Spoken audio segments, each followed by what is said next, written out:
Hey everybody, it's Gomedex, and welcome to the Ikoria Lair of Behemoths Early Access Streamer event. Thanks to Wizards of the Coast for giving me this loaded pre-launch account for Ikoria. As you can see, we got a whole bunch of gems, so we can just play as many events as we want, completely provided by Wizards of the Coast, so that's pretty awesome. I am a huge fan of draft and sealed, so this is probably going to be almost entirely drafts and sealed today, but we might do a little bit of constructed. Definitely going to do drafts and sealed first, because as you can see, every time you play a limited event of Ikoria, you get one of the Godzilla series monster card styles. So that's how it's going to work when the full set is out. Hey, Rivoke, thanks so much for the subscription. Thanks for the welcome back. I am here for a big old long stream tonight, so as long as you're awake, I will probably be live, because Ikoria is here. But yeah, this is how you get the Godzilla series monster card styles on Arena. Every time you play a draft event, you just get one of them. I think there's 15 or 16 total. I don't remember exactly. So if you do 15 or 16 drafts by the 21st, you'll get all the card styles. So I plan to try to do that. Because, I want to play Godzilla stuff, but yeah, probably not going to get 15 or 16 drafts out of just this one video, because it doesn't even matter, because this is all on the VIP account, so I don't get to keep any of this stuff. This is all provided by Wizards. Alright. Anyways, Premier Draft also is the new draft format. They've finally added human drafting. This means in Premier Draft, you actually draft with 7 other players. You're not drafting against bots. So everything that you get is actually stuff that was passed to you by other players drafting real decks, rather than bots just drafting what they think is good. So, should be pretty fun. Certainly excited for that to finally be here. And it looks like our first card style is Gigan? I don't know enough Godzilla stuff to really pronounce these things right. But, that's pretty cool. So we have 5 out of 8 people in our draft queue as we chill. I'm a little worried about immediately hopping into a player draft just because I don't remember. It's a Gigan, hard G's. Alright, now I know. From now on, it will be Gigan. But yeah, I'm a little worried about hopping immediately into a human draft queue because of the fact that in a human draft, all of your picks are timed because you don't want to keep everybody else waiting. And I haven't really read through every card in this set, so I might take a little while on some of the picks. Super excited to get into it, though. I'm really interested to see how Mutate plays, because it's a very strange mechanic. Uh-oh. Uh-oh. One of the people's not readying. I wonder what happens if one person doesn't ready up. Oh, they have to rebuild the queue? Oh, there we go. I guess it just puts the 7 that readied back in and tries to get a new 8th. Alright, so here we go. As you can see who's passing to you in this big circle here. So here's me, I'm passing to Dix, I don't want to butcher that name or that name, and then Ronnie, then Zach, then Mr. MTG, then Captain Kush. Wow, Captain Kush 420X is passing to me? I'll take it. Alright, anyways, I need to pick my card. I have 37 seconds left. Yeah, the new UI is very spiffy, so hopefully our rare is very good. 4 mana for a 3/3 flash flying. Whenever it mutates, destroy target creature or planeswalker an opponent controls. That seems pretty bonkers. If you have a non-human creature, you could spend 6 mana at instant speed to turn that creature into this, which is a 3/3 flash flying. And when you do that, you destroy a creature or planeswalker an opponent controls. So I'm just going to take this card, because, yeah, I mean, that seems really good if you mutate that. Or if you just hard cast it and surprise your opponent. Alright. Pouncing Shore Shark, another Flash Mutate card. When this one mutates, return a creature an opponent controls to its owner's hand. That also seems very good. I like that. Wingspan Mentor. When it enters the battlefield, put a flying counter on a non-human creature you control. And for 3 mana, you can tap it, put a +1/+1 counter on each creature you control with flying. Pretty cool. This one wants you to have a bunch of vigilant creatures. This is a 3/1. This lets you draw 2 cards. If you control a human and a non-human creature, this only costs 1 mana, so it could be like a way cheaper divination. Thieving Otter seems good. Whenever it damages an opponent, you draw a card. Pangolin seems, I mean, whatever. Pretty filler. Cathartic Reunion's back. Rumbling Rock Slide seems like decent removal. Farfinder. Farfinder could be good in like any deck. Yeah, I'm gonna take the Shore Shark that it's auto-selecting there. Try to go for a bunch of flash mutatey type stuff. Let's see, Night Squad Commando. Unfortunately, it is a human, and both of my cards already are mutate cards, which want me to have non-human cards. But other than that, this seems pretty good. 3 mana for a 2/3. If you attacked with a creature, you also get a 1/1. Really good combat trick here. For 1 mana, you can give 2 separate creatures, +1/+1 and indestructible. There's another Shore Shark. I'll just lock that in for now. So when you're in a human draft, you can, the first time you click on a card, it just locks it in. That way, if your time runs out, it'll just take that. So you can scroll through everything else while you do that. Anticipate's a nice draw spell, and Essence Scatter's a nice removal spell. We might want to take one of those to give us some more early gameplay, because right now we do have a 4 mana card and a 5 mana card. But I mean, it's a big ol' shark. How can you go wrong with a big ol' shark? Ooh, Colossification still in the pack. 7 mana. Enchanted creature gets +20/+20, but when this enters the battlefield, you have to tap the enchanted creature, so you can't just immediately bash your opponent for 20. I feel like for the cards that we have right now, actually, literally any of these creatures in blue and black seem pretty good with the cards that we have right now. I'd say Glimmerbell's probably the best one, because the way Mutate works is you add the abilities on your Mutate card to the other creature, so they keep all of the abilities of all the creatures that are mutated on. So having flying and the ability to untap itself is kind of a strong ability to stack on with some other stuff. So I think I'm going to go with Glimmerbell.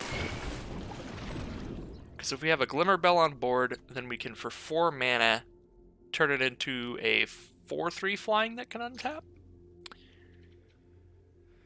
This is going to be a really interesting set to get used to and to figure out what the best combinations of kind of cards to draft will be.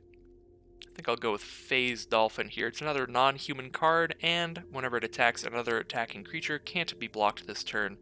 So it could be a really good combo if we get some of those Thieving Otters or anything like that that allow us to draw cards. And as you can see, I'm stacking up all the packs on me because I'm probably the slowest one in this draft, because I'm having to read like every card as I go since it is my very first draft. For this first draft, I am going to try to be pretty basic here, probably just stick to my initial strategy.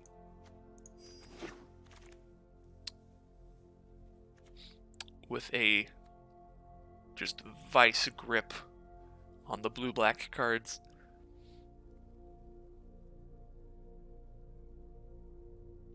Corpse Churn was a pretty good card in Innistrad, but there was a lot of self-mill in Innistrad that would allow you to put cards into your grave and get them back out.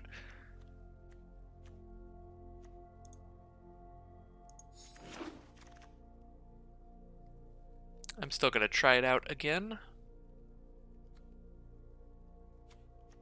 Seems like green is really open. I might just start taking a few green cards at the end here, because the blue and black cards here don't seem all that viable. So I'll just take...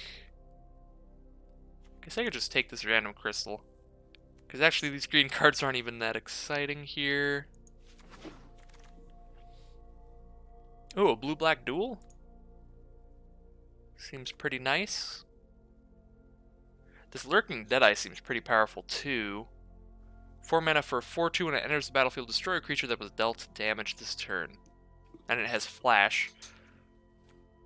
Oh, but Frostlinks? Frostlinks was a absolute all-star in any of the core sets that it was printed in.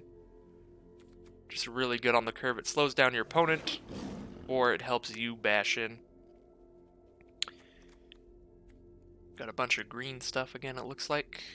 Target creature you control deals damage equal to its power to target creature you don't control, and you can trample over. So this is like an instant speed Rabid Bite that also tramples over. That seems really good.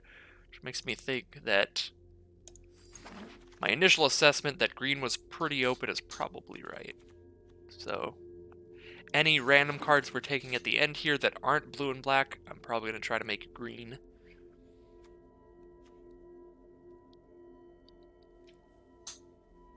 I do like this durable Coil Bug a lot.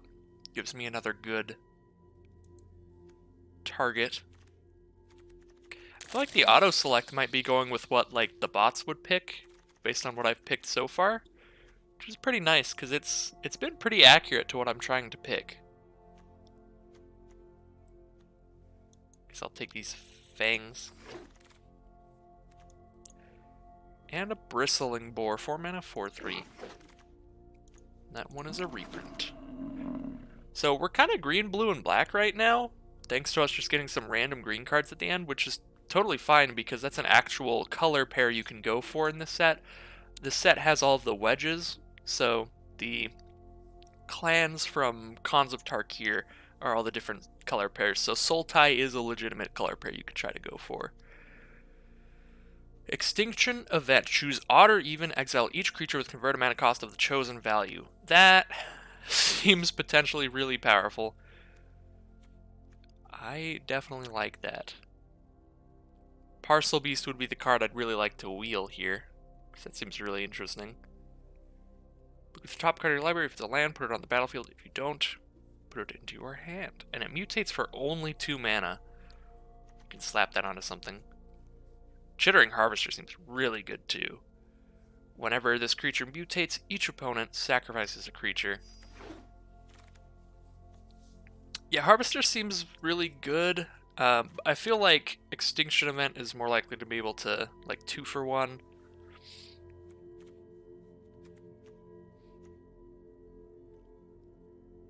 Cavern Whisper. Whenever it mutates, each opponent discards a card.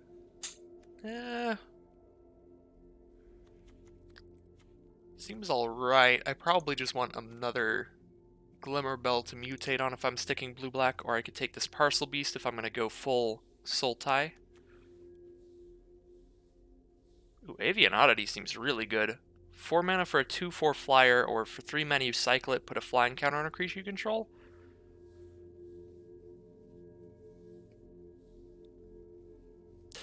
This set is really difficult to draft when you haven't read the cards before.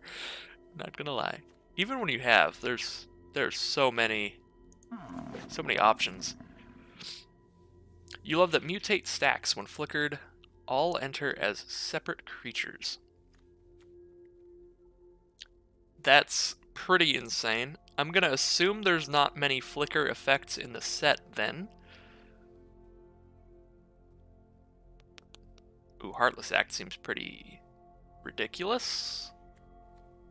There's multiple ridiculous removal spells here. A 2 mana one, or we have the 4 mana one that can destroy any creature and give one of your creatures menace. These both seem really good. There are a lot of counters in this set,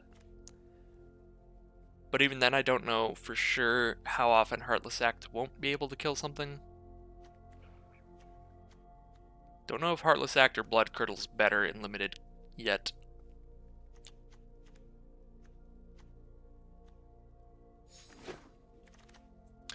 So I'm just going to take Blood Curdle just in case my opponent has one of the instant speed, like cyclers. You can cycle and put a counter on something. That would feel really bad. They save their creature that way. Bonder's Enclave is one of the cards that's going to be really good for Commander and Brawl and all that stuff. Just a land that lets you draw cards later. It's quite powerful. Keep safe. Bushmeat Poacher. Just some random stuff. I guess Fertilid works really well if we do end up in 3 color. This card is 2 Rampant Growths on a stick. You can search your library for 2 basic land cards, put them on the battlefield, tap, shuffle. Primal Empathy. At the beginning of your upkeep, draw a card if you control a creature with the greatest power among creatures on the battlefield. Otherwise, put a +1/+1 counter on a creature you control. Seems pretty strong. Or Glowstone Recluse, 3 mana, 2/3 reach. Whenever it mutates, put 2 +1/+1 counters on it? Jesus. I'm just gonna go for Sultai Mutate stacks. I don't know how I'm gonna build this deck, but I'm gonna do my best, because 3 color mana bases are never that great. I'm gonna figure it out, though. Deadweight would be the best card if we're trying to stick for just blue-black, for sure. I am gonna take this spider, though. Hey, we need that. We need that hardcore. Tap for a black, a green, or a blue. Now let's make sure we're not missing out on anything insane. Oh, Essence Symbiotes? 2 mana for a 2/2. Whenever a creature you control mutates, put a +1/+1 counter on it and gain 2 life. Works very well with our kind of strategy so far. Yeah, that's really what we're missing out on. It's either the crystal to help our mana or the symbiote to really go with our strategy. I'm just gonna take the safe pick and just go with that crystal there. Could be a little bit of a disappointing pick, but that's what we kind of have to do. Same here, I'm gonna take this Evolving Wilds to help with our mana base. It's that, or we could take another Glimmerbell to have a flying creature to mutate onto, or a Boot Nipper to give Death Touch or Lifelink to. I think it's just going to be Evolving Wilds here. Now, another Fertilid could be a really nice choice, or probably Back for More. It's an instant speed resurrection spell. For 6 mana, return a creature from your graveyard to the battlefield, and when you do, that creature fights a creature you don't control. So it's really powerful for 6 mana. But it is also 6 mana. I don't know. I'm gonna try that one out. That seems pretty bonkers. Now, Phase Dolphin. Call of the Death Dweller. Return 2 creature cards with total converted mana cost 3 or less from your graveyard to the battlefield. Put a death counter on each. A death touch counter on either of them, and then a menace counter on either of them. That's very interesting, but I'm gonna go with the Dolphin.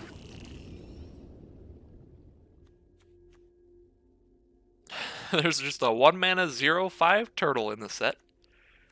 Pretty nice. It looks like the Glimmerbells tend to wield pretty late, so that makes me a lot happier about my pick of the crystal. Because we are still picking up our little flyers, and Deadweight went really late too. I guess there's just a lot of pretty large creatures. Deadweight can't really kill a lot of stuff in this format.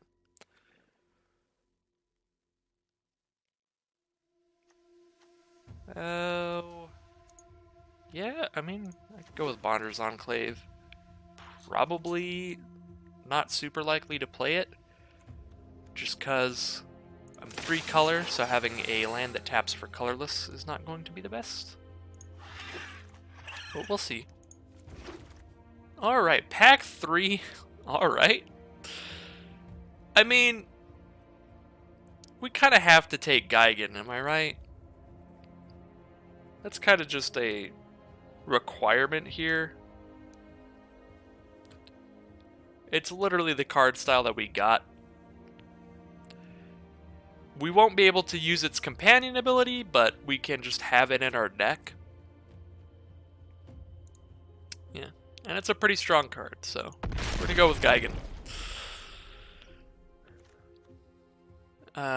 We definitely can't cast Inspired Ultimatum. As cool as that thing is, we're pretty far away from all of that red and white mana. I guess, Dreamtail Heron here? Big old flyer. And when it mutates, draw a card, so we could just draw a boatload of cards if we make a mutate stack on that. Ooh, what is this? Slitherwisp. Flash. Whenever you cast another spell that has flash, you draw a card and each opponent loses a life? Dude, was I building this deck with this card in mind secretly without knowing it? Because my first 3 picks had flash. Let's see, 1, 2, 3. I guess I still only have 3 flash cards, unfortunately, but that's still really cool, and it's in my colors. And it's not a human. I'm gonna take it.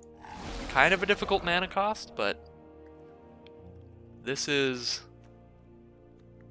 the for fun drafts, just getting a feel of the format here. Now is the time to try crazy stupid things like the big old ape in a 3-color deck as well. Whenever this creature mutates, tap up to X target creatures, where X is the number of times it has mutated and they don't untap during their controller's next untap step. Seems very strong in a mutate stack. We also have the dual land we would love to wheel, or just like a greater sandworm, just a big old dork with cycling.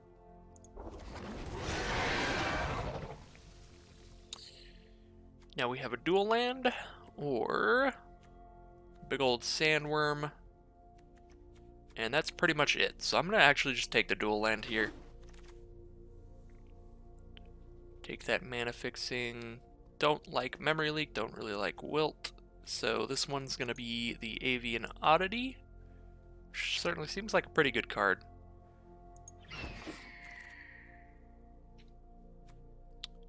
Mutual Destruction.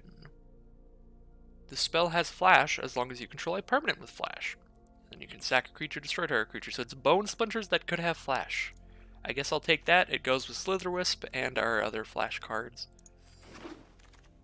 And at worst case scenario, it's Bone Splinters, which is fine.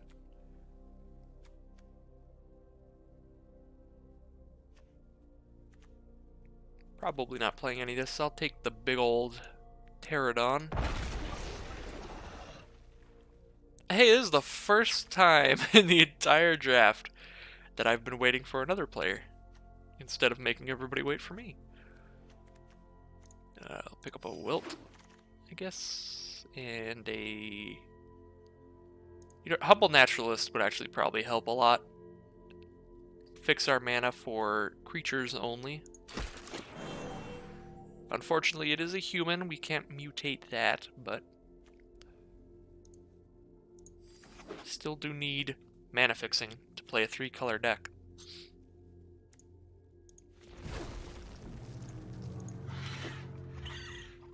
Alright, final pick, and we will get to designing our perfect mana base. By perfect, I mean decent.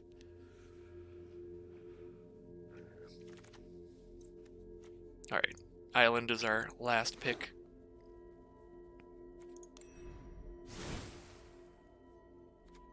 Okay, so we're definitely not going for a companion here.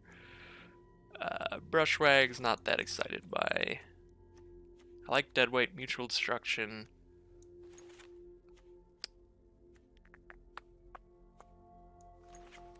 We're just gonna start taking out all the cards that aren't that exciting.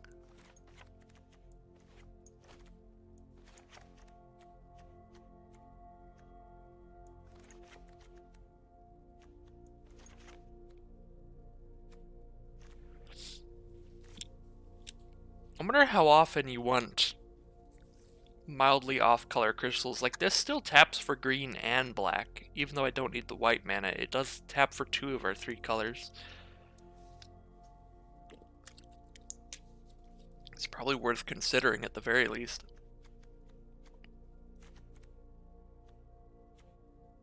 So I'll keep that one in mind.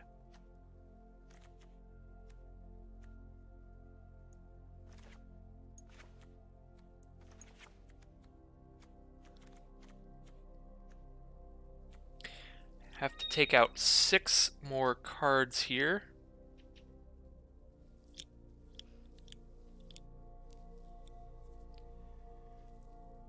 White, colorless, same difference. Yeah. Tap for a green, black, or colorless.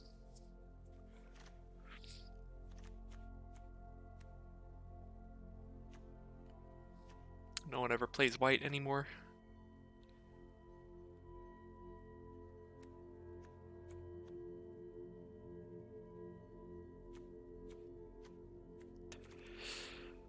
Oh, it's that time of the deck build. I have to pick some cards.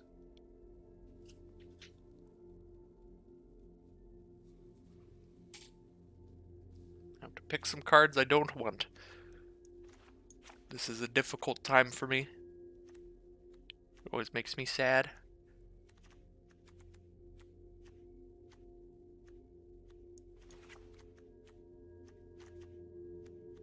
Take out all the cool cards.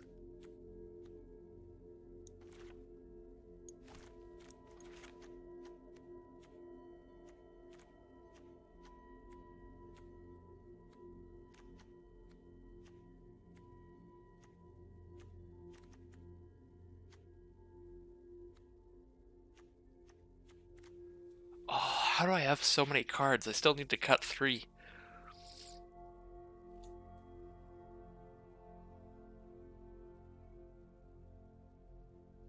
Looks like Ikoria is going to be a fun set to draft for sure.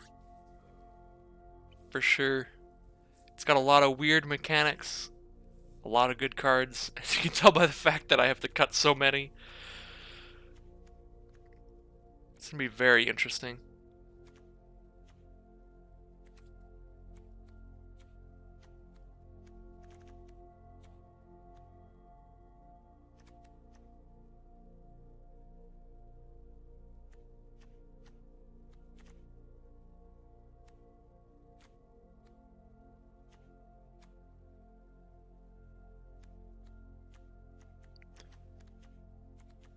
I think I'm going to cut like a dolphin and maybe a deadweight. I'll put deadweight back in if I notice a lot of small creatures. But for now, I think it's safe to keep deadweight out for the time being. I think a lot of people are going to be trying to draft all of the big fun monsters. So maybe deadweight won't have the most targets in the world. I don't know, even my deck has a lot of... Well, it has a few 2 toughness or less creatures.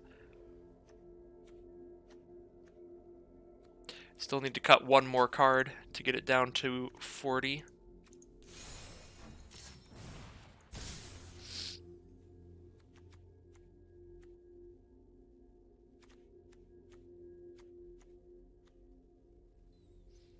I thought I had 2 fertilids. Maybe I'm wrong. Wait, what did I do? What filter did I put on? Oh, I put companion on for some reason. To be fair, Ikoria is mostly big fun creatures. Indeed, Rivoke.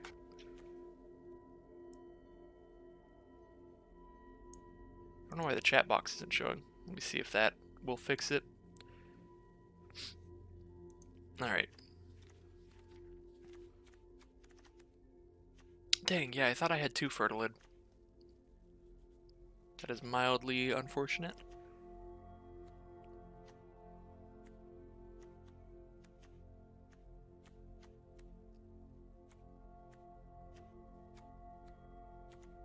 If I'm being honest here, I should probably take Slitherwisp out. I only have 3 other flash cards, and it's a pretty difficult mana cost, but it's like, look at that thing. That looks so cool. You gotta play with that thing. Yeah, I guess I'll take that out. And then we have a deck. Alright. 1 Godzilla style down. 15-ish to go. We got Gigan. And we drafted Gigan. In the event that we got it. Oops, it automatically put Wanderer's Enclave in. Or I threw it in and forgot. That was a mistake. I need lots of different colors of mana. This is definitely a mulligan. Oh my god, how did that happen? Ooh. This might be a keep right here. We've got all the mana we need. I think I have to mold a 5. This is not a fantastic start. I mean, hey, Rivoke says sure. No, I'll mold a 5. Well, this is not good. The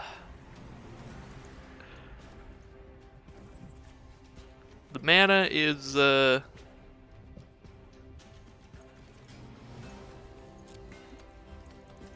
not being very nice right now. This was definitely the biggest problem with our deck, but it is exacerbated by the fact that we have a colorless land in here. What is this? Oh, it's the thing that gets larger, or it makes all your mutates larger. Very nice card. Oh, I want that crystal so bad. I could cycle it, but if I draw any land, period, it's going to be better cast than cycled.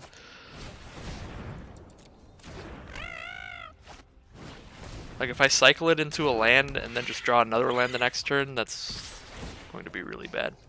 I'm straight up just gonna die this game.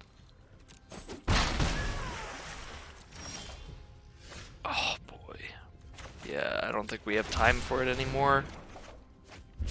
Oh boy.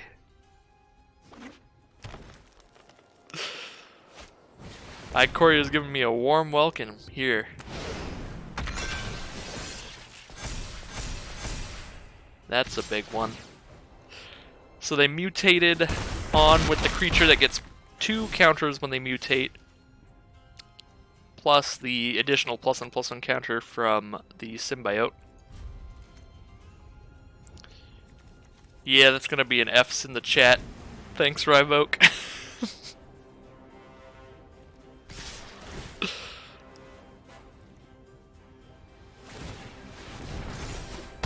At least we got to discard Gigan to show off a little bit. That was cool. Alright. Let's take out our colorless land.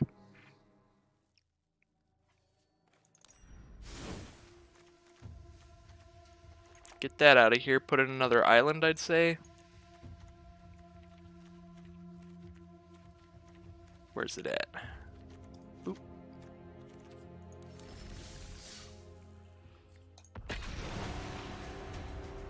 Hopefully we can draw our colors this time. Well, just our lands, period. We had colors to cast something.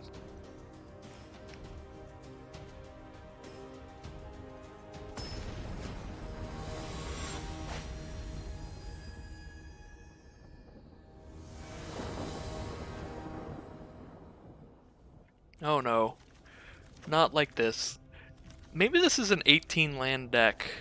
Like maybe that's the problem. Should throw another land in here. Nope. This hand's perfectly serviceable. There, now looks like a real deck.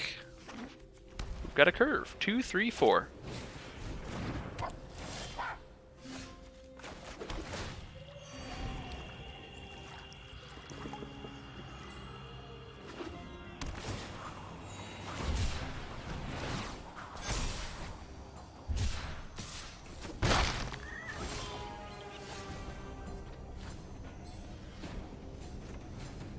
Alright, sorry, give me 1 sec. Okay. Hey, there's our forest. We did it! We have 3 colors. What is this? Whenever you cycle another card, put a +1/+1 counter on Flourishing Fox. Oh. Oh, they're going in.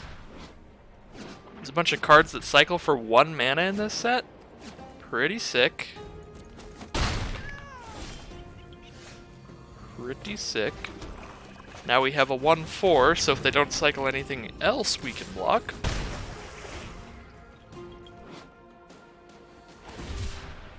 They cycled something else. Well, that seems like a pretty fun strategy. If like everything in your deck cycles for 1 mana, you can just keep cycling forever. Definitely want to draw into some of our removal. We have at least 2 cards that will just destroy any creature, 1 card that'll exile all creatures of a certain mana cost. We're looking for that. I think I'm just gonna cast Parcel Beast on its own here.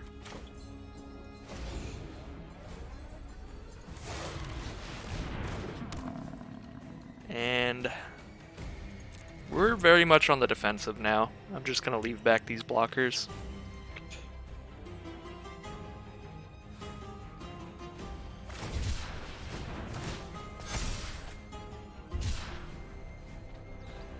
And this fox is a 5/5 now.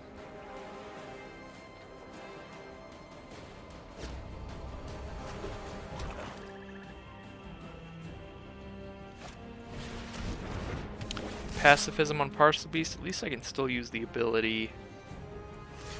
But yeah, that's not great.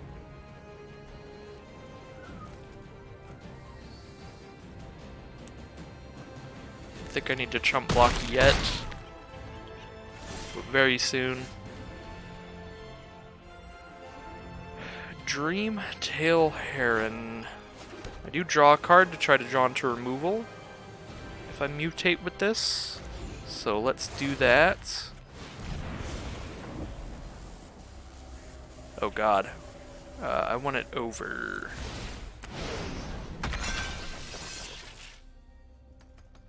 Okay, and I can draw a card with Parcel Beast.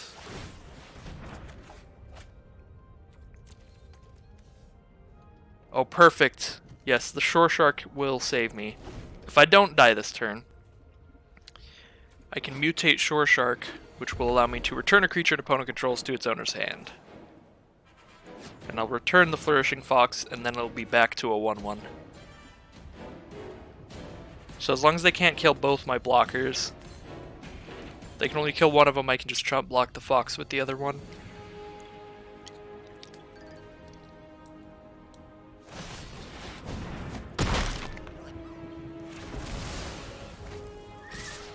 Okay, thank goodness. They only had 1 removal. This is still a really bad spot now, because now I have to mutate onto my pacified creature. Ooh! Or I draw the removal. I'm gonna go to 1 life off of the Splendor Mare now. It's not the best.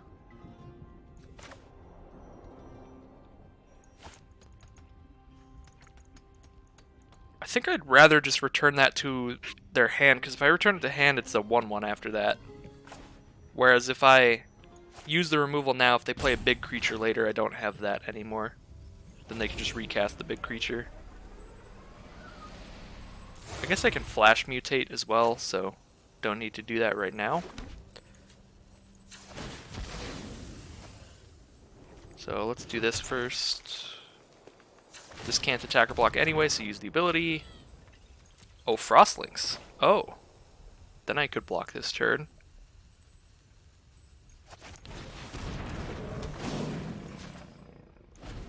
Alright, I'm going to play Frostlings. I'm not going to block, and then I'll have something on board to mutate to hit Splendor Mare, or to mutate to hit the Fox.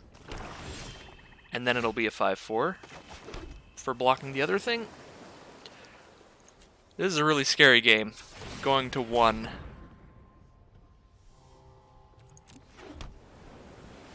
Four, 5, 6, 7 mana. I have enough mana to mutate a Shore Shark and cycle Avian Oddity if need be.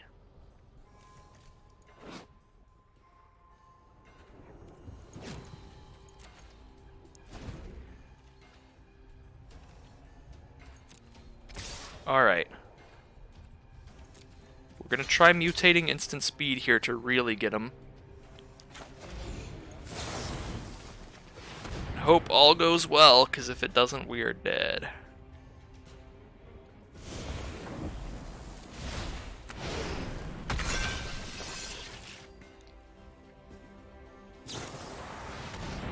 Exile target creature with power 4 or greater. Okay, so I still get to bounce the thing, I still blocked the damage. It's not the best, but we're alive, which is what matters.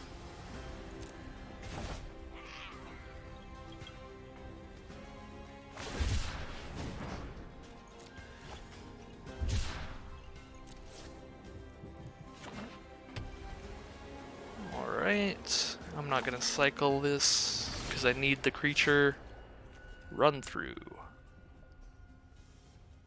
Damage equal to its power. Target creature you don't control. Okay. We have 8 mana now. We can cast Avian Oddity and another Shore Shark.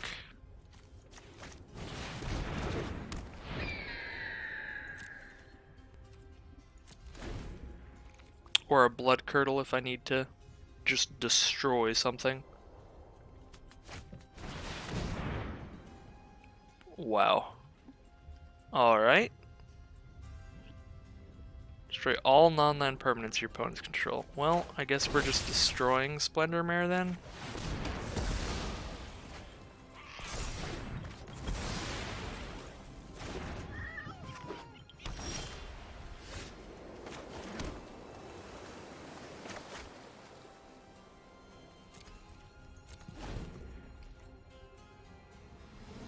Probably just gonna have to flash this in at their end step. Just to have a creature out.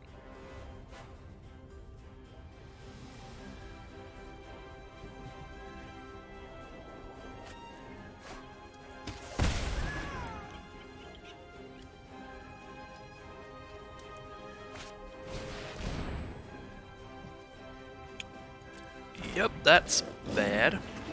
3/4 whenever they mutate it gets +X/+X. Oh, their other creatures get +X/+X. Where X is the number of times it has mutated.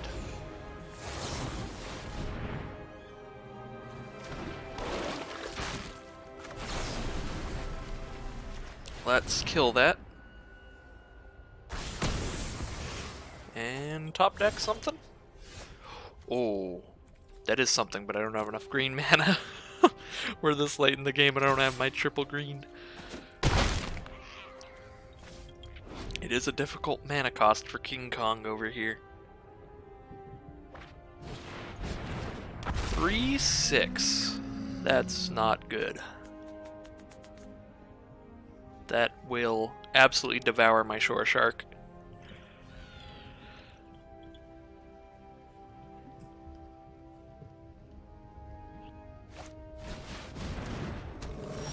What is this? Whenever this mutates, create 2 1/1 cats with lifelink. Jesus. That is quite powerful. Well,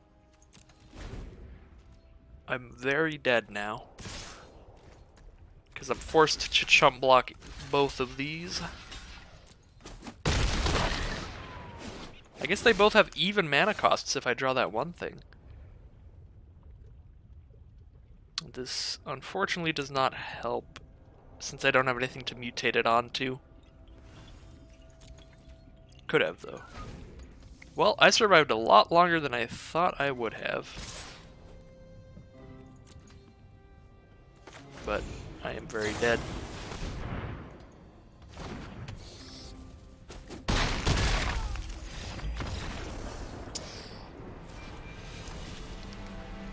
Almost stabilized. I tried quite hard.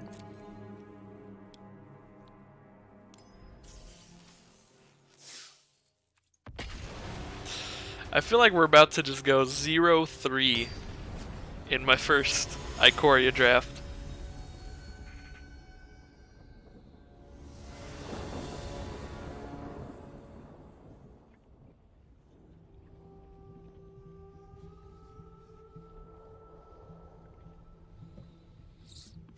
This is probably the best hand I've had so far. We have all 3 colors. We have Ferdlid to grab even more lands. We have triple green for Kogla, the Titan Ape.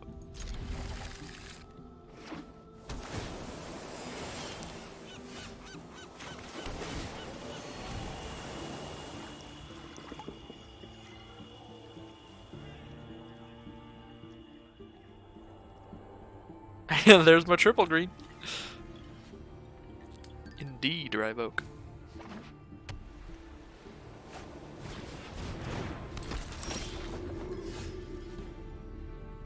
Alright, so it's that Cycle Boy again. At least that's the one that gains life, not the one that gets +1/+1 counters. Because that one was a massive threat. Prickly Marmoset. First strike, whenever you cycle a card, gets +2/+0 till end of turn. That's pretty threatening. We're just gonna try to ramp out here.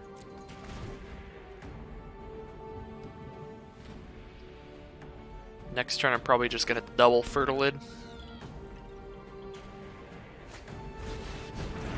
Another Prickly Marmoset. There are 1-mana cyclers in the set. There's tons of 1-mana cyclers. This isn't Evolving Wilds though, so they won't have one right now.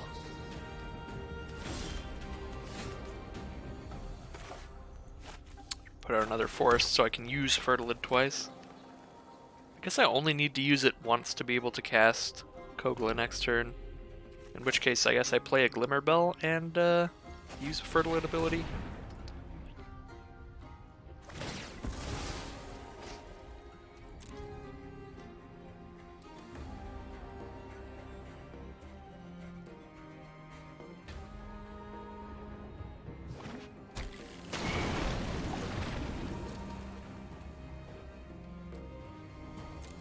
No attacks.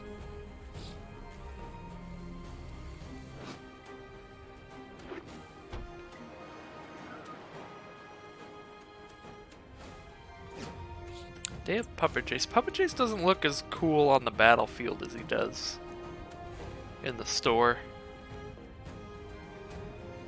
Probably because he looks really good like head on, but from the side he's kind of just like, just chilling.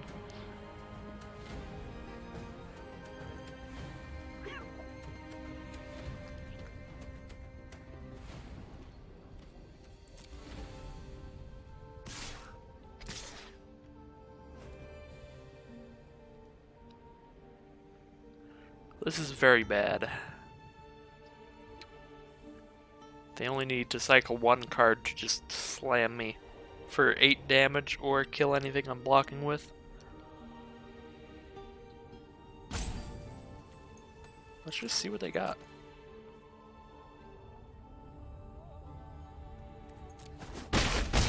If all 3 of their cards cycled for 1 mana, I could just like nearly die there. Take 16. Looks like nothing.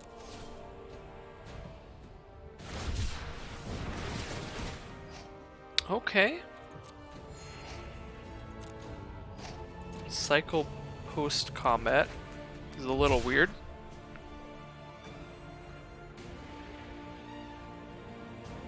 Not sure if there was a reason for that or if they just forgot. Alright, Fertilid. Let's grab us an island, I guess.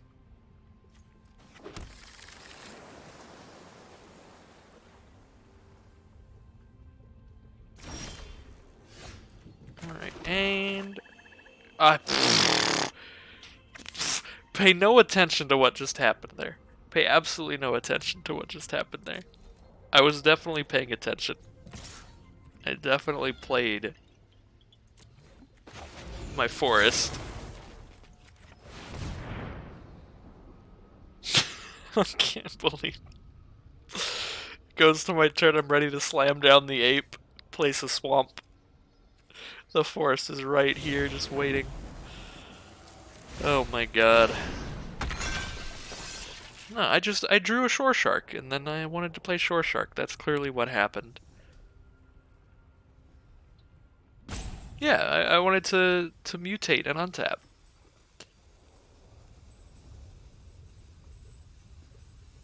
See, because this way I get in all aggressive.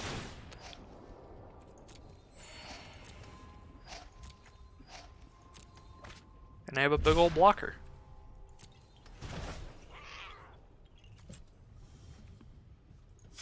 Actually, I don't need to untap yet. I can untap at instant speed or use Fertilid's ability.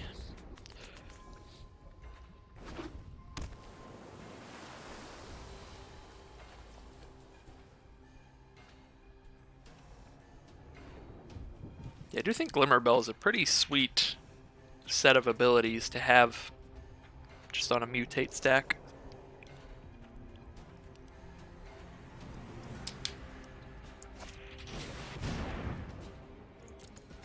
Alright, Marmoset's back. Well, I guess it's my turn. I'm gonna do this for fun then. Alright. Look, the game gave me another forest, so I literally can't make the mistake this time. So...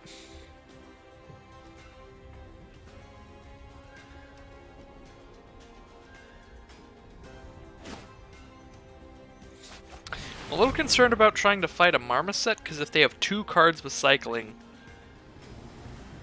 our cards will kill each other. They have kind of been cycling mildly aggressively.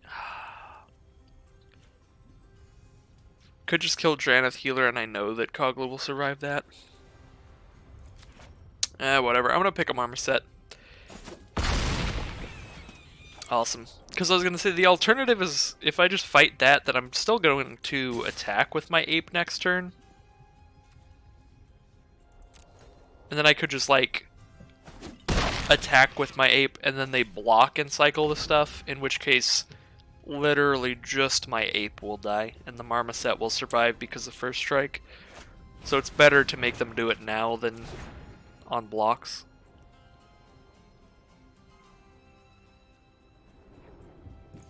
Just drew 2 cards of 1 mind. Yep.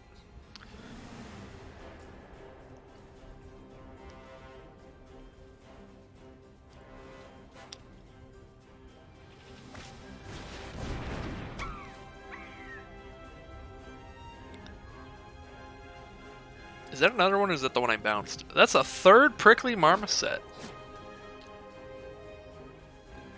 People seem to like this cycling strategy. I didn't even know that was a thing, because I'm not nearly as familiar with this set as I have been for the others when they first came out. Whenever you cycle a card, you may pay 1. When you do, exile an artifact or creature and return it to the battlefield under its owner's control. Oh, so that's one of the ways to split up your big old mutate stack. Pretty cool. Guess I'll Frostlink a blocker, and then Phase Dolphin with my giant Titan Ape could be really good next turn.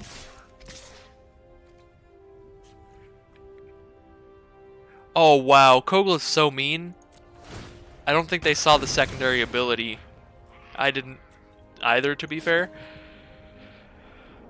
But yeah, whenever it attacks, you just get to destroy an artifact or enchantment. That's just a really nice triggered ability.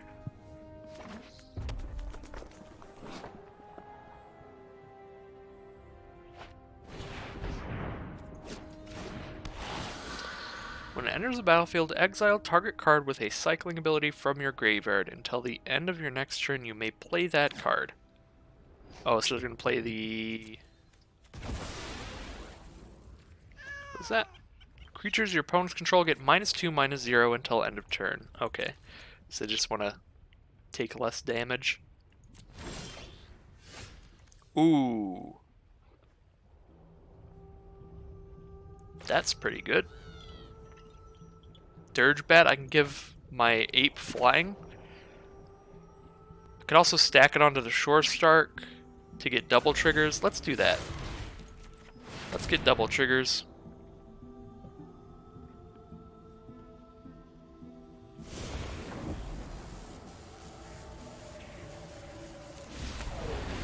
For not being called Kong, it sure looks like it has the flavor of Kong. Trademark circumvention. Yeah, it is really.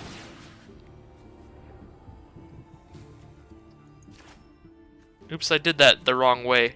because both of them were the shark triggers. I was expecting one to be the bat trigger. I accidentally destroyed the little one, bounced the big one. But it's okay, because I completely cleared out all their blockers, so it worked out. Alright, at least I didn't lose every single game. At least I didn't lose every single game. We got one win. But yeah, it's straight up, it's King Kong. I'm just gonna call it King Kong, because the name is kind of weird, and I don't know if I'm saying it right. Just gonna always call it King Kong from now on. I will keep this. I can cast multiple things, which is better than a lot of my hands have been. There's King Kong.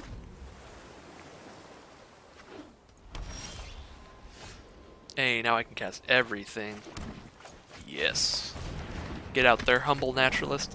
I do like that this is a 1/3. Usually these kind of cards, they make them like 1/1s and stuff that are super weak, but this doesn't even die to dead weight, which is in the set. So that's pretty nice. Ooh, we're ramping up. Now I'm playing this crystal. If I draw a land, that means I get to play King Kong next turn, which is very nice. What does this do? It has first strike. Well, I guess we'll play the 1/3 then.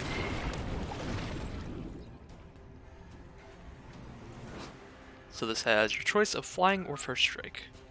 Oh, and it's a nightmare squirrel! They brought squirrels back in standard.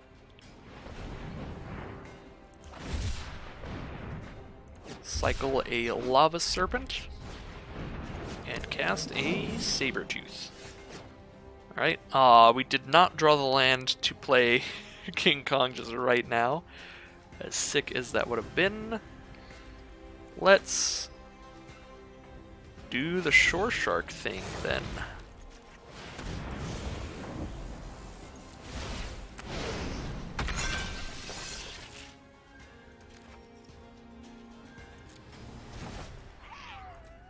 You love the flavor text on the scroll?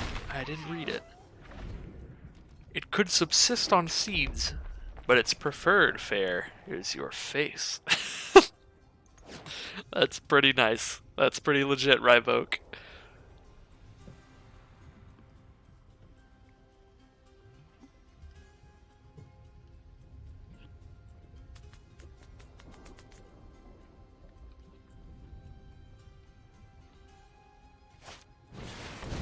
Oh, they have Destroyer!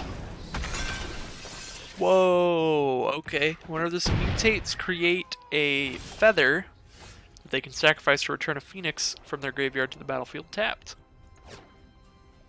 Okay.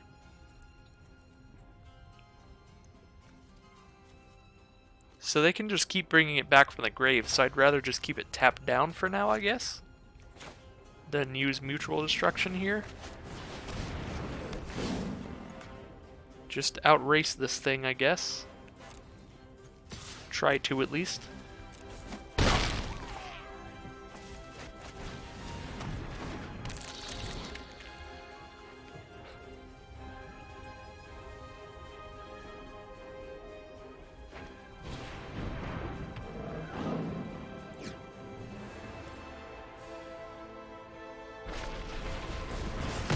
Oh, and they rammed through my shark.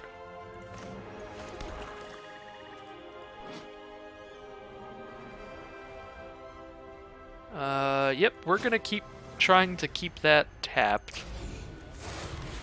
So now we're gonna mutate onto our coil bug, I guess.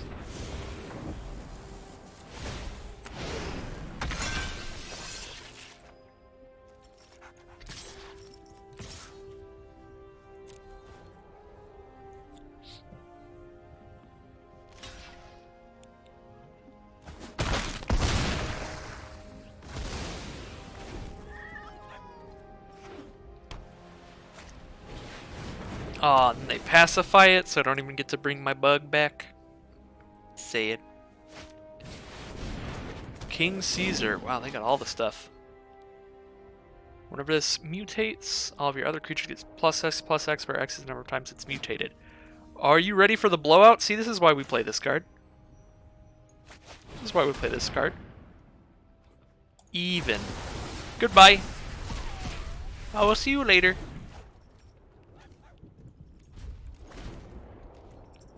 That was pretty sick.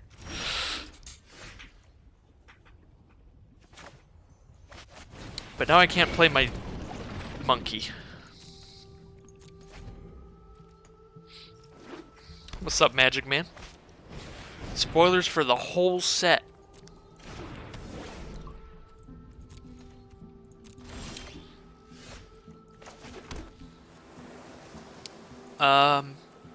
This game's gonna take longer than I thought it would, because everything is pacified. And I don't have my 3rd green mana anymore, because I had to kill my guy to get rid of their stuff. Like, my only other option there would have been to cast the ape first, in which case the ape would have died to extinction event as well. So, I'm gonna drop into Arena and see it for yourself. Alright, fair enough.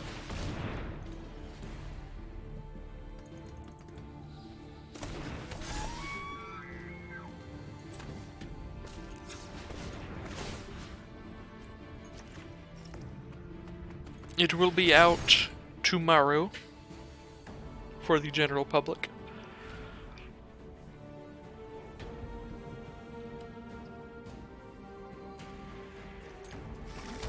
Alright, I got my 3rd green.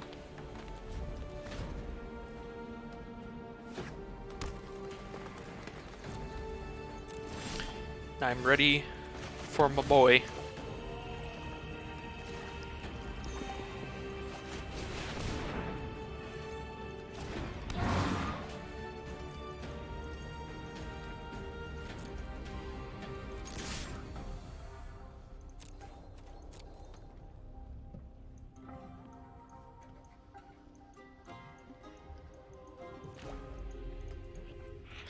Yeah, I guess it's... I mean, it's one... Spoilers one day before.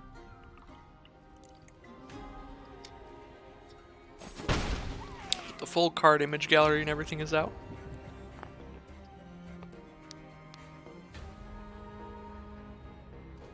What's the set about anyway? Giant monsters. And mutating.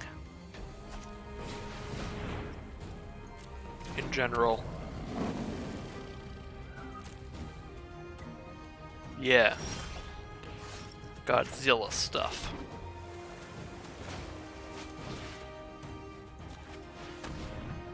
Which one of these is my coil bug? This is my coil bug. I'll sack that.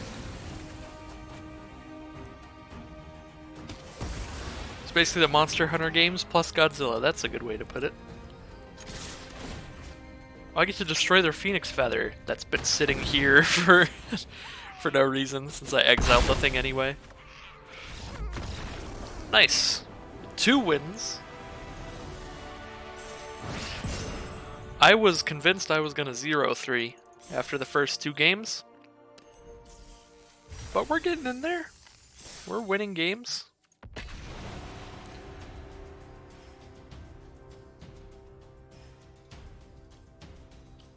We're winning a non-zero amount of games.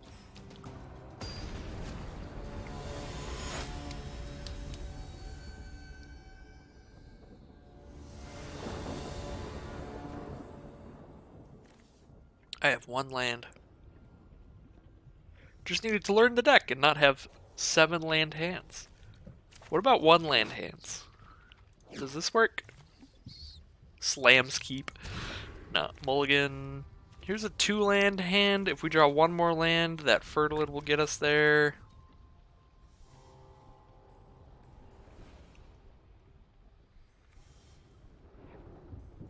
Keep. I'm sorry, Geigen. But everything else is within very close reach of being castable. There we go. Now we can cast the whole hand.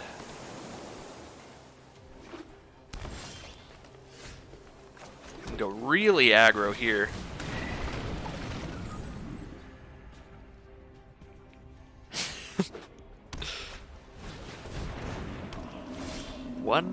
land is either praying or mono red. Oh, it costs 4 to mutate that?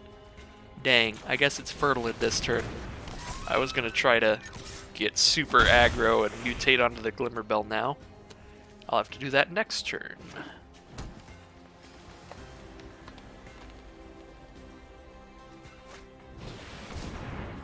Whoa, when this mutates, destroy an artifact or enchantment an opponent controls, and it's a 4/4. And it has vigilance. Oh god. Oh dear. These games can go fast. The mutate monstrosities can be so destructive so quickly.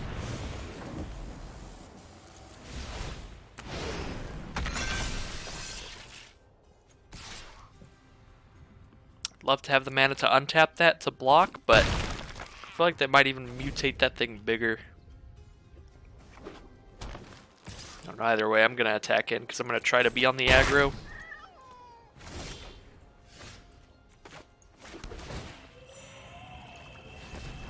And now I can untap my thing, and they might not realize that. That could be so helpful if they don't.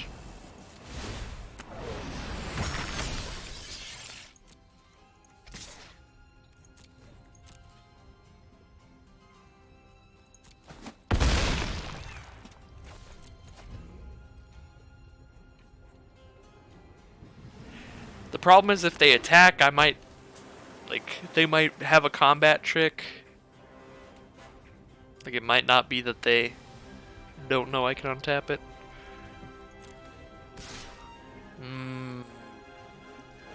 I don't like it. Pretty suspicious, I think. Yeah, I'm gonna tap it. I'm gonna try it. Do have 3 damage.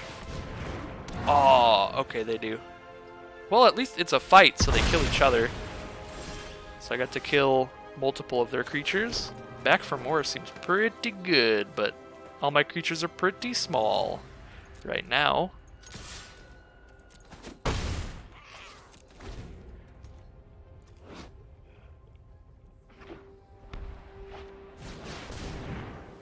Oh, 6/6 Honey Mammoth. Yeah, my creatures are kind of too small to really matter here. I think I just want to draw a card and hope for the best. Maybe I return Parcel Beast just to draw even more cards, try to draw into something big. Yeah, this is kind of sad, but I need to draw some cards. Need to draw some gas. Oh, there we go. Let's grab a land off Fertilid and then sacrifice it to kill that. Actually, let's see what's on top first. Because maybe we don't need to do this. Nope, we need to do this.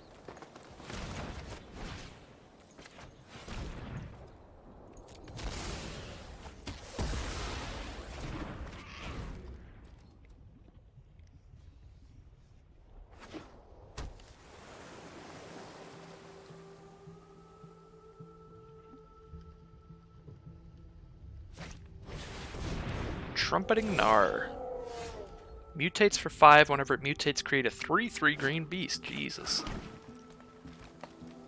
I'm going to wait to do this till during their turn so I can block their 3/3 and still draw a card.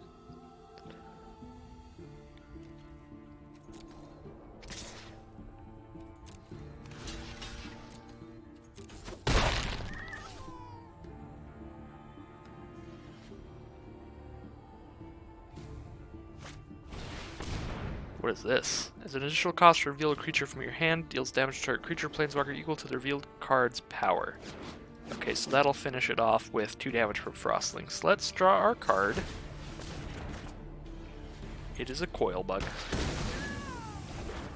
So just a little 2/2 for now. We have some very large stuff in our deck that we would love to draw now. But at least we're not under a lot of pressure. I should not speak. I should just end the channel now. Never never commentate when I play, because things happen. So, I'm getting hit for 7 unblockable damage every turn now, so I've got 1 turn to draw an answer. Oh, that's so bad. Now whenever that mutates, they get a 3/3 and put 2 +1/+1 counters on it, and there's Frostlinks to tap down my Coil Bug, probably? Oh no, tap down the 1/4, okay.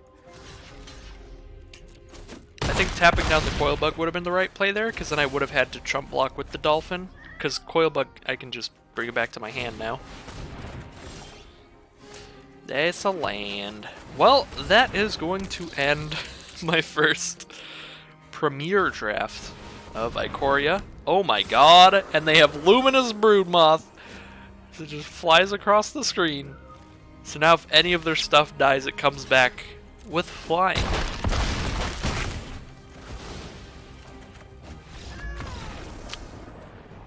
I thought I had him in the first half.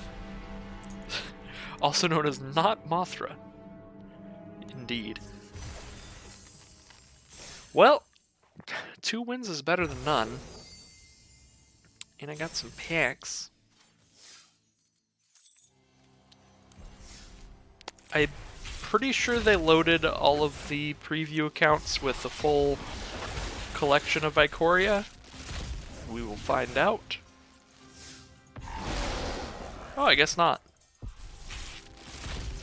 We actually do just get cards here. Nice. Ruinous Ultimatum. Destroy all non-land permanents your opponents control. Okay. So I'm just going to hop into another draft, but before that I'm going to take a short break here. I'm going to go grab a drink and some food. And I'll be back probably within 3 minutes. I'll be back very shortly. So see y'all in a second. Alright. I am somewhat back. So, yeah, I think the first symbol's for the first one you open, not the first in your collection. But if you open a 5th copy of like a rare, it just shows up as gems instead. And the rares weren't showing up as gems. Is why I think it might not have the full set. I can just go check. Oh yeah, here's another thing to show off with the next update that'll hit tomorrow. They have updated the advanced filters. It's like all fancy now. It's all spiffy.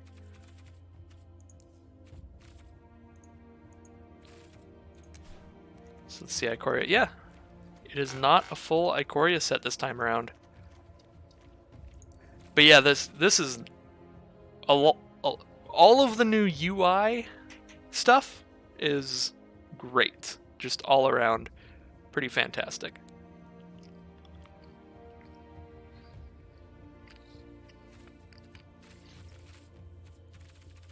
If you didn't notice, in game they also changed the UI a little bit. Before there'd be these really big hexagons in the corner for like abilities and untap and stuff like that, and now it's they try to do these little square symbols that are all like sleek. I think they look better as well. And then obviously the draft UI you've seen for sure.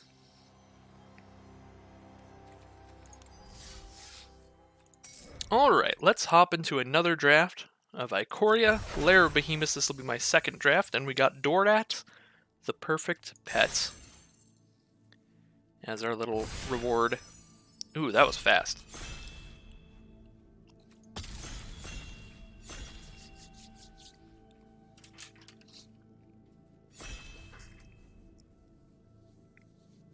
Waiting on one more guy to ready up. Come on. Alright, here we go. What is this rare? Unpredictable Cyclone. If cycling ability of another non-land card would cause you to draw a card, instead of exile cards from the top of your library until you exile a card that shares a card type, you may cast it without paying its mana cost. So whenever you cycle a card, instead cast a random one off the top for free.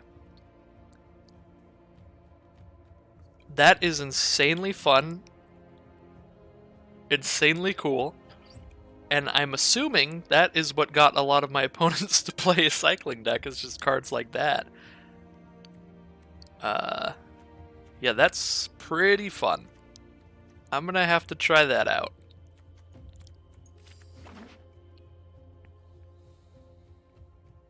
Welcome back, Magic Man.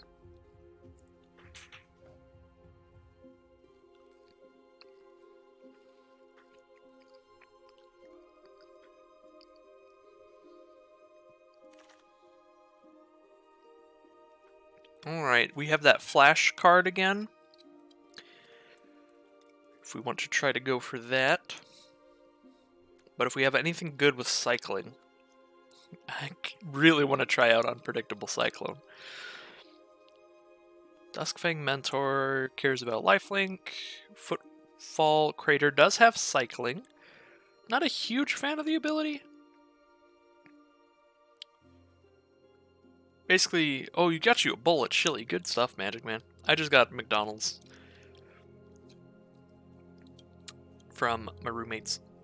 So, Footfall Crater, for like 1 additional mana, you can give anything trample and haste, basically. You have to save a land up when you cast your stuff. I guess it is the only thing with cycling. I just kind of want to go for it with the Cyclone. Plus, it's an enchantment with cycling, so it's a very specific card type.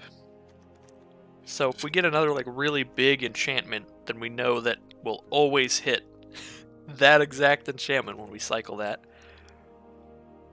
Now this card seems really good. There's a lot of really good cyclers in the set. I really like the ones that are all 3 mana to cycle, and they give a creature an ability counter. So this is like a big old first striker, or you cycle it and give something first strike. And then there's the one with flying, and the one with trample, and the one with death touch. I like those a lot. All of them. I think those seem really good. Oh, we can also take the crystal, because that is the color pairs for a cycling deck. There's also Snare Tactician. Whenever we cycle, tap a creature an opponent controls. Yeah, it's going to be definitely pretty interesting to see what ends up being the most important pieces for a cycling deck. Because right now I don't know anything. I don't know for sure. Nothing with cycling here, unfortunately. I mean, there are black cards with cycling, but I don't think that's like the color scheme for the strategy. This pack in general does not seem all that exciting.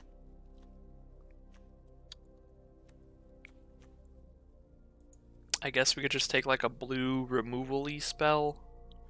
Or we could take the otter. The otter's adorable. I'm just gonna take the otter. It's the cutest. What on earth is this? When a creature you control leaves the battlefield, if it had counters on it, put those counters on the Ozolith. At the beginning of combat on your turn, if it has counters on it, you may move all counters from it to target creature. Okay, that's cool, but probably not what my deck is really going to try to do. We do have Hampering Snare that does have cycling.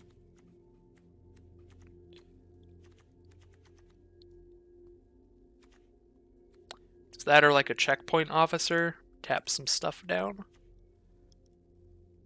Take a Phase Dolphin. I actually think I'm more partial to the Phase Dolphin plus Thieving Otter pair than the Hampering Snare. That doesn't seem that good, really, overall.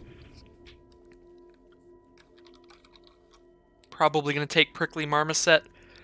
That card was just very threatening when I played against it, because it attacks really well into like 2/3s and 1/3s and stuff that normally would just bounce off of it.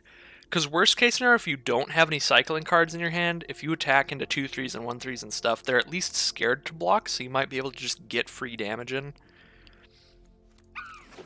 And if you do have the cards to cycle, obviously this card is like impossible to block. probably take a Rumbling Rock Slide here. Deal damage to target creature equal to the number of lands you control. So for 4 mana, it's at least 4 damage to a creature. Pretty basic removal spell, but it's your bread and butter in limited. Frostlinks is awesome all the time. I love me a Frostlinks. There's also Evolving Wilds, but we might actually do 2-color this time and not some kind of 3-color monstrosity. We'll see. Frost Veil Ambush might be a real cycling card.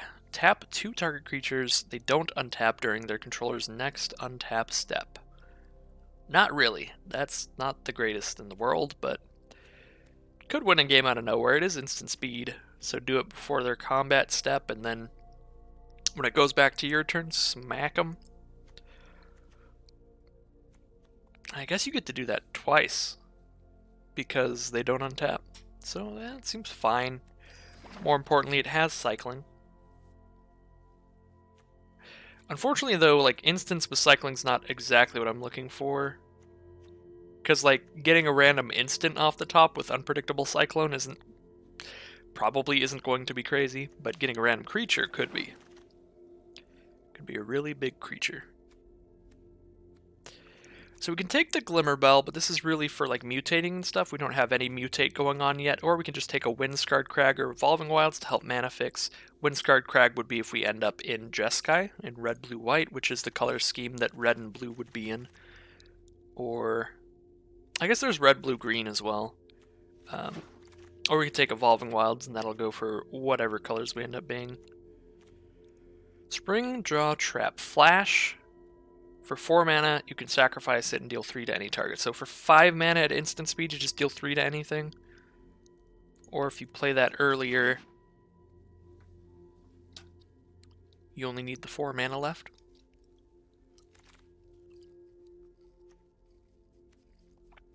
Alright, we did Wheel the Hampering Snare, which is just a random small cycling card. Doesn't really do a lot. Excuse me.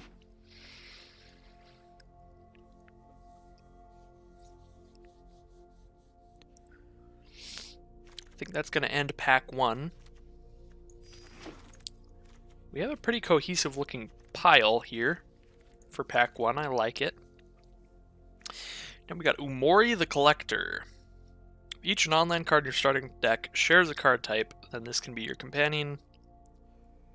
Spells you cast the chosen type cost less. We're not going to be moving out of this strategy, I don't think, so just going to have to pass that.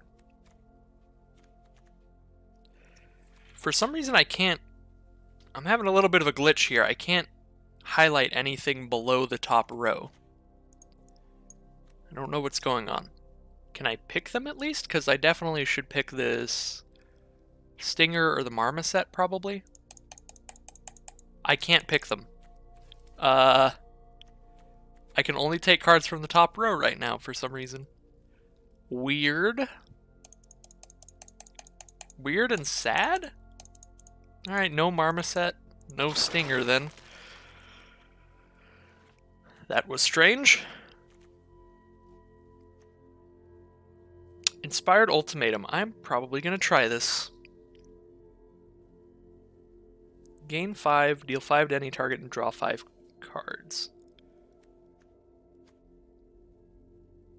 Ooh, Reconnaissance Mission though? That could be real. Whenever a creature control deals combat damage to an opponent, draw a card.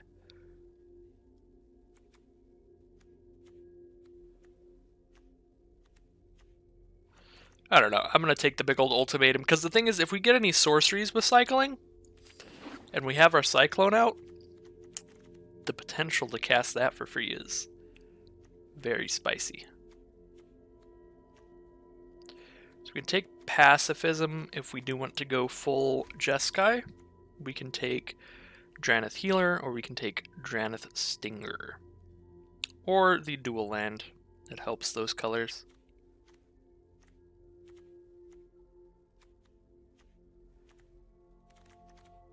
Probably just take the Pacifism.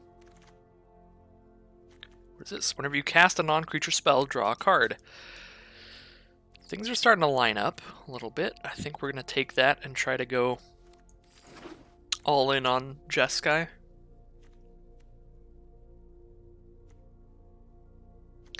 there's literally nothing in this pack we can use.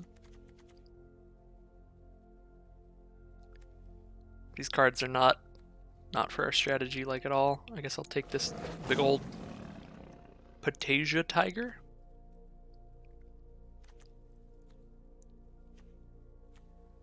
Alright, so now I'm really looking for a sorcery with cycling. I don't even know if they exist. But you'd think, probably. Well, this seems really good. For 3 mana, if you mutate this out, it's a 3/4 flying at worst if you put it at top of the stack. Does seem really good. Reconnaissance Mission does have cycling, though, which might be more what we're looking for. I don't know. I'm going to take the Vulpikeet.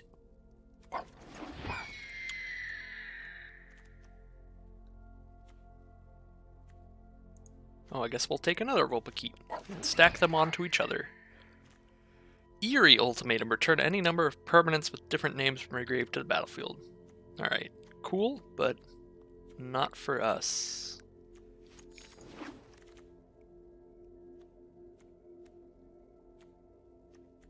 And a bunch of nonsense. It's a really weird deck we have going so far.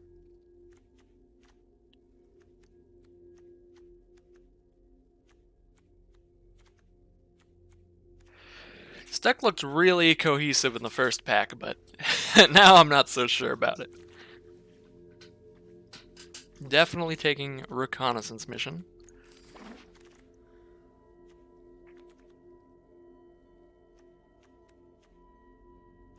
Another trap, I guess.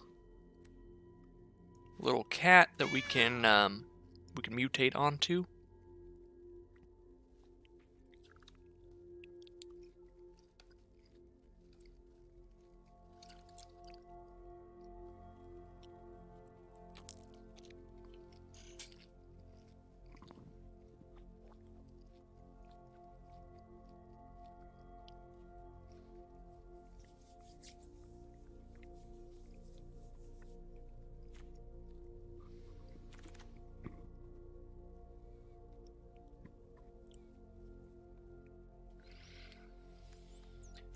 A bunch of stuff that's not in our colors is wheeling around now.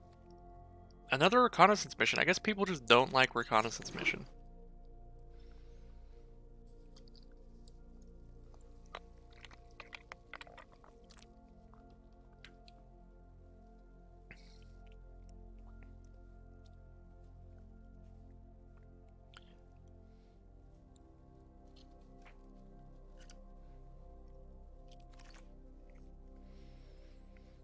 And a green card. Ooh.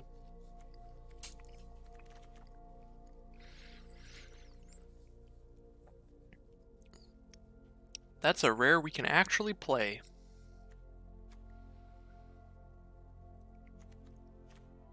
And I think I will. Throw that in here. 3 mana, 3/3. Pay 1, tap it, target creature can't block this turn. Whoa.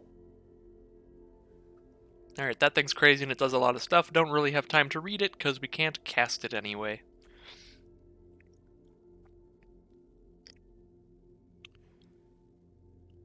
Ooh, that card's really cool. 4 mana, when it attacks, if it doesn't have first strike, put a first strike counter on it. And then the next time it attacks, if it does have first strike, it gets a double strike till end of turn. Kind of just like ramps up. We take Shredded Sails here just to cycle. Or we could take another Frostlinks, because it's very good. Or we could take the Rumbler. We could take the Auricorn. I'm just going to be really boring and take another Frostlinks because I really like that card.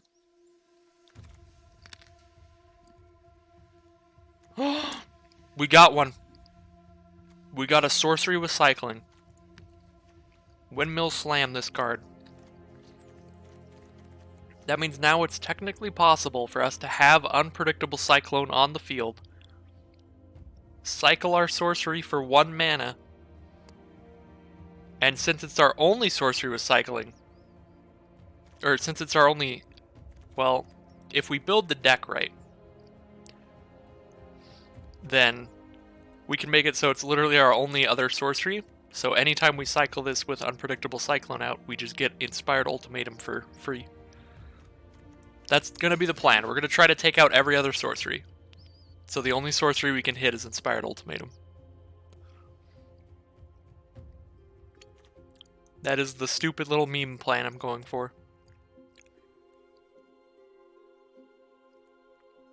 Alright, well that card's really cool, but doesn't really work so well for our deck. I'm just going to take Thieving Otter.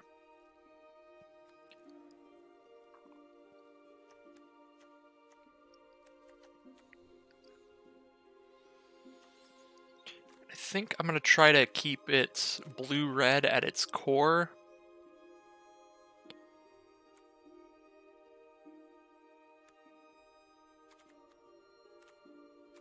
But, I mean, there's nothing in blue or red I want here, so I guess I'm taking the Snare Tactician.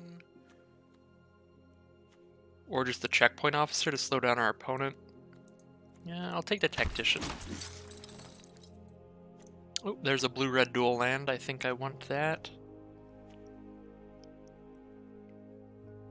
Yep, I'll take the dual. Mod mode looks cool. I don't even know what that is. But you have fun with all your settings and stuff. My mod.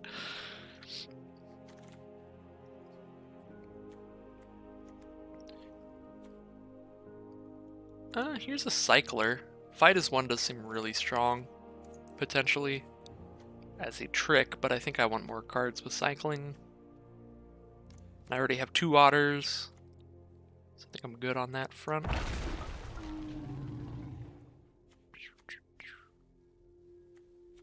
Alright, just take the big removal spell this time. Scared of the mod power. I don't even know really what it does.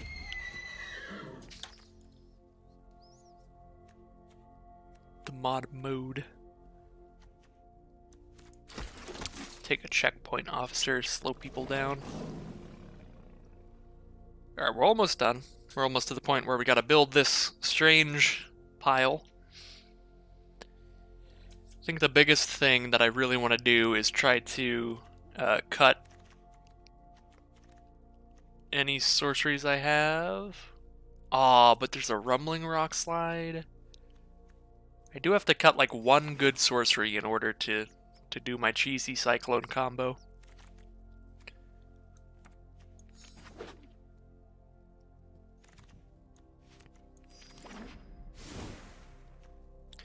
Okay, let's say no to that. No to that.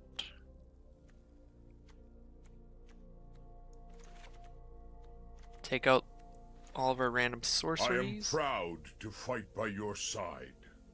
Thank you for the follow. Captain Kush 420. Hey, I think we played last round.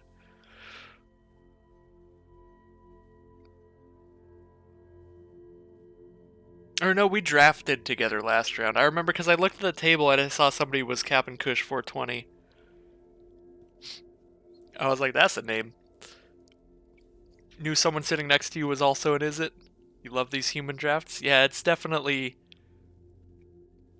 a lot more fun than a bot draft because you can like see the table around you and try to read the room more. Plus, in an event like this, you can find the people who drafted with you when you're done with the draft and be like, yo, what's up? You took all my cards.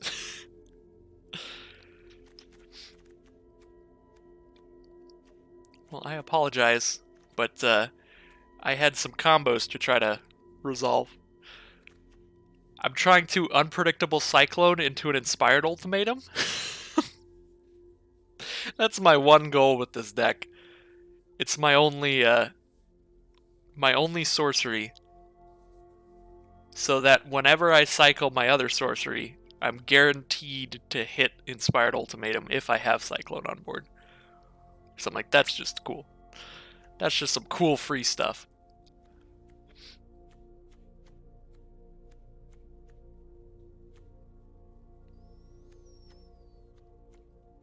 Other than that, this deck is pretty Pretty not the greatest, but it's got one really cool combo. I'm gonna do my best to resolve. This seems improbable. Hey, don't hate on it, Ryvoke.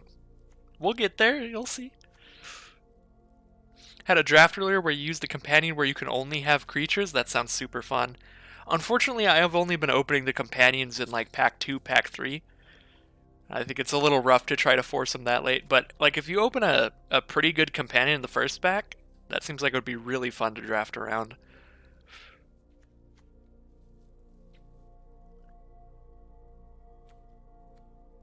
Still gonna cut 5 cards. I guess the snare's not that good. You can take it, there'll be prizes if it happens. Nice.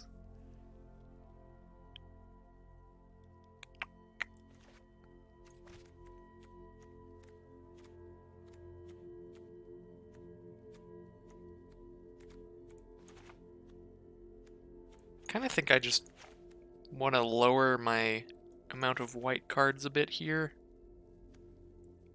Focus more in on is it to help the mana just splash in white, sort of. Can't really splash in white that much though. Gonna head back to your draft. Good luck in your drafts today. You too, Captain Kush. Thanks for stopping by. It was definitely a fun, interesting draft. I hope your deck ended up pretty fun as well.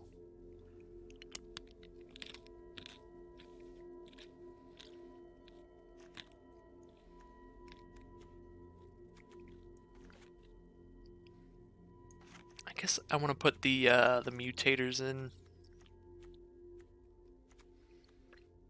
over the tapper guy.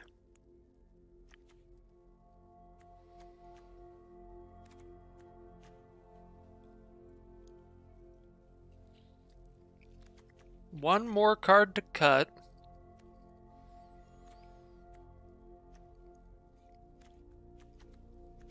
I definitely like having a lot of decently large stuff to try to get off of Cyclone, at least.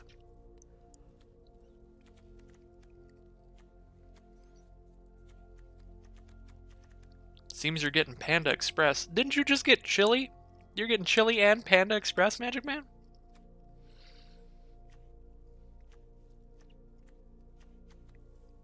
I'm hungry, says Magic Man. This man's appetite can never be sated. Well, our mana base is pretty good this time. At least.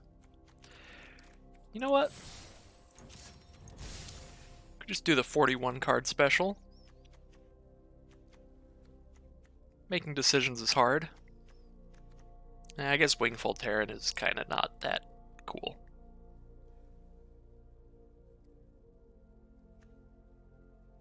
I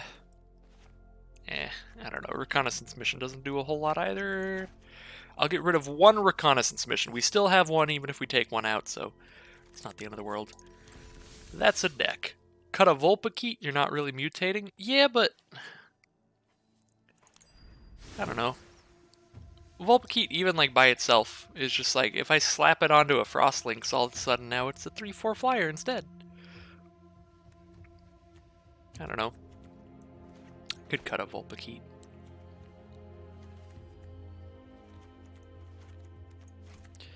I feel like we're also just not really doing that many creatures.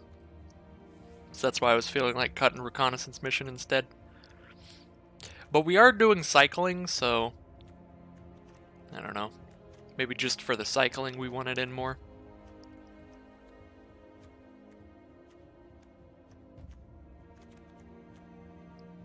Oh yeah, plus putting a Vulpikeet on top of a Thieving Otter seems really good. Give Thieving Otter flying and make it bigger. Yeah, I'm gonna put Vulpikeet back in. Yeah, I feel like that's pretty fair. It's probably between Vulpikeet and Reconnaissance Mission on what to cut there.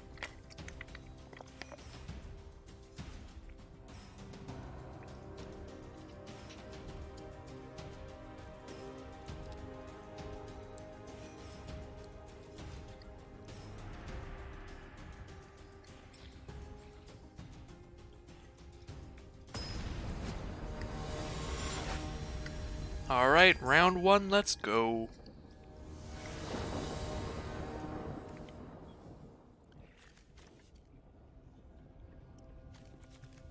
Mutate is a pretty cool mechanic. Our mana base is really good this time, but this hand is not. Probably gonna have to mulligan this. I mean, I do get to cycle the ambush away at least. I think I should mulligan this. Oh boy. This is gonna be round one every game. With every deck. This hand is worse. But do I really want to go down to 5? Yes. Alright. There we go. All the colors. We have all the colors. We just don't have the cards. We have more cards than we did in our last hand.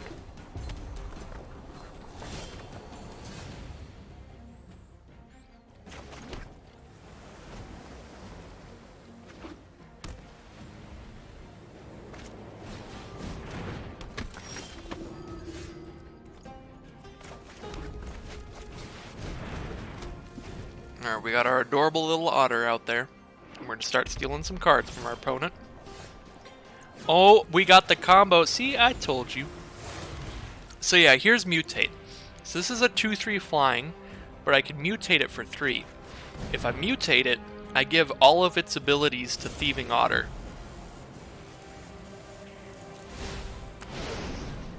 So now this creature is a 2/3 with flying that also has, whenever it deals damage to an opponent, you draw a card.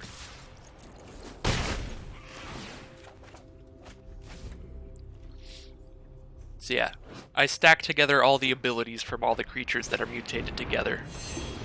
But I only have the power and toughness of the creature on top of my stack. It's pretty similar to Bestow, but you don't get the power and toughness boost. You just have the power toughness of the creature on top. What is that? What is that?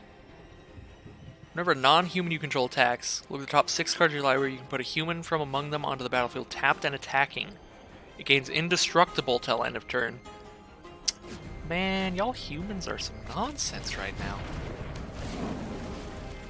Sit down. Winota.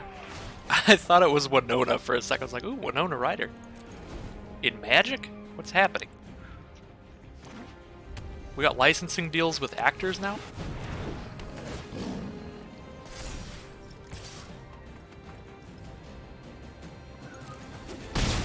Okay, well I'm kind of worried now, because they now have a non-human, which will trigger that thing. Ooh, we got our Cyclone, though. We might want to just pacify the non-human, so they can't do that. Plus, that allows me to get in with Vulpikeet again, which is important.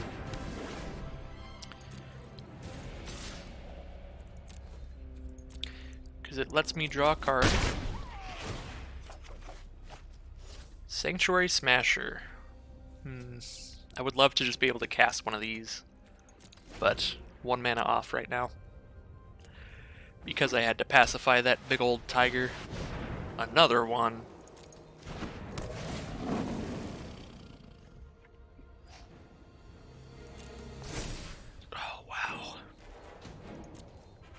I don't think I'm going to have time to do my Cyclone stuff. I'm just going to die before that. Some massive damage coming in here. This is going to be 8 damage, unless I chump block 4 of it.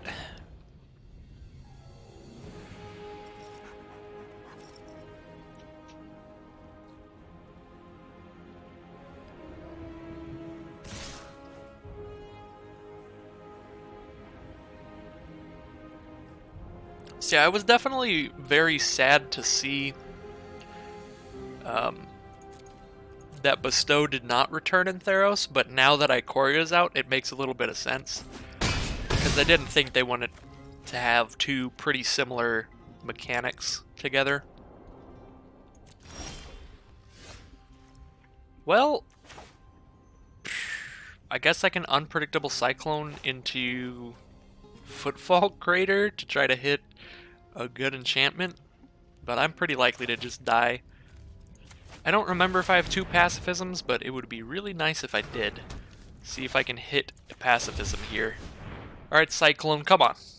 Show me the goodies. Nope, just reconnaissance mission. Fair enough.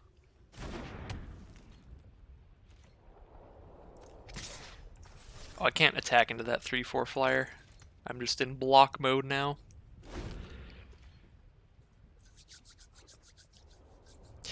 That's true, Magic Man. Humans are massive in Magic. Sometimes.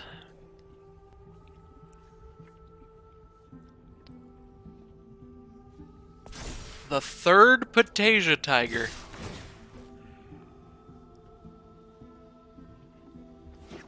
And they hit a human off of the Winota. So now they have a 3/3 indestructible out as well, and this one poops out another human when it comes into play. Oh. Nope, that's 7. I have to chump block. I have to chump block with both my creatures to survive. That puts me to 1 life. Well, maybe if I draw my sorcery that has cycling. Ah, that's not that. It's not that at all. It is a cool card though, but I need something that impacts the board immediately in a major way, and that doesn't do that, so I'm pretty sure I'm dead. Let's spin the wheel. We got a prickly marmoset. Cool.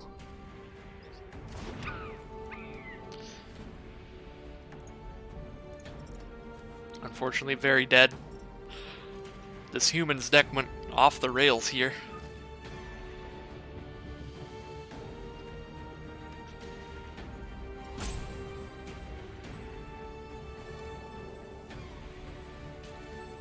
Oh, they're reading my Cyclone. They're probably like, I don't really know what's going on.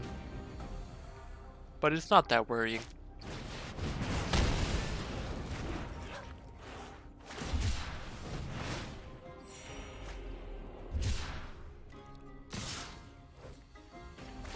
About to go to like -40.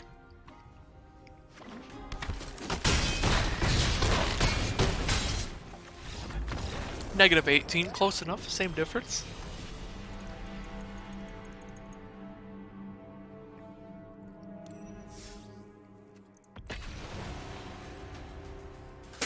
Well, turns out Patasia Tiger's pretty good. And Winota for sure. But the triple Patasia Tiger was really rough because we had a 2/2 to trade with their 2/2 that they kept attacking in with. But every turn they consistently had Patasia Tigers to give it +2/+2, so like my only choices were to chump block or not. Very strong deck.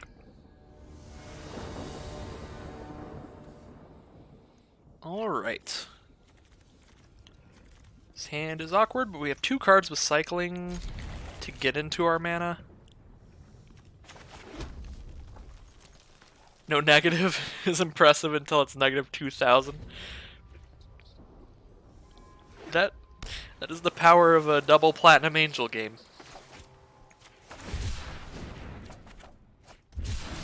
Alright, we're getting lands.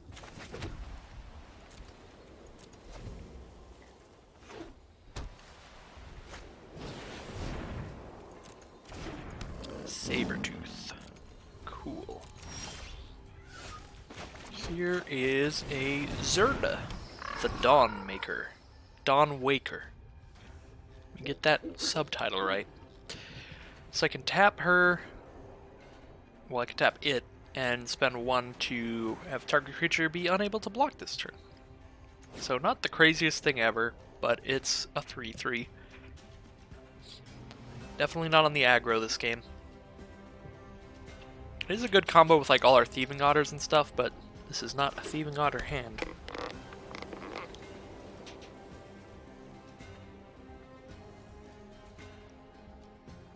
Probably just gonna Whirlwind of Thought next turn. Get ready to start pacifying stuff. This card's definitely going to be a Commander All-Star for decks like Elsha the Infinite and stuff like that are already almost entirely non-creature spells. They're just casting at all times. Pretty excited about this card. The only thing really stopping this from seeing play all over the place in Commander is that it's 3 colors, so it's only going to see play in Jeskai decks, obviously. Or 4 or 5 color. Oh, Mothra! Mothra is here! Alright, so that's a really big problem. If I ever kill any of their creatures, they just come back with flying. So let's not kill creatures, let's just pacify creatures. That's definitely an actionable game plan. Yeah, that is pretty sick, Kung Fun. It is pretty sick. Mothra. Mothra actually looks adorable. Not gonna lie, it looks like a Butterfree.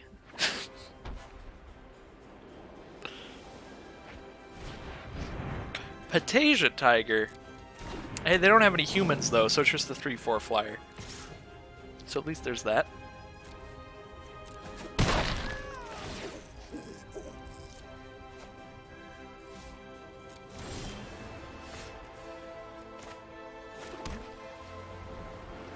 Okay. Well, let's make a big old flying blocker, since their basically whole field is going to have flying anyway. Mothra always dies. Oh, that's true. Yeah, you can just kill Mothra. Unfortunately, I can't. I don't have any damage-based removal, I don't think.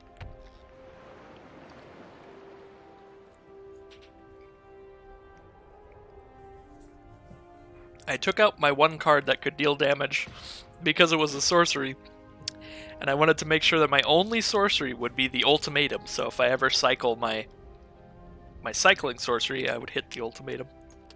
So, you know, this is weird. Maybe they just want to give it flying. That's what I'm hoping for. Wait, what? Oh, it was mutated! I forgot it was mutated, so I guess now they're both back with flying. Alright. That's okay, that's totally fine. And now my spells cost 2 more to target all of their creatures because they all have flying. Oh, in the films, Mothra always dies like 90% of the time. That's sad. Yeah, I haven't seen any of the Godzilla films, so a lot of this... The Godzilla cards are just like, I don't know, they're cool. They're not like a personal thing for me. I am quite dead. Oh, reconnaissance mission. Someone's actually using it. Our opponent is about to draw so many cards. 2, 3.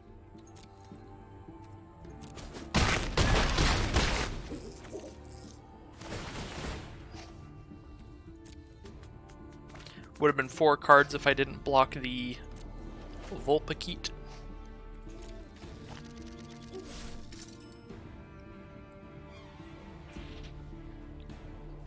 I do kind of like that Ikoria, all the mutate and stuff in it is basically just the Simic cards from Unstable.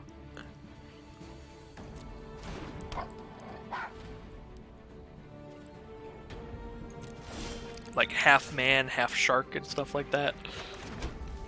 We have the Cyclone, but I think we're gonna die before we get to try to do it. We do get to draw 1 card off this, so if we immediately draw our sorcery with cycling, that would have been the best. That would have been absolutely incredible.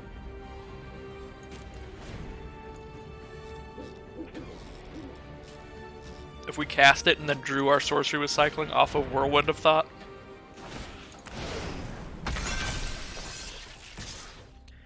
Get to do a tiny bit of a thing.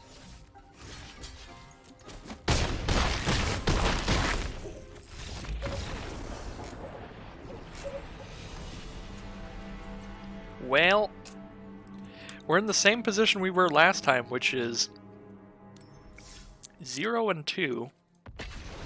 But last time we kind of brought it back at the end. Got a couple wins in there. You kind of wish they brought the cycling lands back? That would have been really nice. At least do, well, they kind of did. They did the 3-color. They did 3-color lands with cycling now. And I guess it would have been too much to do the 3-color cycling lands and the 2-color cycling lands together. Or do you mean the monocolored ones, like are on Arena?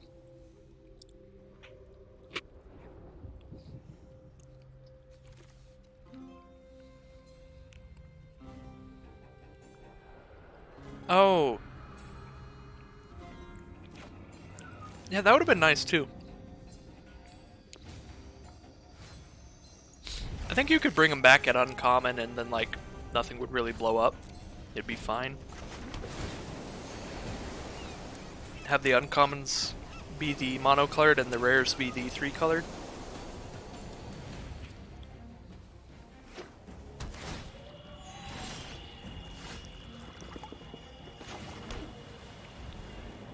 But yeah, I would have liked to see the enemy colored 2-colored ones, because I don't think they made those yet. I think there's just ally colored 2-color cycling lands still. So just like blue white, blue black, black red, red green, green white.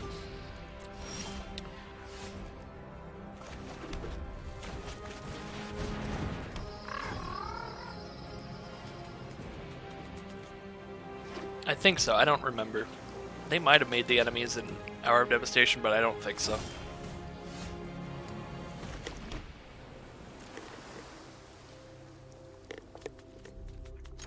This is one of those weird games where I might just play a Frostlings without even tapping a creature. Just to have another creature on the field. I think I'll do that.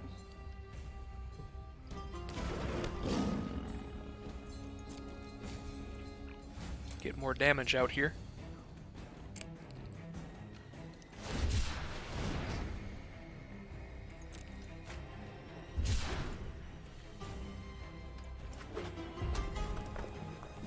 Probably going to cycle my Hampering Snare soon.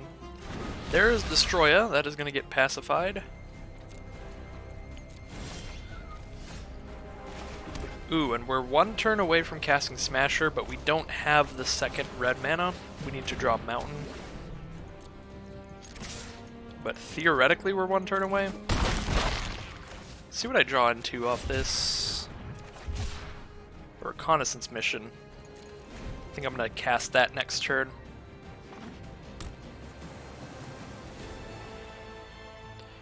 Next turn I could cast this and use the ability to make something unable to block. If they play a creature, it looks like they're not going to do that, so I don't even have to.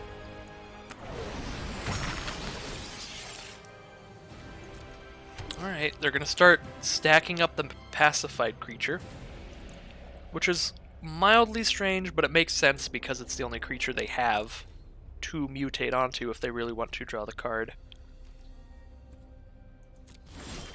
Alright. Did not draw the Mountain for the Smasher, but that's okay. We can play Reconnaissance Mission instead and draw a couple cards, which is very nice. Reconnaissance Mission gonna put in some work this game.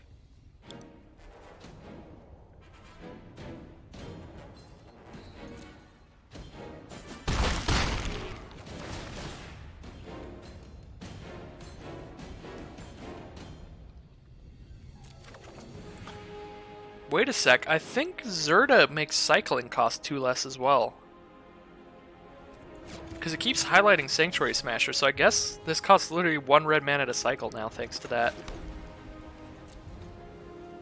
That's really cool. I didn't even notice that. That this makes cycling cost less too. not just abilities on the field.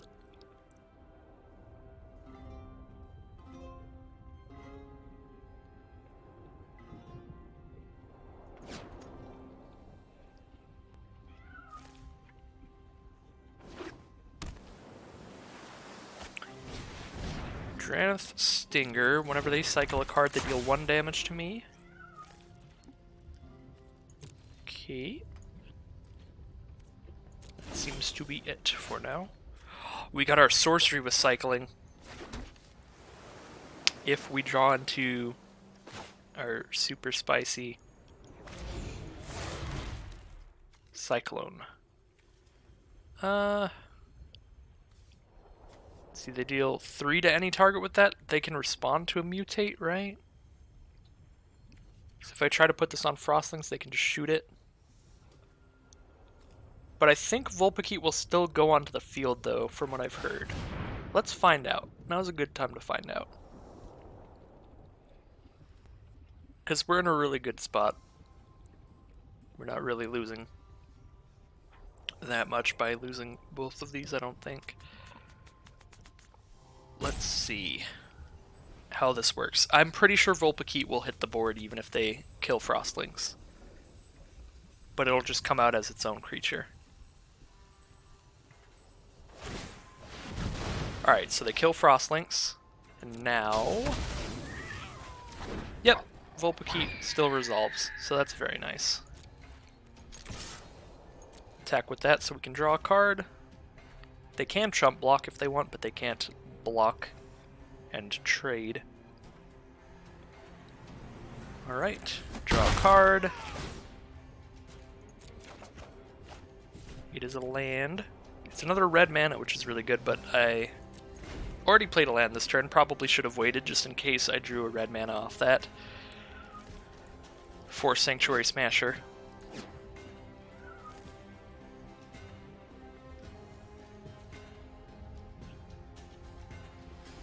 Opponent has 5 cards in hand. They definitely have more cards than me, so they could stabilize and try to take this just with card advantage.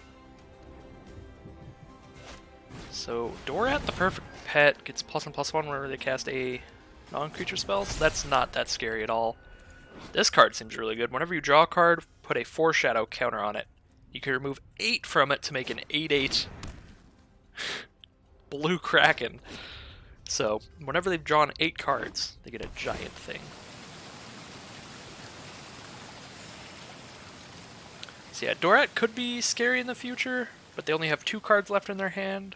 Right now, our Vulpikeet is still slightly bigger. So we're good for now. Dang. Did not draw our Cyclone. This might be the point where we should just cast this to draw 4 cards. I mean, it definitely is what we should do. I don't know if I will do that. Yeah, you know what? I'm gonna do it. Oh, no. Oh, okay. I don't know why I instinctually thought the right side would be just casting it, but I did. So that's a thing. I'm gonna hope for no instant speed card here.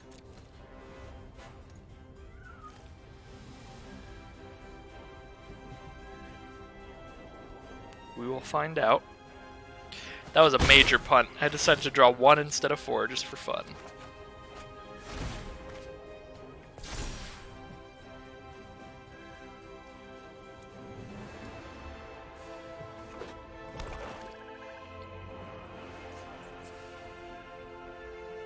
Opponent is on theme. They are playing Grixis with their Bolas avatar. I failed us all. I'm playing white mana with Bolas. That is not allowed. Alright, that could be terrifying if they draw any more mutate cards. They can start shredding my field.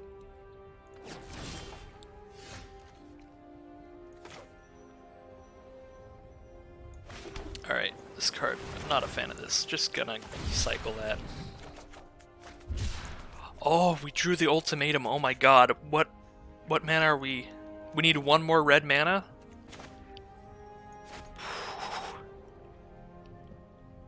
I would love to finish the game with that.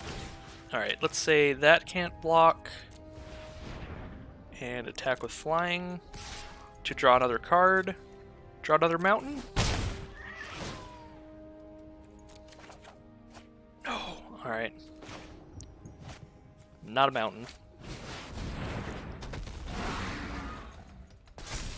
I actually had lethal if I mutated Vulpikeet. I just noticed. Mutate is slightly confusing to get used to. But, yeah, I can mutate my 4/4 Vigilance on top, so that Vulpikeet would then be a 4/4 with a plus and plus 1 counter, so it'd be a 5/5. They were at 4 life. I could have hit them for 5 in the air. But, maybe I just wanted to draw this mountain. Alright, target player gains 5. Deal 5. And draw 5. There we go. Inspired Ultimatum for the victory instead. Please? Counterspell would be the saddest. Okay, a bunch of cycling triggers.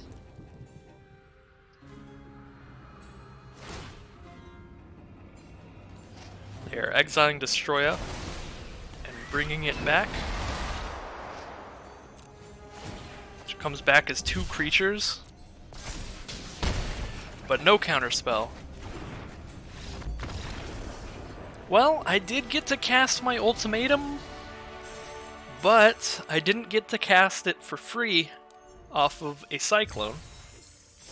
I'll still take it, but it's not what my goal was when I built this deck.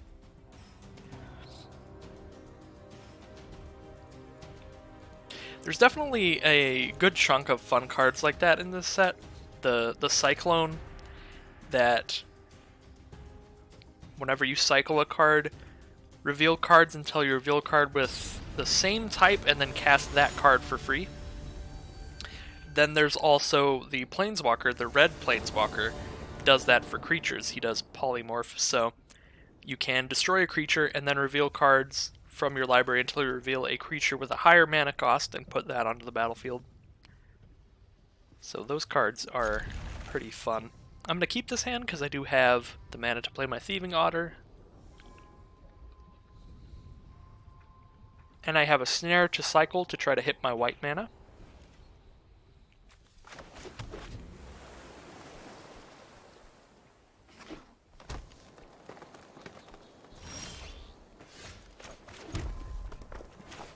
I'm just going to cycle it right now. Ooh. Gave me Zerda, the Dawnwaker. Since I drew Frostlinks, I will play Thieving Otter first, because that can almost guarantee me a card next turn off of Thieving Otter, which I think is definitely more important than the 1 more damage. Zerda will be very helpful for getting Thieving Otter through in the future, but for getting it through immediately, Frostlinks is going to be better.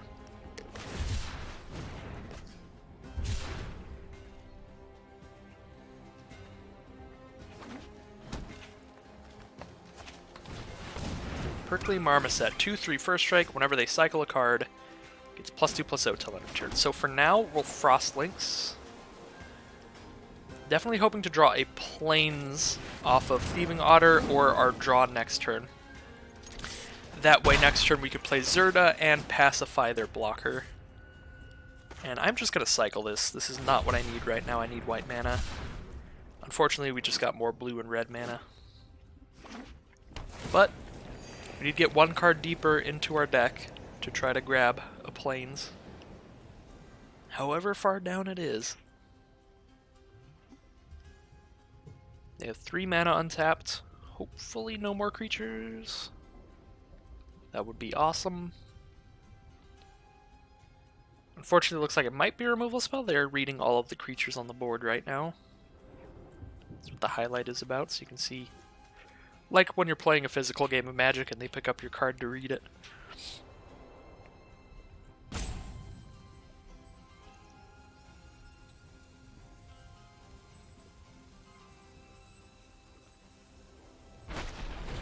That is a removal spell. Well, goodbye, Thieving Otter. Very sad. We did get one card off of it at least, but would have liked to see more.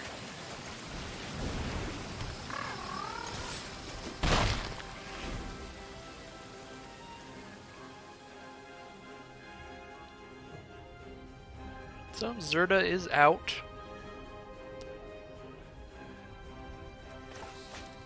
We only really need our white mana for our Majestic Auricorn right now, because these cards we're not going to use right now, I don't think. Just some removal spells. We can wait for a larger creature for those, but I would rather not wait for applying more pressure onto this board. This big old unicorn.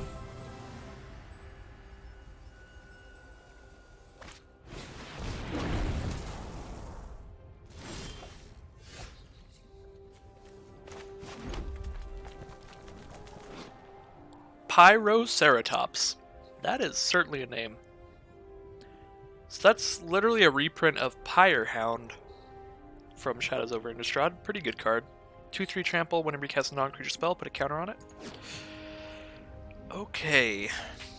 Now, I'd love to cast this Inspired Ultimatum. I do need to draw 2 planes for that one, so I did draw like the most difficult card to cast in my deck.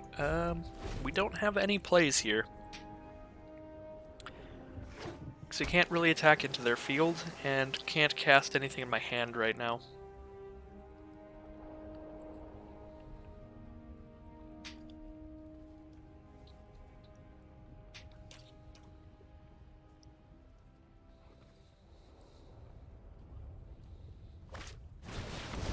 Proud Wildmonder.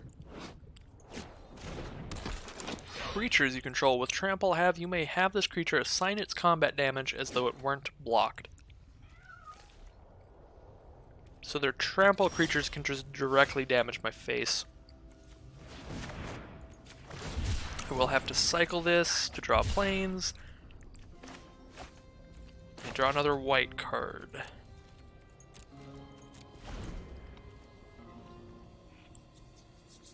It could be a lot worse. Our opponent doesn't have a massive amount of pressure on the board right now.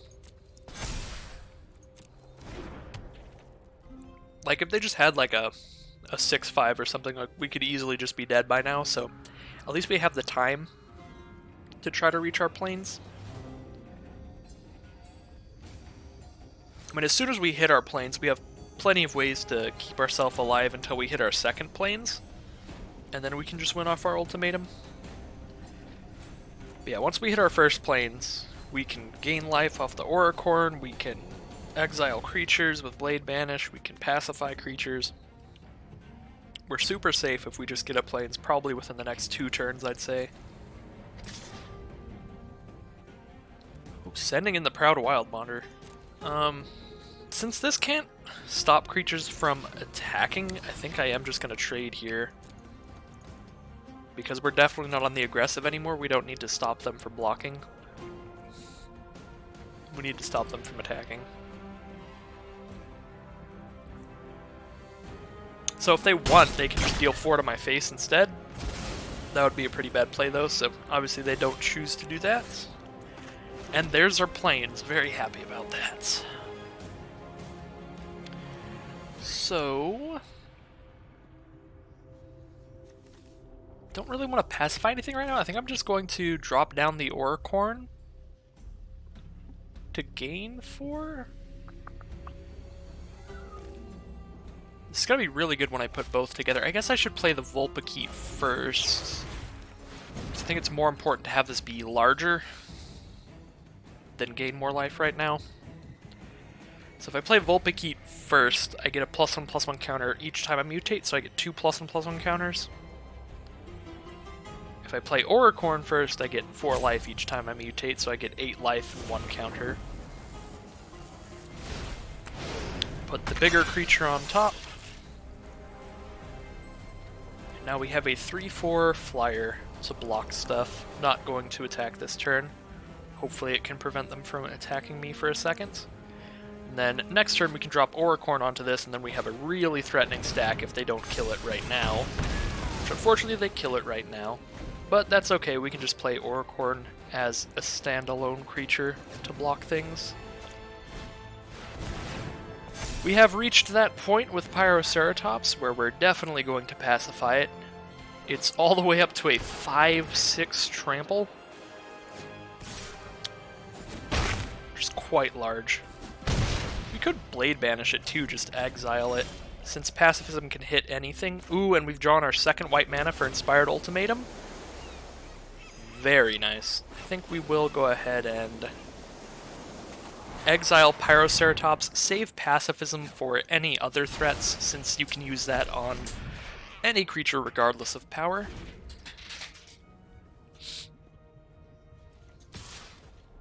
Now we're just taking 2, it looks like. We do get to Ultimatum next turn. I'm very excited. Greater Sandworm. Alright. Well, I might not want to Ultimatum this turn then, because I want to pacify that pretty badly. I will go ahead and play my Auricorn and pacify that instead. Just to be as safe as possible. Ultimatum does gain us 5, but we will gain 5 and then take 7 from Sandworm. There's another Sandworm. Oh goody. Well. In that case, we do just Ultimatum.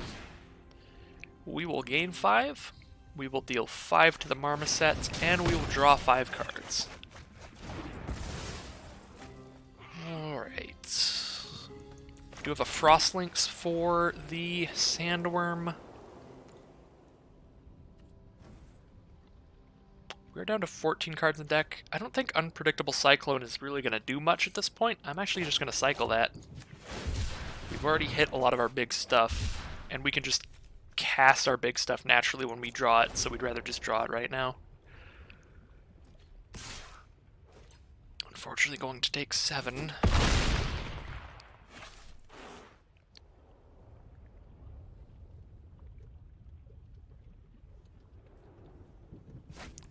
Definitely going to Frostlings the Sandworm. Oh boy. Now there's an Ivy Elemental as well. Do we have the mana to cast both? Yes, we do. So I can Frostlings, Greater Sandworm to keep it tapped, and play a Sanctuary Smasher. Now I can double block Ivy Elemental with Frostlings and Sanctuary Smasher. I can't double block Greater Sandworm, since I can't block it with anything with 2 power or less. This is starting to look really bad. Like, if they just keep playing 7/7s every turn, I cannot keep up with that. Even with the additional draw, my deck just doesn't have creatures that large. Zerda is a big problem. They can use that to prevent me from blocking with one of my creatures every turn. So they probably just keep preventing me from blocking with my biggest creature.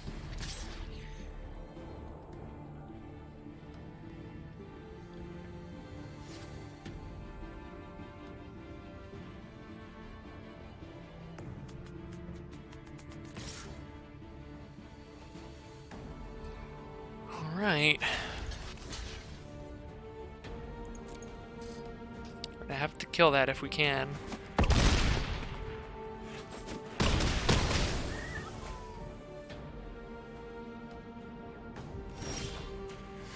Whirlwind of Thought. I mean, we can draw like our whole deck, but that doesn't really help us. I don't think we have any answers to more 7/7s right now, but like, I'll go for it. Let's draw more cards. Thieving Otter doesn't really help us on this board. It can't block Sandworm anyway. But it is what we have. We do get to attack for 4, since they only have a 3/3 to block with right now. So we draw 2 cards here. And there's a 3/6. If it weren't for Zerda, we'd be able to block Sandworm now. Because we could cast Terran. We could cast the Terran as a 3/6 block with our 4/4 and 3/6 to kill Sandworm. But we're not going to be able to double block, because they can just make it so Auricorn cannot block. I can give the Terran hexproof, so they can't stop it from blocking at least, so I know that I'll survive a turn at the very least, so I am going to do that.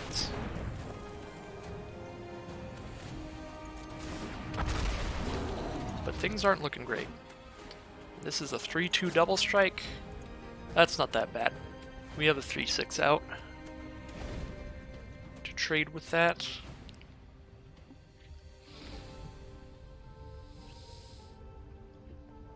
And a 2-2 that can actually chump that one, unlike the Sandworm.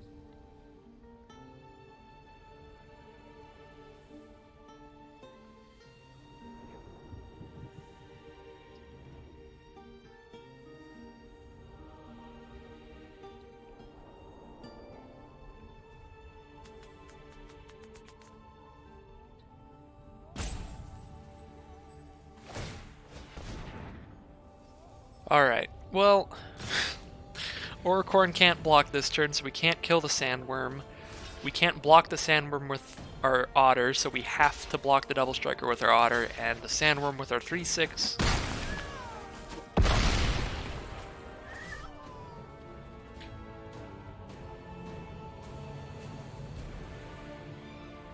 We are approximately dead. Whoa, Frostveil Ambush could make us survive, though? Tap 2 target creatures, they don't untap during their controller's next untap step.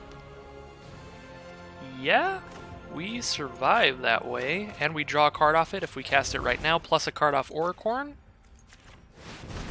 Glad I didn't scoop at least, that's a chance. We're drawing 2 cards here, and dealing 4.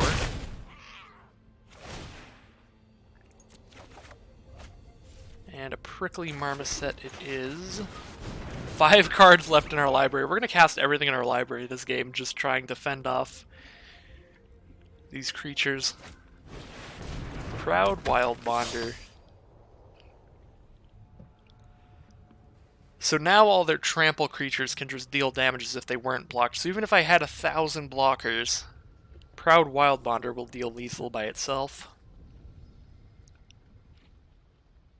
So we gotta do something crazy next turn.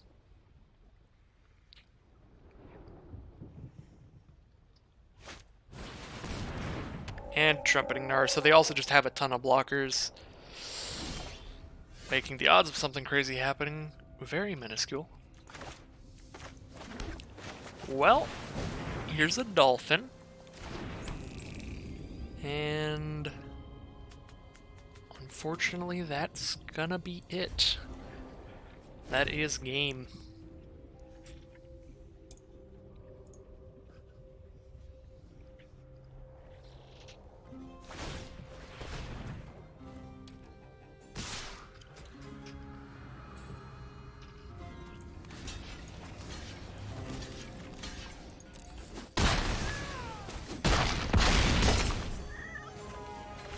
We did fight them off longer than I thought we'd be capable of, but fortunately we weren't capable of fighting them off forever. So that is 1 win, 3 losses. I don't have a great record with Ikoria so far. 2 wins and 3 losses, and then 1 win and 3 losses. But I have been trying to do slightly memey things. Alright, let's get into another Premier draft here. We got Godzilla Primeval Champion as our card style for this draft.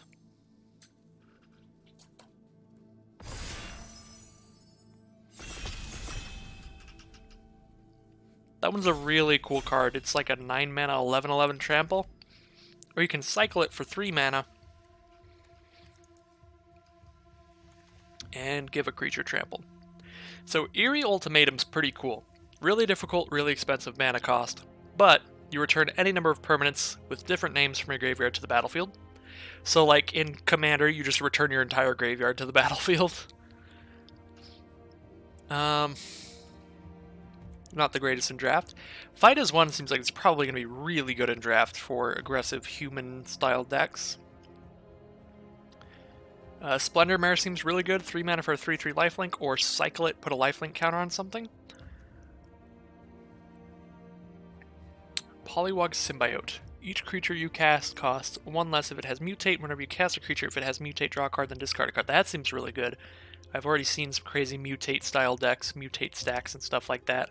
I think this draft I'm going to try to go as serious mode as possible and see if it helps at all or if I just completely don't understand this format. But as it stands right now, I think I'm just going to take the Splendor Mare because it just seems like a good aggressive card for drafts. Alright, whenever this mutates, return a creature with converted mana cost 3 less from your grave to the battlefield. Seems like another really good aggressive card, and it's in the same colors. We could cast this with mono white off of the hybrid mutate cost, so it does go very well with our first pick. So I'm going to lock in Necropanther for now as I read the rest of the cards. This green removal spell deals damage equal to the power of a creature in your hand. This is a black mutator with a death touch. Whenever it mutates, each opponent loses X and you gain X, where X is the number of times it's mutated. Seems fine. Got the squirrel that can have flying or first strike. And a bunch of commons. There's the Thieving Otter, which I like. Pyroceratops we've seen do some work. As well as the Spell Eater Wolverine that had death touch, or double strike at the end of that last game was pretty good. I'm going to go with the uncommon Necropanther here to go with our first pick, really. Now we could try to stay aggro and just take the 2-mana 3/1 here. It's also a cat, which means it's not a human, which means we can mutate stuff like Necropanther onto it. It's also a creature with converted mana cost 3 or less, so we can bring it back with Necropanther. We could also just take the human instead, but I'm not super excited about that. Alert Heedbonder seems really good, and it would stick with just white. I could play this for 2 white and 1 as a 2/4 vigilance. That gains us a life, at least 1 life, at our end step. Can gain us more if we have more vigilant creatures.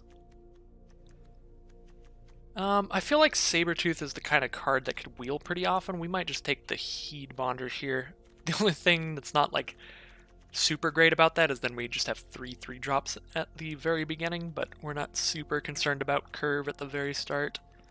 I'm gonna go ahead and take the Heedbonder. Just take all the good 3-drops. And we're still basically mono white because we can mutate this for white. We can take Charge of the Forever Beast as a green removal spell. Lore Dracus seems like it has a pretty good mutate ability. Turn an instant or sorcery from your graveyard to your hand. Imposing Vantasar. You can cycle it early or just have a 3/6 in the late game.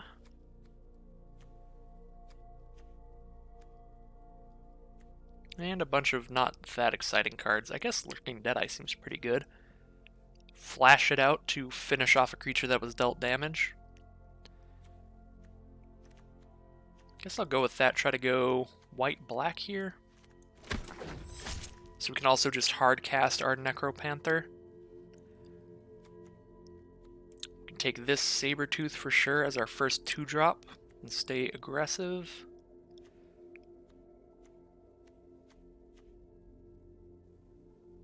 Farfinder seems good if we do end up trying to go with one of the 4-color decks, but I think I'm trying to stay very very reasonable and like strict in this draft, and just doing like a basic draft kind of thing with this deck, because I did kind of weird things in the first 2 and it hasn't worked out so far. I want to see how well just sticking to your roots, just draft fundamentals can be with this set.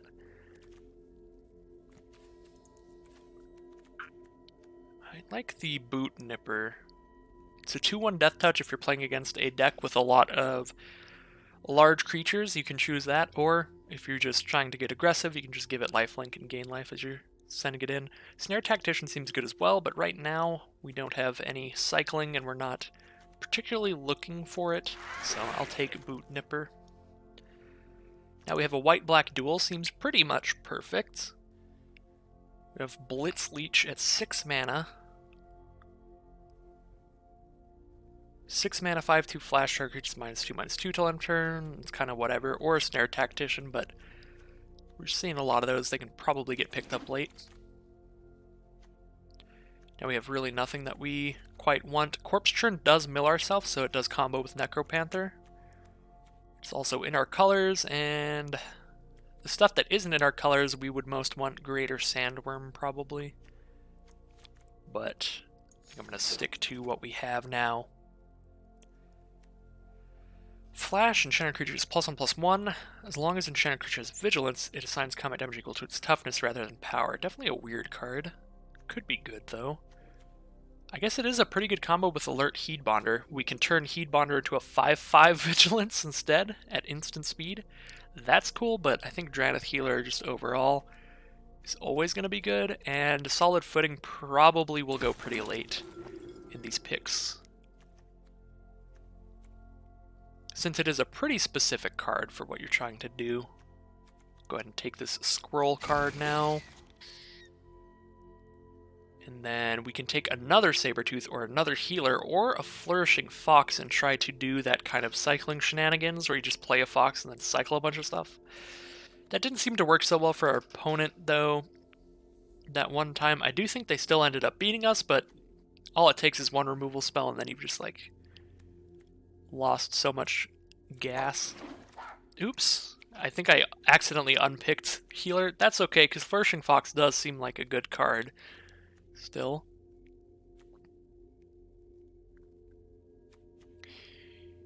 Light of Hope could be okay, just because it has so many different options. It's like main deckable Enchantment Hate. I don't know, I'll take the Unlikely Aid, though. Just as a little pump spell. And now we're taking cards we're not going to play, most likely. Ooh, I'll absolutely take the Dismal Backwater, though. It's really nice to get dual lands that late, just because they're definitely better than cards like Wilt that you'll usually get that late.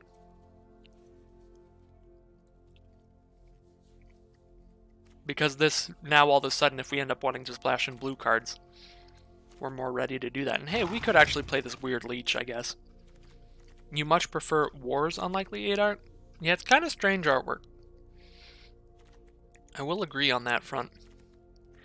Alright, Offspring's Revenge. At the beginning of combat on your turn, exile target red, white, or black creature card from your graveyard. Create a token that's a copy of it, except it's 1/1. It gains haste till your next turn. That seems like a really cool card, but I think it's too narrow for limited, really.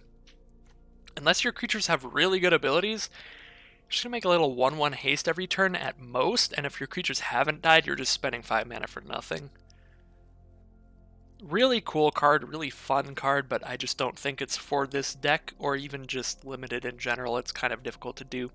So Vulpikeet has seemed pretty powerful, and we do have Necropanther to mutate with as well, so I like that. Other than that, we could just take Easy Prey.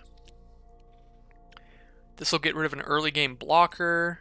You know what? I'm going to take Easy Prey here. It gets rid of an early game blocker, and you can cycle it late game if all they have are large mana cost creatures. Emergent Ultimatum is not something that is remotely castable for our deck. Keensight Mentor... Oops. I guess I accidentally double-clicked, but Keensight Mentor combos really well with our Alert Heedbonder, as well as just being a good creature in our colors. Here's one of those cycling triomes, I guess they're called. They're very cool. We are playing white and black, though, so we would want the white, green, and black one if we're going to pick one up. Jubilant Skybonder actually seems really nice. 3 mana for a 2/2 flyer that at the very least makes spells your opponent cast cost 2 more to cast it. And if you have more flyers, it's even better. I think that's going to be the pick here. The rest of the stuff does not look that great. Excuse me. Easy Prey has some good art. You know what? It really does. That is quite enjoyable. That's really good, yeah. The little frog, and then the assassin man, and then a giant dinosaur. That's pretty fantastic. I didn't even notice the dinosaur at first, and I already thought the art was great. Once you notice the dinosaur, that's just like next level. Incredible. Okay. Here's a Solid Footing, or we can just take the squirrel thingy. We do have 2 cards that Solid Footing goes really well on now. We have Alert Heedbonder and Keensight Mentor. There's also just like a Mutual Destruction, and we have a lot of small creatures, so Mutual Destruction is probably the pick. Bone Splinters is just a good card. And this is slightly better than Bone Splinters. Very slightly. Serrated Scorpions, whatever. I'm guessing that's mainly just as a mutate target is why it's kind of in the set. Dark Bargain is always a good card. Look at the top 3 cards of your library, put 2 into your hand and 1 into the graveyard. I like this Dark Bargain art. I think this can spar with the Dominaria Dark Bargain art. Dominaria might be a little cooler because it had that weird little Thrall dude who looked pretty cool. But certainly not bad.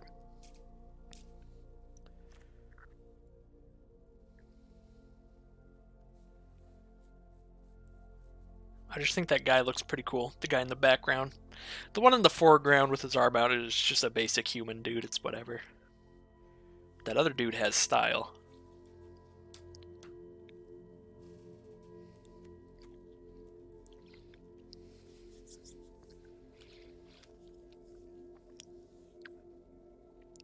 I do have to say, looking at this deck,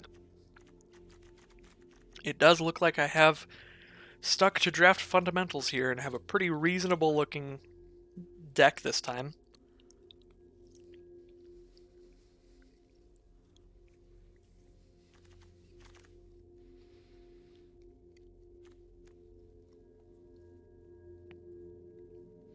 Night Squad Commando seems pretty good.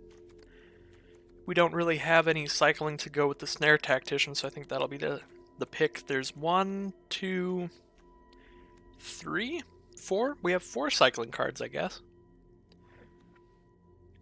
I don't know, I think I prefer Commando for now.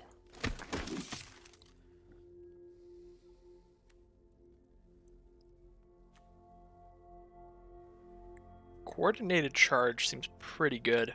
They gave Inspired Charge Cycling, which is kind of perfect because Inspired Charge is the kind of card where if you draw it at the wrong time, it's pretty useless. So, I am a fan of that. Let's try that out. Another one of the Squirrel Dorks. Offspring's Revenge still in the pack. Makes a lot of sense. I just don't think this card is that good and limited.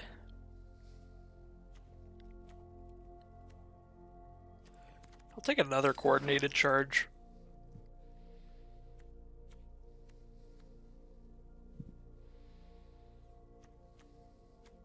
Take another Night Squad Commander here. Set has such good flavor text. I don't think I've been paying enough attention. I always read the flavor text in paper Magic whenever I go to like a paper pre-release, but obviously right now that's not a thing that's super happening. So I feel like even though the set has really good flavor text, I'm not going to read it that often because it's not often that I like look over to the side of the card, but I will look at the bottom of the card where the flavor text usually is. We can pick up that solid footing now. And another one.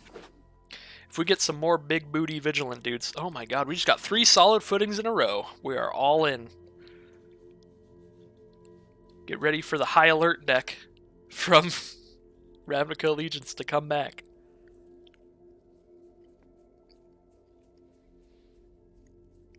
Yeah, but you have nothing better to do. You can't draft Ikoria. One day. Very soon you can. Ooh, we got another Necropanther? That seems like a combo. Double Necropanther. But Chittering Harvest, though, seems pretty insane. Whenever it mutates, each opponent sacks a creature. This pack's too good. I want all these uncommons. Stormwild Caprador.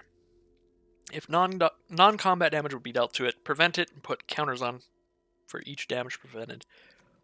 Yeah, I want all these. They're all pretty spicy. And multiple. 3 white removal spells in common. I want this pack. Necropanther, Chittering Harvester. Do y'all have any say? I got 8 seconds. Plus there's a delay on the stream, just naturally.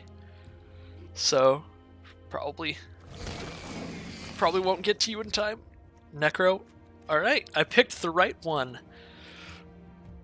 Alright, Grim Dancer enters the battlefield with your choice of 2 different counters from Menace, Death Touch, and Lifelink. This card seems great. This card seems gas. 3 mana, 3/3 Death Touch Lifelink, or Menace Death Touch, or Menace Lifelink. I'm going to lock that in for now, because it seems really good. Omori is pretty good. 4 mana, 4/5, you can just be like, now all my creatures cost 1 less. If you can companion this, it's exceptional. There's also Blade Banish, so there's removal. We love to wheel. But I think I'm going to go with Grim Dancer, because it seems really cool. Also, Grim Dancer, it's actually nuts. Nice. Another Grim Dancer. Gonna lock that in while I look at the rest of the pack. There is a Deadweight. Bunch of large white vigilant dorks, which do work with solid footing, but I'm probably just gonna cut these solid footings if I'm being honest with myself. And there's a checkpoint officer, which is definitely playable. At least in my opinion, it's probably playable. Whisper Squad is such a weird card. Like, it's one of those cards that wants you to draft a bunch of them, but you draft a bunch of them and then your payoff is a bunch of 1/1s. And it's cute.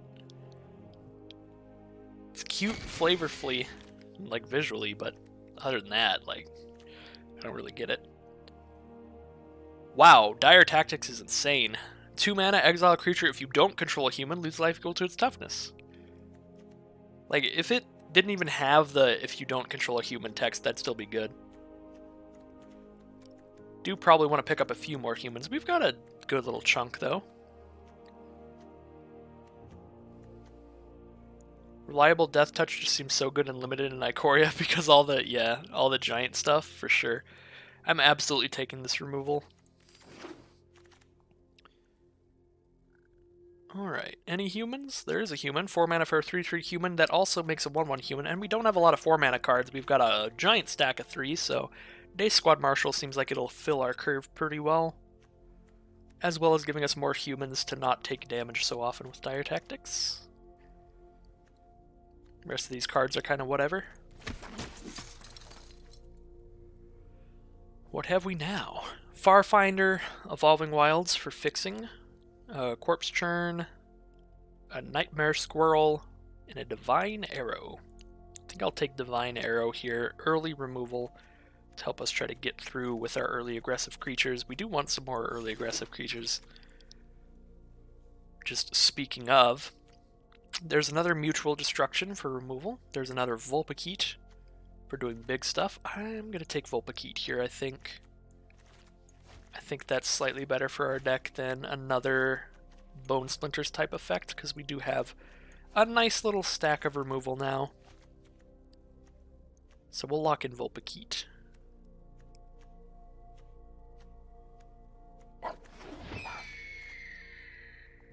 What is this? Suffocating Fumes. Creatures your opponents control get -1/-1 until end of turn, and you can cycle it for 2. That is the only card in our colors, so I guess it's the pick. Yep, the rest of the stuff is not even in our colors. We did wheel the worst of the removal from this pack, which makes sense. The Divine Arrow. We already have 1 Divine Arrow. We could take this Caprador thing now. I don't think we really need the Caprador thing, though. Because, again, we have so many 3-drops. We probably just prefer another Divine Arrow. And, like, Capricorn is kind of just like, unless your opponent's an idiot, it's just a 3 mana 1/3 flyer that they can't target with damage spells. Like, I suppose it is really good if your opponent's like, ooh, I'll bolt it. But I doubt that's going to happen.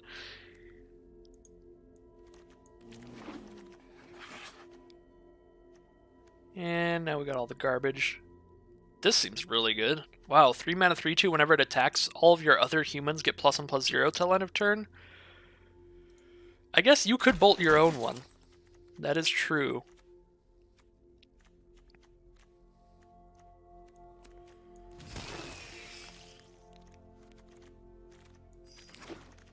But then you're just like, you're just playing your own bolts instead of like auras.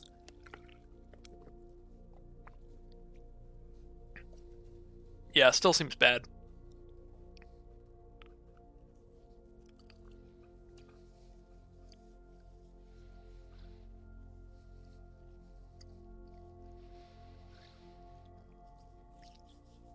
Alright, so we gotta cut 10 cards here.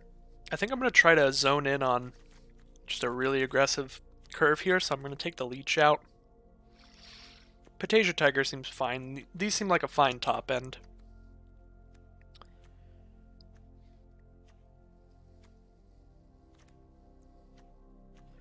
I don't know how I feel about the Nightmare Squirrel.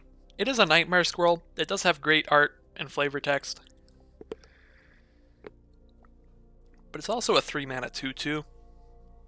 I mean, I guess a 3-mana 2/2 flyer is like, that's on par with most average cards.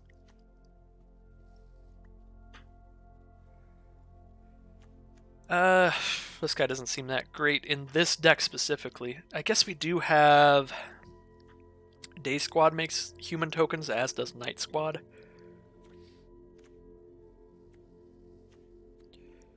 But I don't think we're really on that human theming. I think we'd rather just have a few humans randomly to help with dire tactics.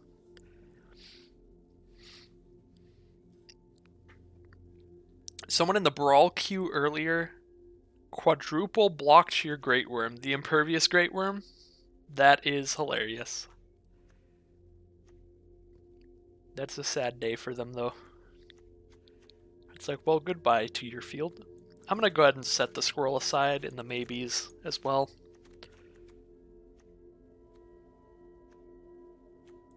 Set these corpse churns aside. They do combo with Necropanther pretty well, but I think we could also just play all of our 2-mana, all of our 3-mana and less creatures, just to have a lot trading in the early game. Which, speaking of, we're okay with trading because we have double Necropanther, so I don't think we need the Indestructible Pump spell. So if we take all these out, we're still at 44 cards. Probably take Flourishing Fox out. We don't have that much cycling.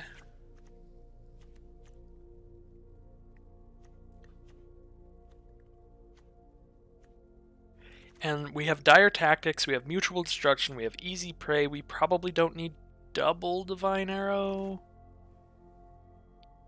Go down to single, and then probably want to cut some 2-mana cards. Or some 3-mana cards. Cut like 1 Night Squad and 1 Day Squad, or 1 Vulpikeet.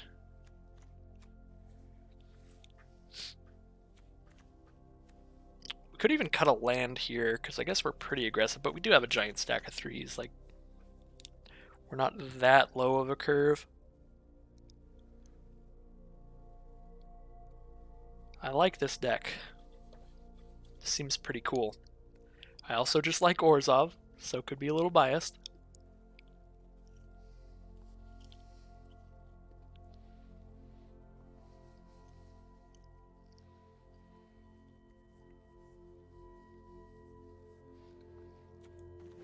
I'm gonna go ahead and drop the Day Squad Marshal, I think. Cut a charge you're unlikely to ever use too. Yeah, but I just really like that you can use this to like end the game if you have enough creatures out, or you can also just like cycle it at the wrong time.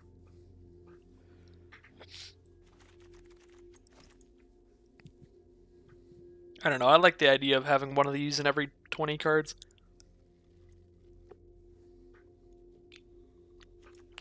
I don't know, I suppose I could cut one. Yeah, that's why I like it. If it were literally just Inspired Charge, I probably would cut both, to be honest. But cycling is pretty legit. I guess we can go down to one of those.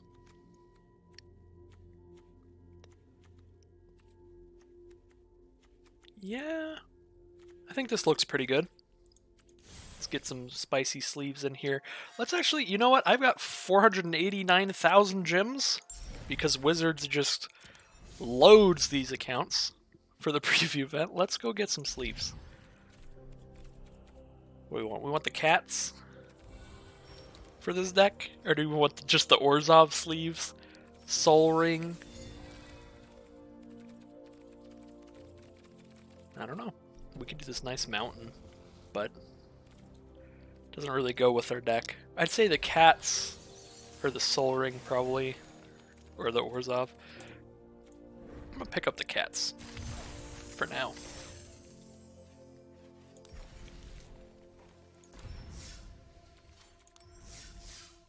Alright, let's set our sleeves up, lock in the deck. Alright, and here we are with our aggressive, relatively low curve Orzhov deck. Definitely a lower curve than the rest of our decks have been so far.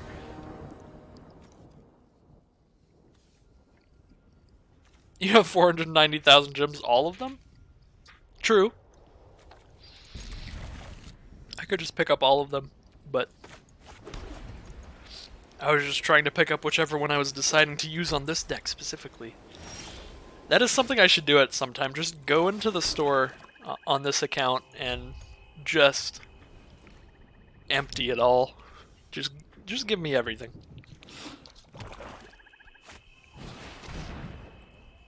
Durable Coil Bug.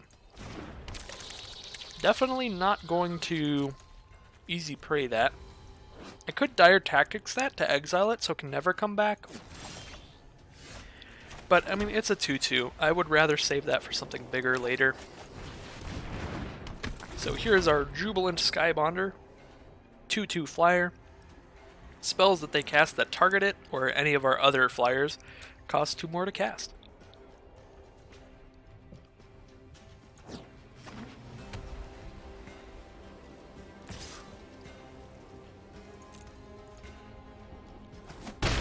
I really like hybrid mana cards.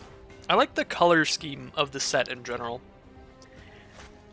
One of the things I didn't like about Khans of Tarkir is that, like, while I love the idea of a wedge set, I didn't really like that a big part of the way that they made sure that everybody could have decent mana bases was just having a bunch of morph cards in the set so you could cast stuff for colorless. I much prefer, like, hybrid cards and stuff like that to help even out the manas. Hybrid cards are just awesome.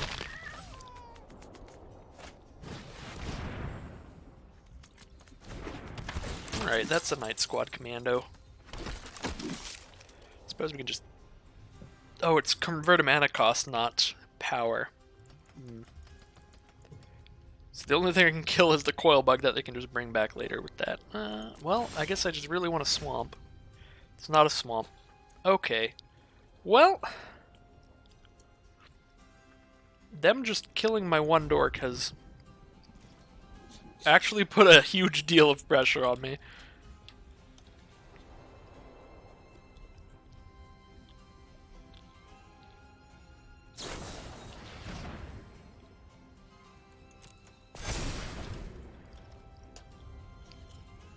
Well, now they've put a +1/+1 counter onto the Coil Bug.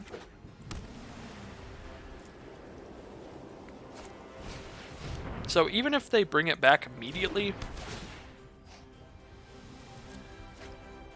I've still gotten a little bit of value off of the easy prey, because I slowed them down and removed the +1/+1 counter permanently. So I think I'll do that now over Divine Arrow on the 2/3.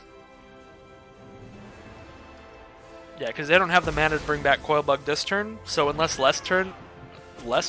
unless next turn they spend all their mana on it, it's not going to come back for a good while.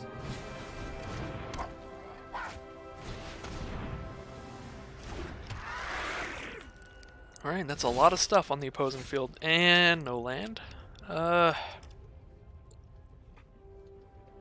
guess we are going to Divine Arrow the 2/3 now, probably.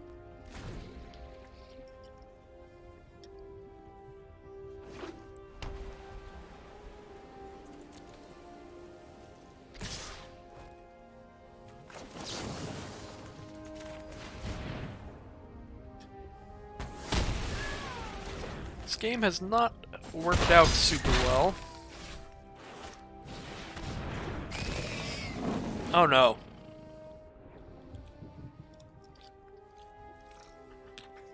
Well, that's tremendously bad. We're gonna have to Dire Tactics that thing. We have 4 mana now. Unfortunately, I can't Dire Tactics and do anything else. So if I Dire Tactics, I take 2, go to 7, take 4 damage on board, go to 3? I don't know if I can wing that. Like, I might be able to, because Grim Dancer can get lifelink, but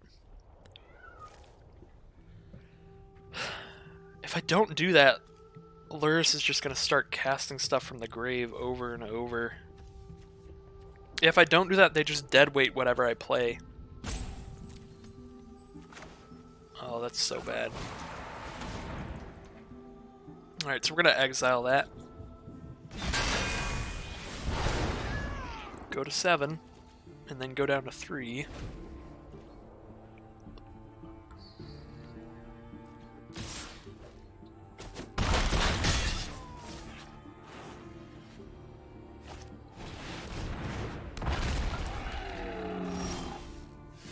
Alright. So if I play this with lifelink and death touch, I can block that, go to 6 and kill it, take 4, go to 2.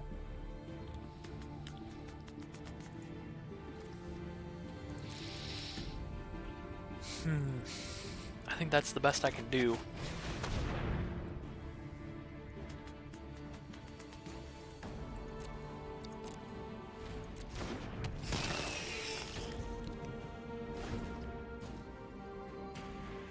Okay, good.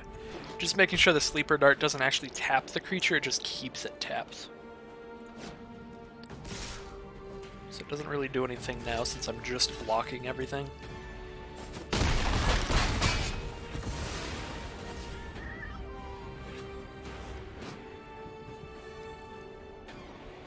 I would love to mutate out a Necropanther right now and bring back Grimdancer, that'd be so good, but I can't. I don't have the resources. I think I'm just dead now. 2 life? Yeah, that's just dead. I guess we'll play 3-4 flyers, the biggest we can do.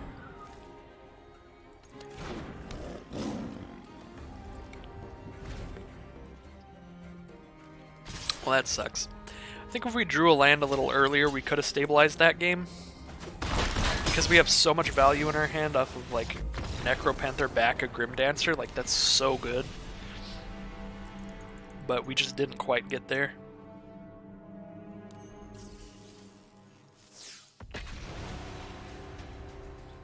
So that was certainly a loss, but it doesn't make me feel that that bad about my deck. I think the deck's definitely good. I think the draw just lined up pretty poorly. I'm not insanely worried that this deck like sucks or anything. Like I felt with the last one.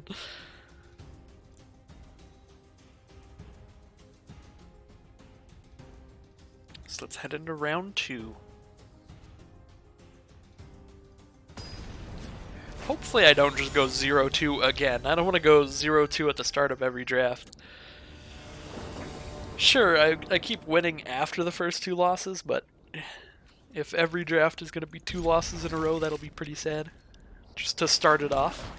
That's how you get off the ground running. This hand is very good. I have multiple removal spells, and I've got a Grimdancer on turn 3, which is a very fun card. Menace, Death Touch, or Lifelink. Whatever 2 I want. Bam. Let's get going. Let's do Lifelink, and they're white-black. Probably Menace. I think I actually want Menace here. Because now, even if they play a creature this turn, I can guarantee I swing in for 3 lifelink. And at white-black, I don't expect them to have tons of really big creatures, and even if they do, I have a removal spell in hand. I have Dire Tactics that can exile any creature.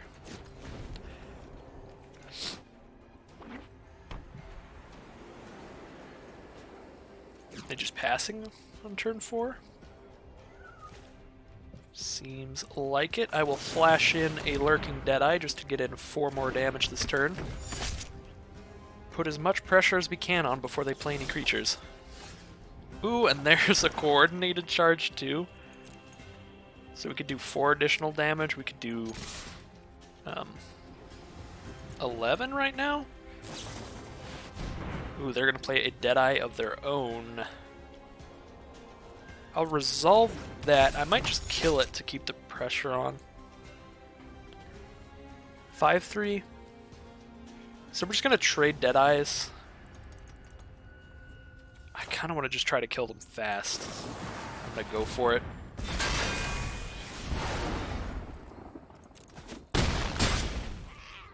And if they don't play a creature that's small enough for Easy Prey to kill this turn, I'm going to cycle Easy Prey. I doubt they will, unless they just randomly drew a 2-drop this turn.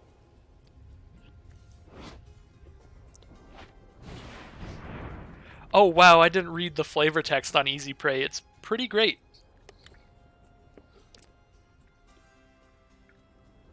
I'd like to thank Ryvoke for being here and reminding me that flavor text is awesome. So that I can actually read it. So it looks like I am just going to kill this guy.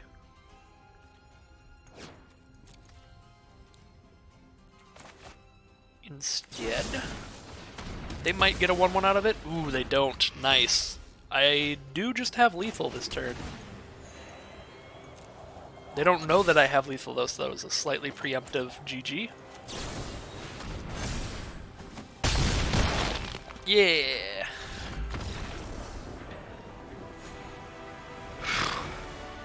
Wait. Their name didn't have a VIP on it. Weird. It's just Human Token 2028. Weird. Flavor does taste good. Alright, so that game went pretty well. Nice and aggressive. Curve. Roll it all out there.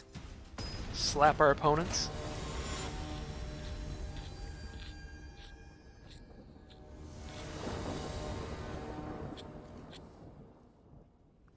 Human tokens are wizard employees? Oh, that's so cool. Alright. Played against a WotC employee. I would like to thank whoever that was very much for all of their work on the game. Either the card game itself or Magic Arena, whichever.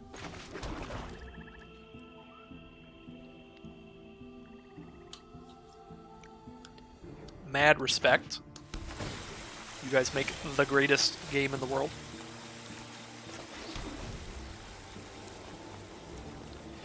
Alright, so this hand is also pretty spicy. Unfortunately, not going to get a lot of value off of Necropanther immediately, because I am just going to put it on board. But, you know. Next turn I could Dark Bargain just to throw stuff in my grave to hopefully hit something to bring back when I Vulpikeet onto my Necropanther. That could be pretty nice. You know, it's kind of weird. Take out food, be like, careful, it's super spicy. Dude, that's how you know it's the good stuff. That's how you know it's the good stuff. Anyways, I was going to say, it's kind of weird because, like...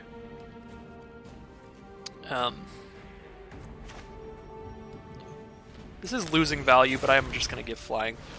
Anyways, it's kind of weird because when they invite you to this event, they ask you what they want, what you want your username to be and everything on this. So I don't really expect to see usernames like VQWC87. But, you know, I guess that's dedication right there.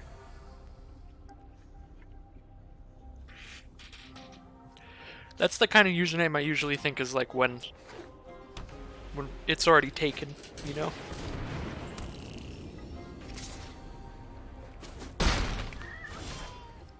But I guess it means something that I'm just not privy to.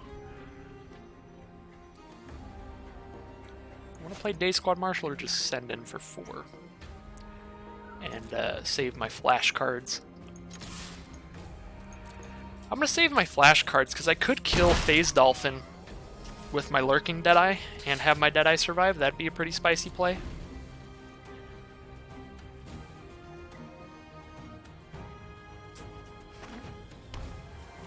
They're lying to you about the spice level, Magic Man. They're like, ooh, watch out, it's super spicy. And it's not. This card's really good, Primal Empathy. So at the beginning of their next upkeep, since they don't control the creature with the greatest power, they'll instead just get to turn their 3/3 into a 4/4. Which is very spicy. Unlike Magic Man's food.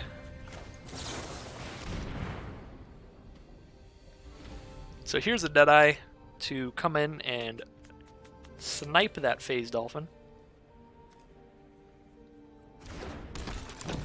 It says phase dolphin, but the creature type is a whale. It's just a very big dolphin is what it is. A very large one. Even more good flavor text on that enchantment. From this day forward, we confront this world together, lifting each other up. That is adorable. Oh my god, the artwork too is like hugging their little... little in air quotes. I don't even know what that is. It's like a lion-y kind of thing. Definitely a cat-like face. Alright. So, Day Squad Marshal's a really good combo with Mutual Destruction. So we're going to do that to keep them from putting counters on that Gnar.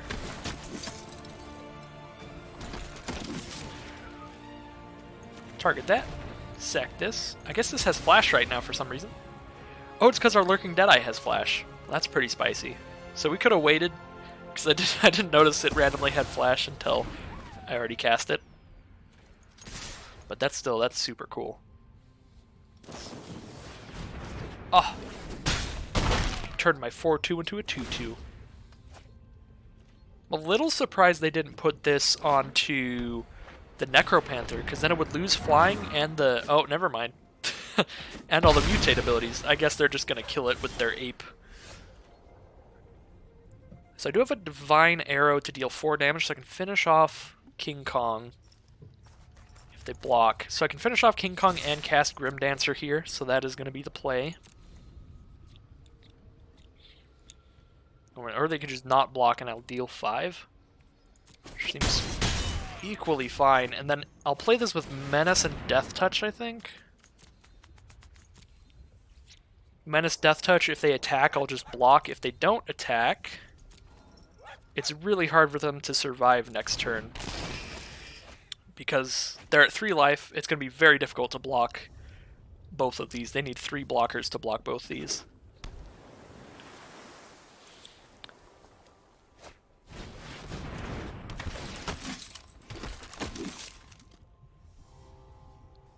Oh, you think it's the Necropanther? Oh, that totally could be the Necropanther in the artwork. I don't know. Well, they have 4 blockers now. So, as difficult as I made it for them to survive this turn, they can certainly do it. Let's draw something. 2 of them into your hand, the other into your graveyard.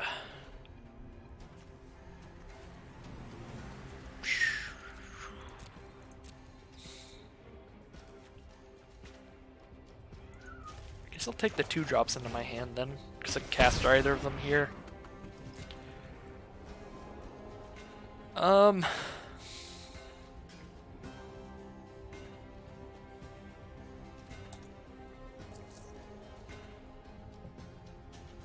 Not really in a great spot if I just sit here. What is like the worst that can happen if I attack? They could go like that, and then... Actually, no, I think we're still attacking. I think we're just still attacking.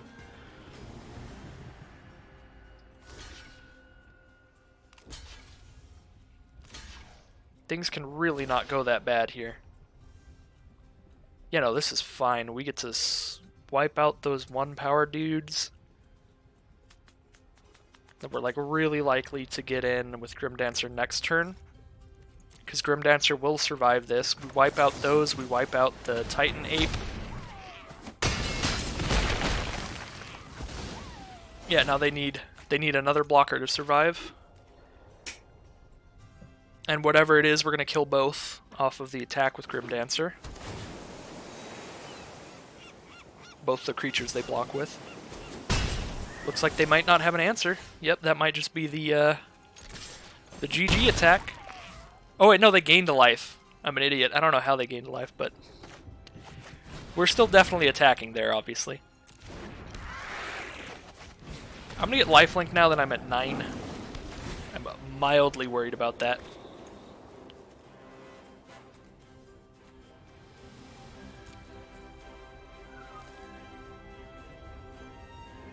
Oh, they gained a life off a tap land. That's how. Alright, we got there. So it does turn out with the way that things turned out. I should have brought back the 3-mana creature and one of the 2-mana creatures. That way, after I attacked that turn, I could get a 2/3 and a 1/1 and another creature. So get 3 separate creatures out instead of just 2 to make it even harder for them to survive. But my reasoning was I just wanted to bring back the 2-drops because it's like slightly easier to cast those and like an arrow in the same turn. That probably wasn't correct. Regardless, I won. You won, therefore, what you did was correct.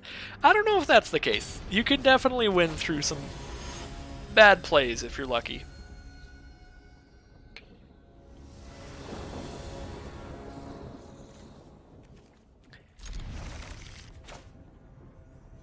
I like this hand a lot. We are very much set on mana. We have a Boot Nipper on turn 2. We can play that out with Lifelink and then make it a big old flying threat. Be really nice. This game is more luck-based than skill, and that's a fact. Okay.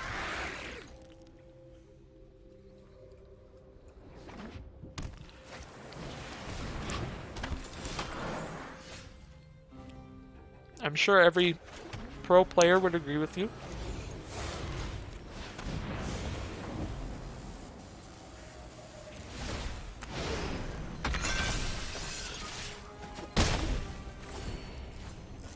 There is a large element of luck, but there's also a large element of skill. This is how pro players exist. It's not just like, if you have a lot of money, you can be a pro. That's not how it works. Wasn't necessarily the best play, but it wasn't wrong, because it worked. It just might not work again. I don't know, I think it can still be the objectively wrong play, because the other play, if we made the other play, right, like we still, literally everything would be the same, except we'd also have a 1/1 on the field. Like, we'd have an additional attacker. Like, the play wouldn't have slowed us down at all or anything, is what I'm trying to say on that one. So this 3/4 flying lifelinker should do a really good job at racing our opponent. Even if they crack back at us, we're gaining life faster than they deal damage right now. Worse and wrong are not synonyms, but I think I do see your point. Yeah, it's the worst play. I guess, yeah. It's the objectively worst play. That's the fairest way to say it.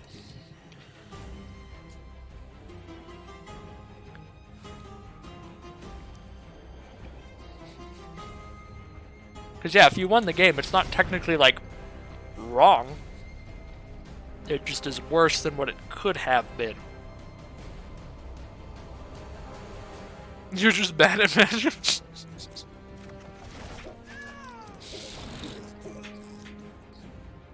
I like where Magic Man's going with this one.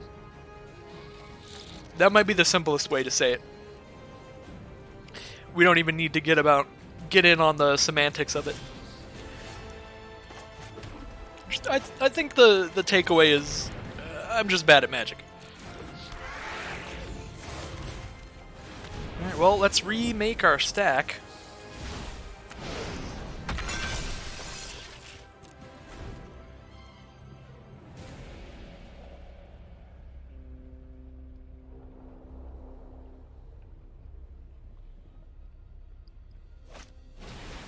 Dreamtail Heron.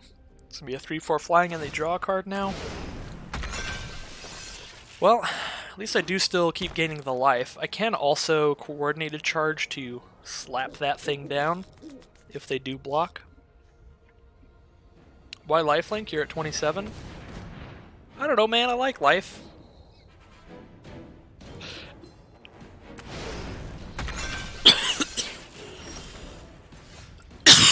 Excuse me.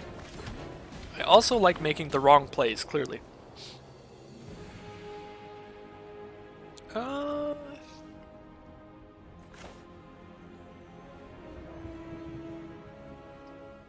Let's Pantasia here.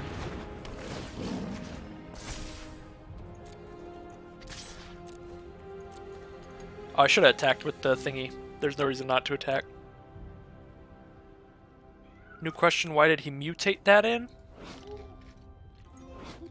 Because it only costs 2 mana to mutate, but it costs 4 mana to cast the whole thing. This is true, Magic Man, but my options when I cast Boot Nipper were Lifelink or Death Touch. If I chose Death Touch, if they happened to play a big flyer like this, I could still attack into it. So, I didn't know that they had this big flyer until I did cast it, I think, so it wasn't super obvious to me on board that I needed the Death Touch, but it should have been obvious when I saw that I'm at 27. I failed us all. Alright, let's just go big.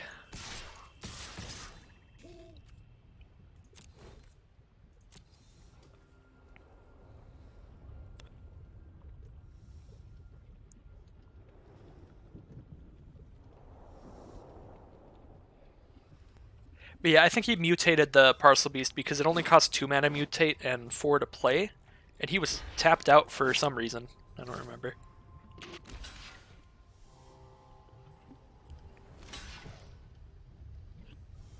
Okay, so that's... We probably want to kill the 2/4 over the 1/3. They're already good on mana. I don't think I need to kill their mana dork. So we'll do like that. And that. And gain a lot of life, deal a lot of damage. Ah! Wow, that like literally just counters my coordinated barrage. That's just a straight counterspell for that. Okay. Seems legit. At least I deal 3 to them. Oh, and all my creatures survive, so that didn't go that bad. I just didn't get to kill their stuff.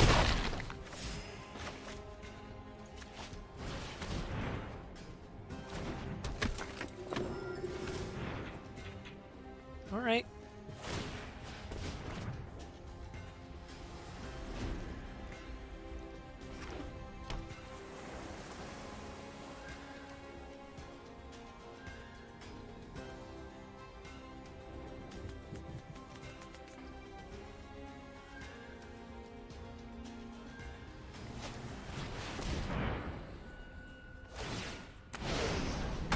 Well, they have more flying blockers now.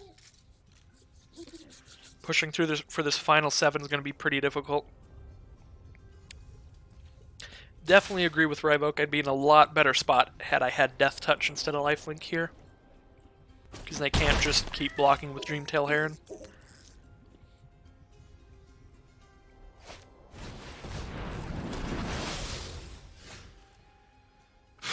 That's not good. Hey, if I really want Lifelink, I can get more of it. I do think I need to cycle this to draw into something, though, so we will just give our other flyer lifelink.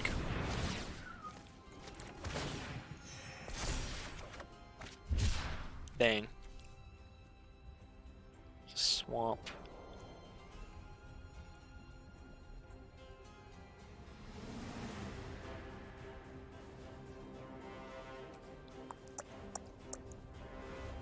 Yeah, no, Magic Man, I was less responding to the memeing and more just, like, being like, yeah, definitely should have Death Touch right now. Ryvoke has a big brain. I vote we create Urborg on Arena by killing this Yawgmoth. Do you think it's worth the 3 damage to lose one of these? I don't think it is. I think we have to wait. Which is really bad when they have a card like this out. And they get to draw 2 cards a turn. Oh, we probably would have won by now if we had Death Touch.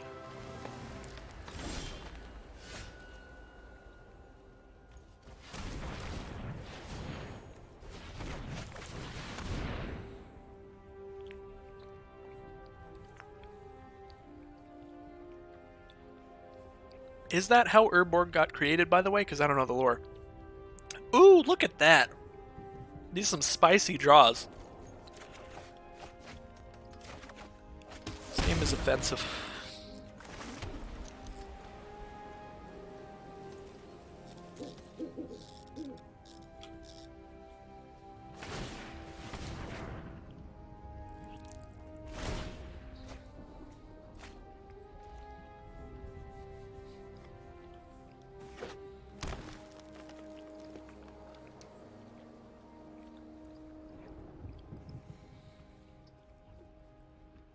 Oh, okay. Yeah, now I see what you're getting at. I thought there was like some big lore reason that I was like, oh yeah, Urborg Tomb of Yawgmoth. Tomb.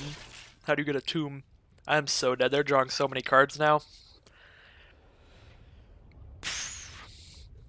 So sad. I should just give Ryvoke the wheel.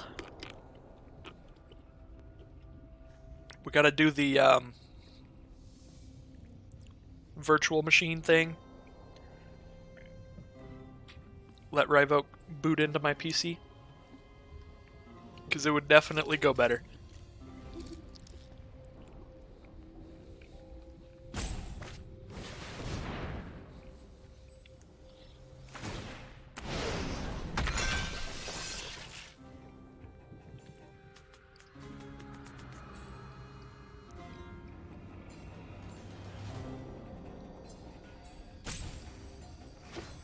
I like this card a lot.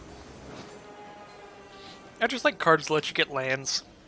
This one gets a land whenever you mutate.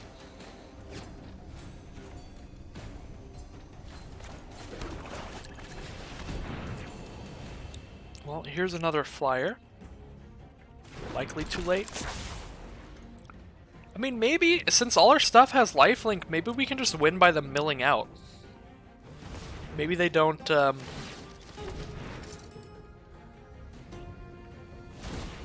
they don't have anything big enough to, like, crack through our field. That might be our main hope now. So they just draw too many cards.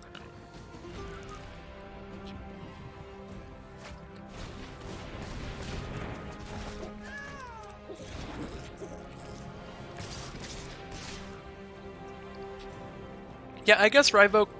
I guess we could do like a Frankenstein monster thing. Where I do the draft part, and then you do the gameplay. In before Doomblade? Bruh.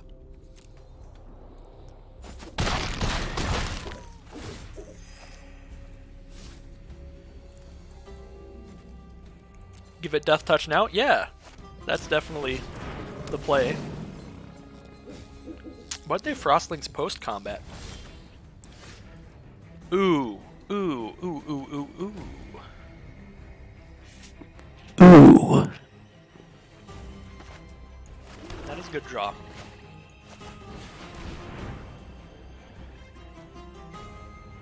Alright, Death Touch. And... mutate.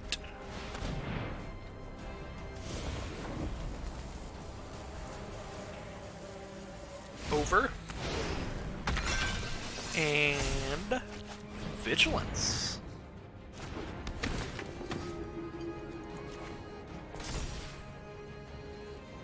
Look at that. Look at this. This is Ikoria right here, just stacking a massive amount of garbage on your stuff. Like, look at how tiny the text is now. Alright. This just seems like a shit show and I love it. Yeah, it's pretty great.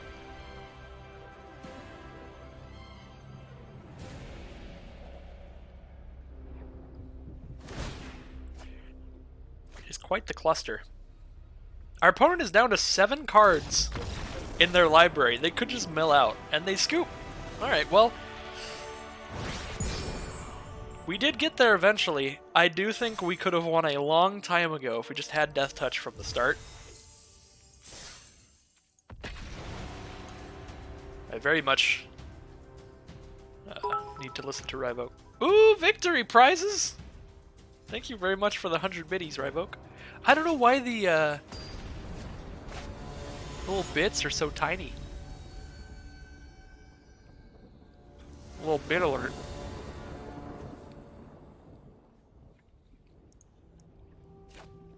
Oh! I had the alert box set to underneath all of the other stuff, so it just was showing in the chat box. The alert box isn't showing right now. My bad. Definitely my bad to Captain Kush. He didn't get his big shout out for his follow. Visually. I did say, though, that he followed. Oh, this is a little risky. I definitely need to draw a card, but I have 2 cards with cycling here. And a lot of very cool, very spicy stuff. Grim Dancer's pretty sweet. Look at that thing. Look at that nightmare. And we drew our 3rd land.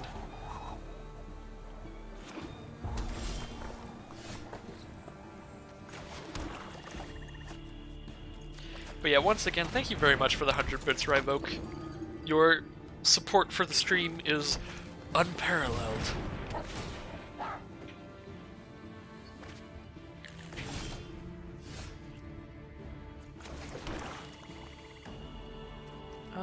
We can play a 3/3 lifelinker, or we can play a 3/3 lifelink Death Toucher.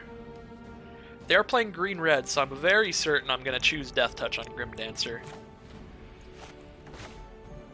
I'm going to do Grim Dancer first, because Splendor Mare can put lifelink on something else if I end up wanting it.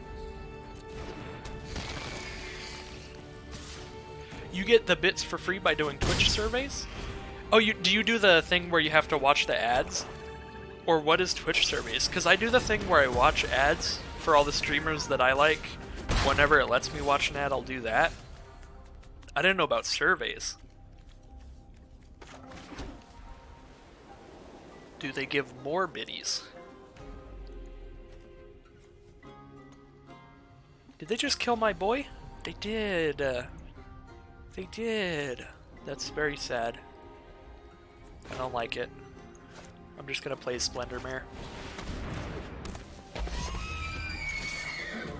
My opponent's very rude. They gave their little fox menace. How many bits you got, Scrub? How many bits do I currently have?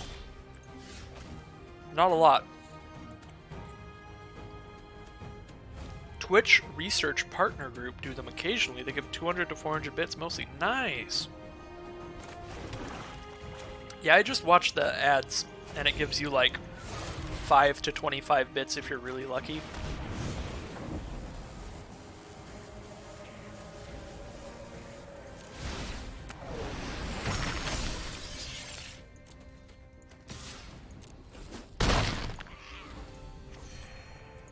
I can't check how many bits I have right now, because if I try to open the cheer thing, it tells me in red text, you cannot cheer in your own channel.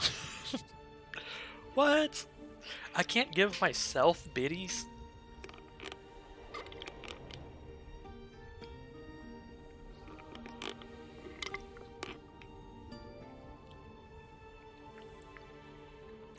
So, if they don't have a way to kill our Splendor Mare, we're doing pretty well. Oh my god, what is this?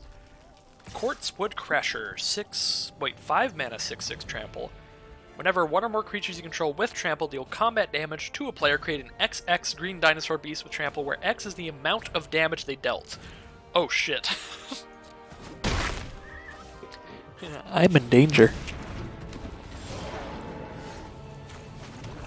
Alright, I wouldn't be in a lot of danger if I had more creatures, but I'm gonna have to lose my only non-attacking creature here to kill that. As it stands, Splendor Mare is very much winning the race thanks to lifelink. Will be a sad day for our opponent if our single Elk Unicorn wins. Uh-oh. It's probably not gonna happen. That's a Boneyard Lurker. When they mutate that, they return a permanent from their graveyard to their hand. So they just brought back that crazy dino monster.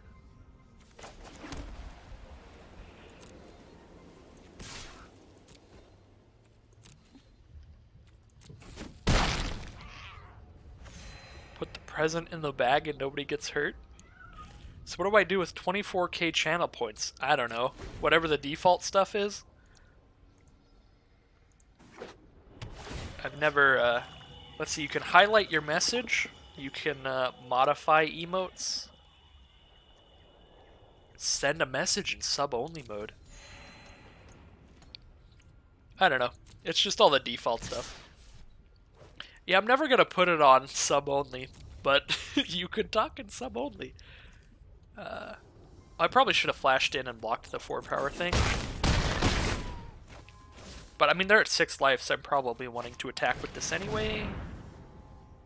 If I draw any kind of pump spell.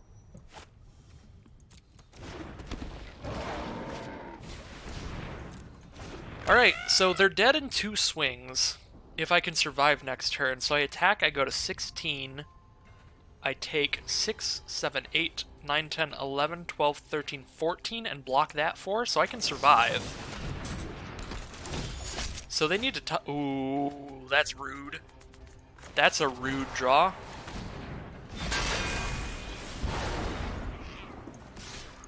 I'm over here doing math and stuff, like I can survive if they don't top deck something, and then I just top deck something so I can really survive. Hashtag rude.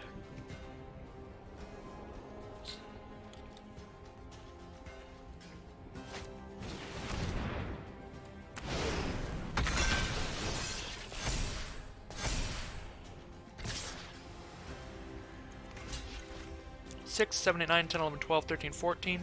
Yep, I survived. Oh wait, that has Menace? Oh no, they both have Menace? I think I still survive. I think I go to 1. I go to 1. Holy sh... That was horrifying. I probably should have read that they had Menace earlier. I mean, I couldn't have done anything about it. The plays still would have been the same, but that was terrifying. I did. I almost got vectored, dude.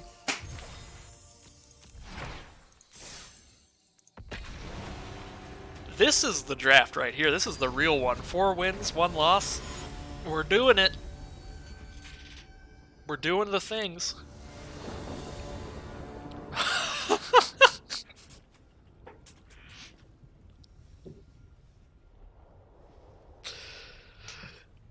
Hey chat, remind me never to speak. Oh!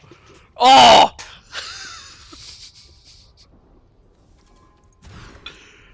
Alright, we got one. We got one. Here we go. We don't have black mana, you can get out of here. We don't have 4 mana, you can get out of here. Oh dear.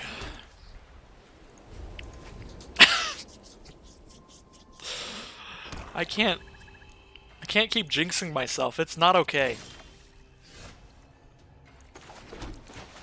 This hand just got really good, though.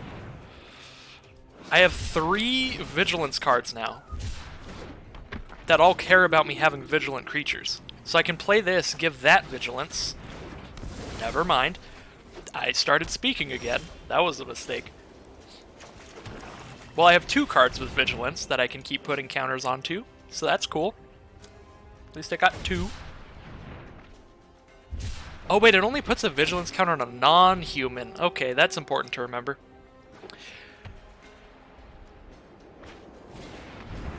No, don't... Oh, there goes all my cards. I now have a 2/4. Watch, we can win. We can win. Alert Heedbonder all the way to victory. This is the only friend we need. Our human scout.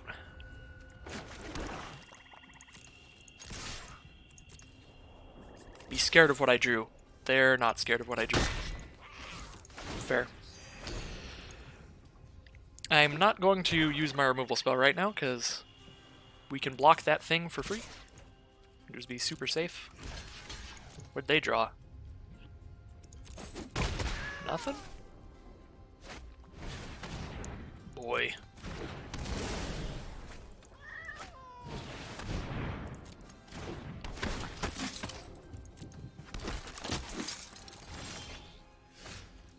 Well, it's not looking good. Looks like our second loss. Oh, you know. Casual triple deadweight.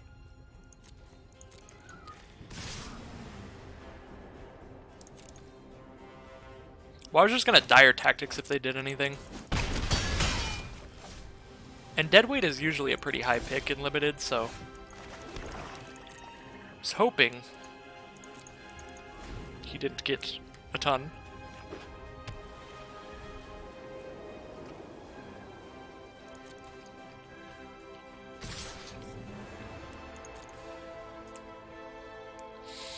Besides, if I didn't block, he can literally just deadweight it, and then I only have a 0-2 on this board, which can't block without dying, so I mean, either way, he got me.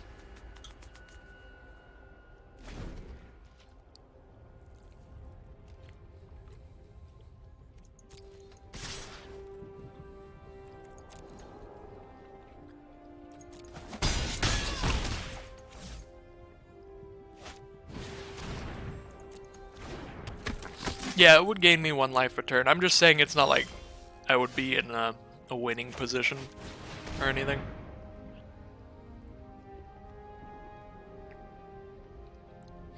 Alright, we're not attacking, so we do not need Menace. We will lifelink and Death Touch.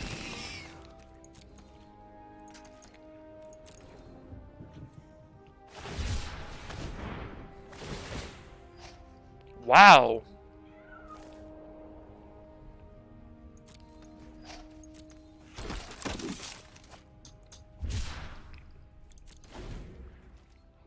I'm kind of surprised they cycled that rather than just killing me by pumping the whole field, because that's kind of a cooler, more aggro way to kill me. Let's see. 4, 5, 6. I go to 1.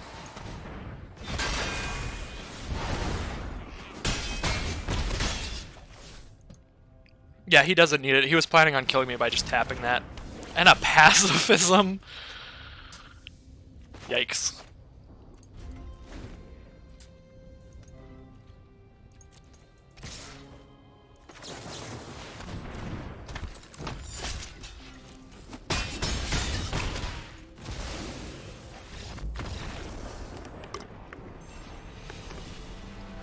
This is called karma. For saying that this is the run, and then immediately into that game. Well, I mean, 4 wins. 4 wins is still good. 4 wins is above average. 3-3 is average. That's quick maths.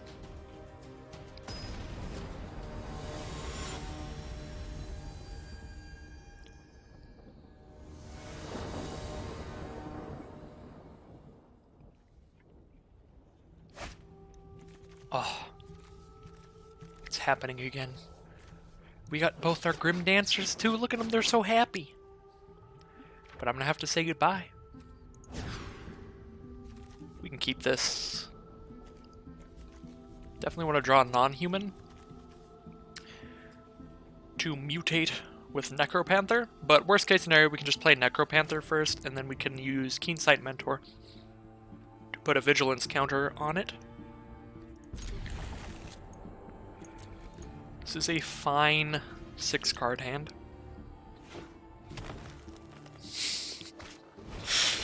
Night Magic Man. Sad. The sad memes.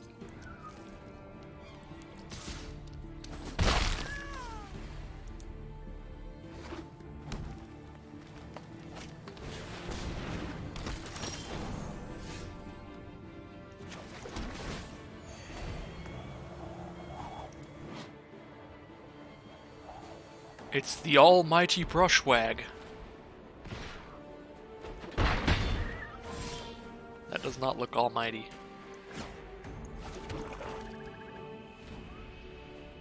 Okay. Yeah,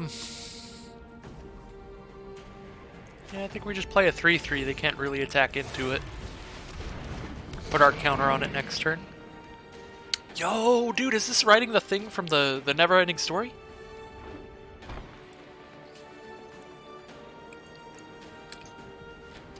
It may very well be.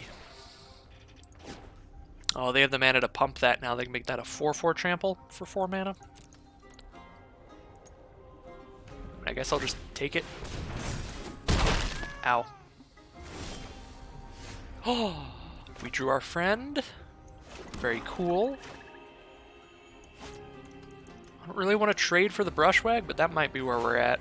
I'm gonna go for it. Death Touch Lifelink. And if we ever draw anything to mutate onto Necropanther, we can use Necropanther's mutate ability to bring back our Grim Dancer. Get the party started again.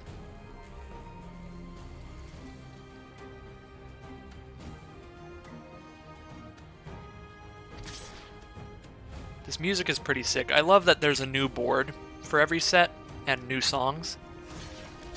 So I'm just going to be silent for a sec so you can hear this.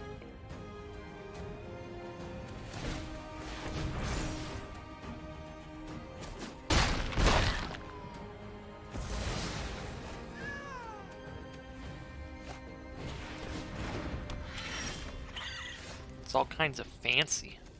Alright. We do have our Vigilant combos now. We have both of our cards that care about Vigilance, which is cool. We don't have enough mana to cast both this turn. We can cast one of them and a Boot Nipper. Boards don't rotate with old ones, right? What do you mean? Every game, I think the board is at random. If you're just in the play queue, it just picks a board at random. If you're in draft, specifically, I think it's just Ikoria. Right? That's how it works. In the play queues, it's a random board, and then if you're specifically playing a draft of that set, you get that set's board. I think that's how it goes.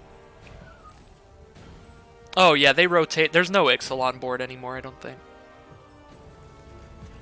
Yeah, I think they rotate like that. I think. I'm not sure.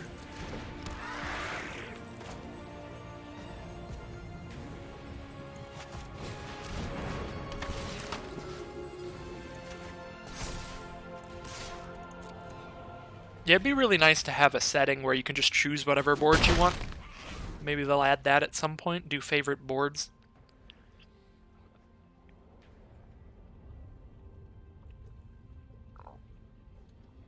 I don't know, I haven't paid enough attention. Like, maybe I have been playing on the Ixalan board sometimes in regular play queues and just haven't noticed.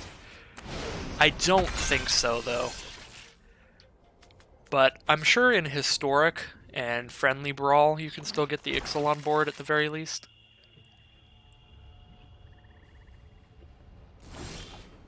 In formats that use Ixalan cards.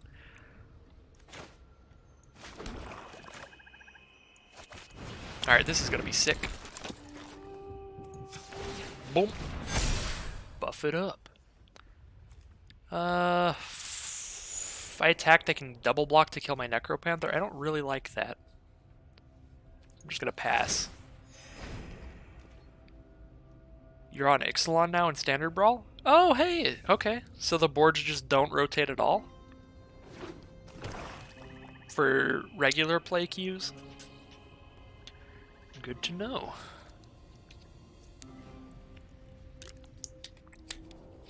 I think the Throne of Eldraine board has like the best song. Throne of Eldraine's probably my favorite song board. Ah, they destroyed my Vigilant Master.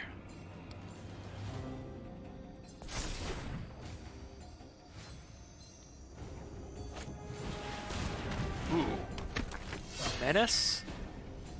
Each creature controlled with Menace can't be blocked except by 3 or more creatures. Okay.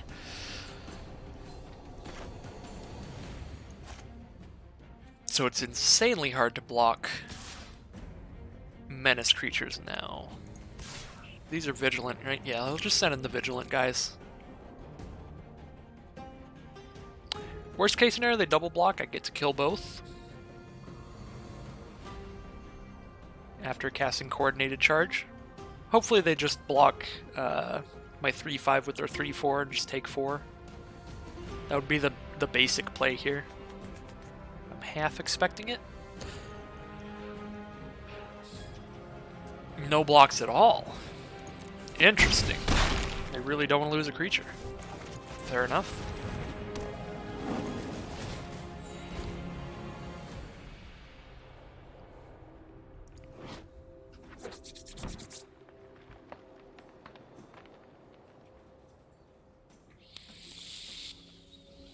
So we're getting 2 life every end step 2. I think we're just in a really good spot overall.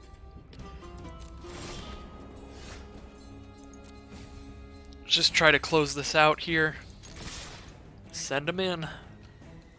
The absolute worst case scenario, we still have 2 blockers thanks to Vigilance.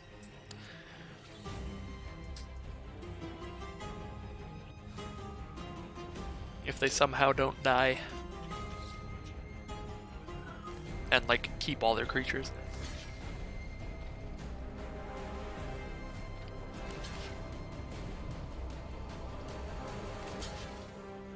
Alright.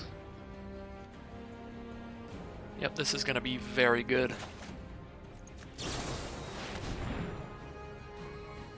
That will save all my creatures except Boot Nipper. And deal 6 damage. Unless they kill that. Still lets me clear their board. And I keep my Sabertooth and my Heat Bonder.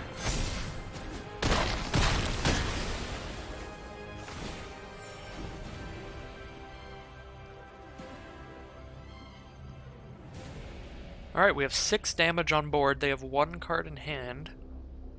So we put them to 1 life, depending. Ooh, Cub Warden is really strong if they draw the right card to go with it.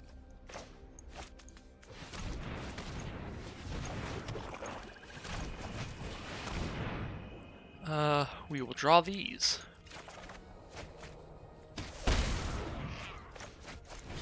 Some movie theater music going on here. So yeah, if they mutate onto this, they get 2 1/1 lifelinkers.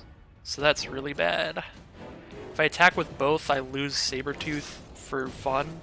And if I attack, they just gain 3. So attacking just isn't good here now. Unfortunately, because that's a big old lifelinker.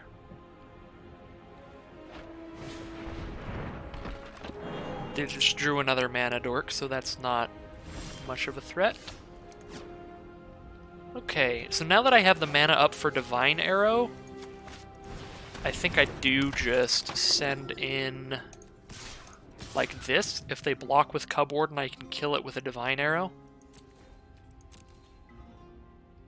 I don't want to send in Sabertooth because I don't want to trade for the 1/3 really. But it might be worth it just to put extra pressure on here. I'm trying to just keep as many of my creatures as I can. Make it really hard for them to stabilize. They are green, white, and black, so they could have the green, white, black like ultimatum. That would just kill me. You should get bits for watching mandatory ads. That would be nice. I feel like you really should. I don't know what this is. This might be just the last ditch effort. Just the concession attack. Oh, okay, so they were trying to get me to block with something good. I'm glad I blocked the way I did. Alright. Send in the sky, scan in the 3/5. Actually, send in everybody. That's a 4/2. I'm fine trading a 3/1 for a 4/2. We deal 5, cast a 3/3 lifelinker.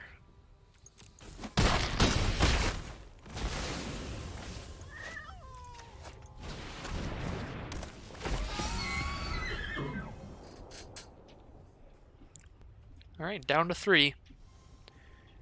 They need another blocker to survive. Even if they just get 1 more blocker, they go to 1. Same if they get a removal spell.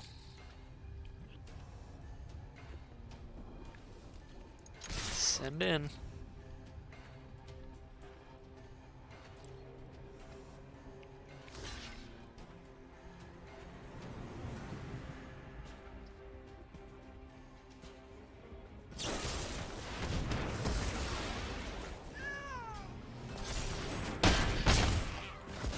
So they do go to 1. They did draw the removal. They need a 2-for-1 at least. They need something that can deal with 2 creatures. Seems like they did not get there.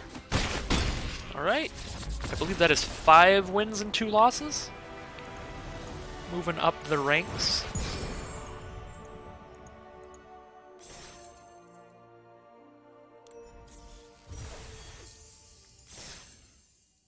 Alright. 2 wins to go if we want to try to get a 7-win run. I don't know about that. Because the next time I lose, I'm out. I already have 2 losses. I can only take 1 more. Doubt we'll make it the 7-win run. But I'll try.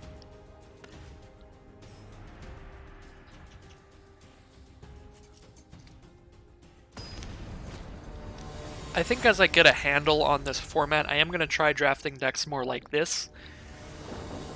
Just more basic kind of draft decks. Before I really try to do all the crazy nonsense that I was trying to do those first couple drafts. So I feel like you really need to get a handle on the format before you can do anything crazy, you know? I'm going to get rid of a Plains here, because I do have a 3-mana double black card. I actually have 2 of them. That Nightmare card that I forgot the name of that's awesome. That it's a 3/3 with your choice of Menace, Death Touch, Lifelink. You get 2 of them. There he is, Grim Dancer! My best friend. We got him.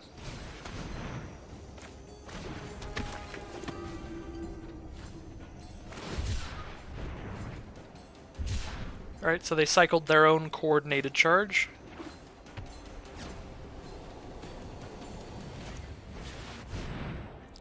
And they play a Nightmare Squirrel. We'll see if they go for first strike here. Just to block my 2/2. Nope, they do go for flying. They're going to try bashing in. Let's choose... All we know that they're playing right now is white. I'll still go Death Touch Lifelink, though.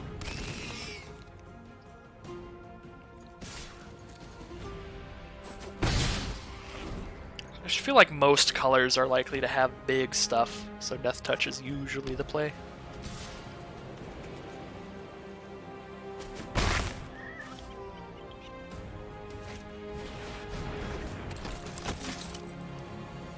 Alright, Menace might have been the choice. Because that is a Perimeter Sergeant. I can't just exile that thing and just get in for 5.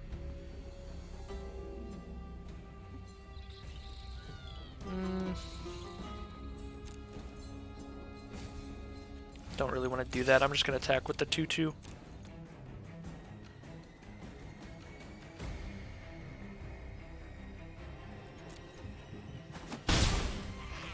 Play my Panther.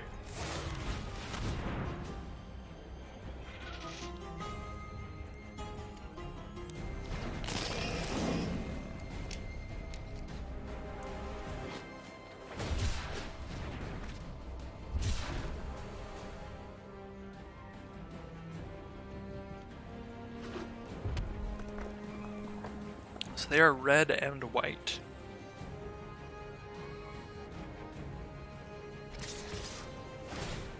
Ooh, sending in the squad. No blocks. If they play a decent creature here, I'll just exile it. So far, no creature.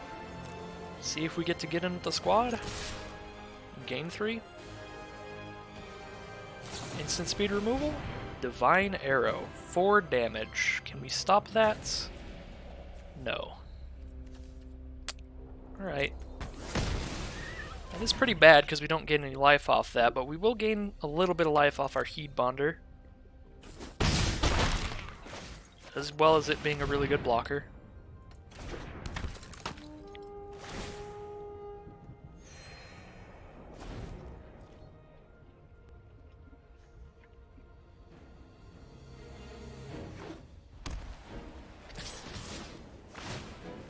Alright, show me your instant. This is probably +1/+1 to both and indestructible, but I can't really just sit here and take that. Yep, it is exactly what I said it was.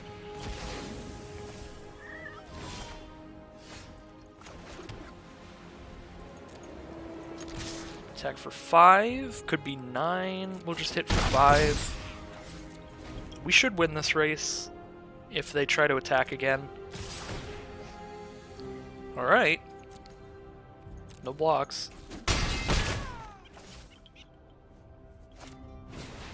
Another perimeter sergeant. Pacify that. Alright, so yeah, we win. So we'll play our 4-power creature and exile their only blocker.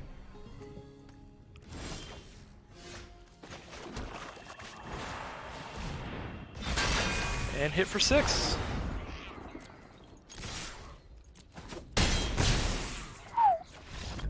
That was a bit of a back and forth there. Very aggressive game. Not a lot of blocking happening. I got some gems. Well, 6 wins. The likelihood of getting a 7-win run is now 50-50. Which I'm mildly impressed by. I was not expecting this. Alright. Final game, final boss. Can we do it? Maybe. This hand is pretty good. Flourishing Fox will start the game for our opponent. A little bit of a scary card. Can get very large very fast.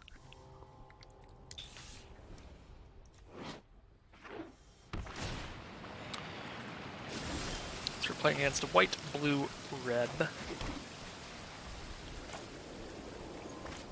think I'd like to play my Vigilant guy first, probably.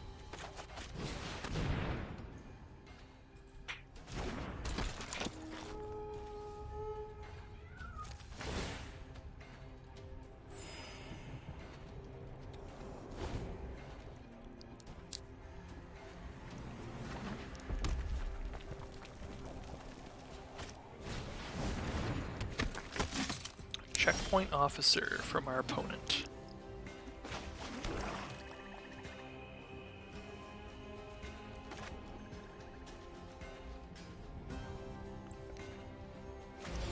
Vulpikeet is going to be a pretty big play here, I think. Oh yeah, this is a human. I can't put it on there, unfortunately. But put on the Sabertooth. So I can fly over for some damage immediately.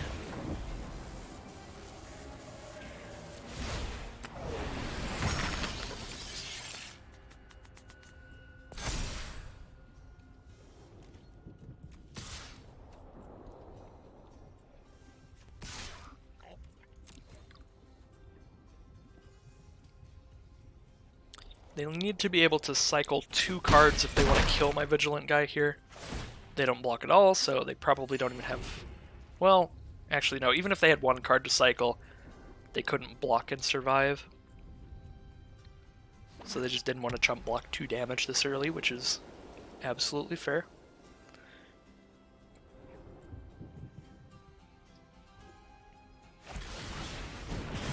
Shredded Sails, there goes my Sabertooth.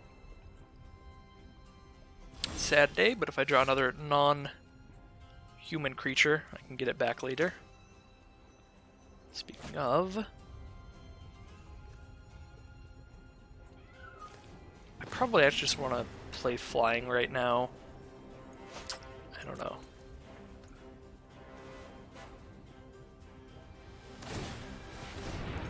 Alright, so they tap my guy. Actually, yeah, playing 1 flying creature right now isn't the craziest. I'm just going to play the Splendor Mare first, and then next turn I can Necropanther, bring back Vulpikeet, and try to get to a point where I have 2 flyers out.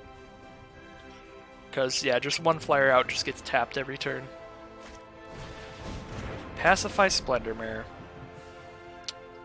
Still think I gotta mutate it, unfortunately. I do need to get a flyer out. To get as many flyers out as possible.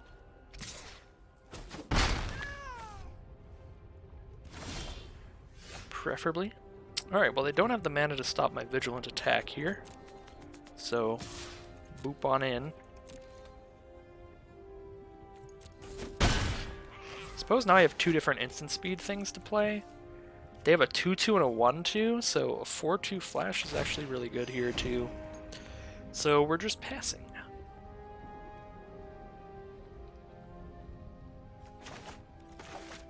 Dark Bargain could also hit another creature to return with Necropanther in the future. So there's a 3/1. And they're just passing. So they're just saving blockers. In that case, we'll just Dark Bargain.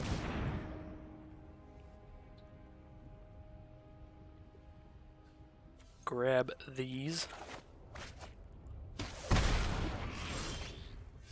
Another Necropanther? That's pretty sweet. But we just have a bunch of humans in our hand.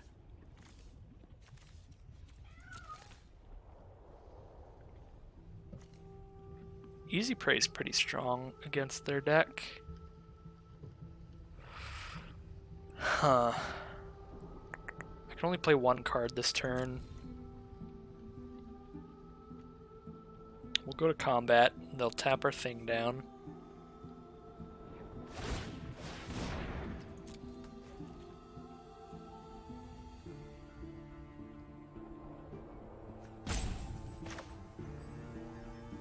I think I'm just going to play a Necropanther and mutate the other Necropanther onto the first one.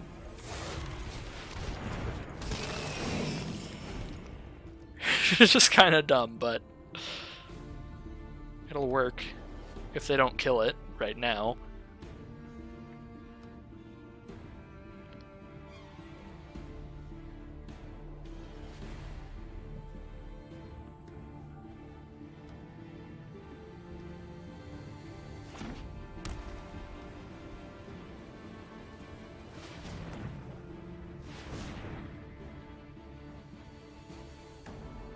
They keep looking at it. I think they're going to kill it. Oh, they're just tapping it to get in for some damage? Or are they destroying target tapped creature or something?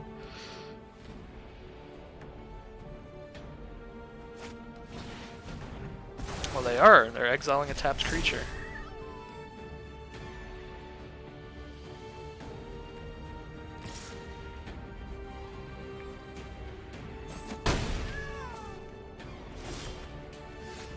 Alright, well.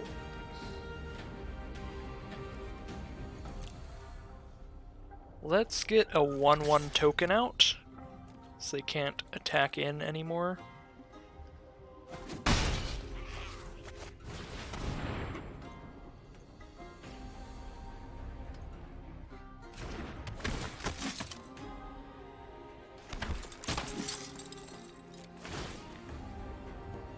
We could cycle this Drannith Healer to try to search for a non-human. You off today, I assume? Yeah, I took today off for the event.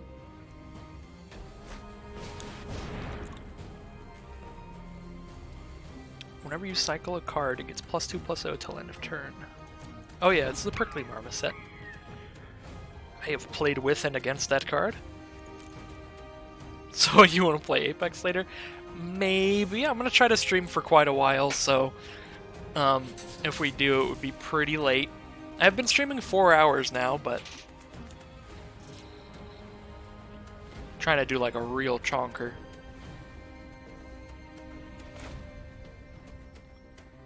Do I want to cycle this? I guess not.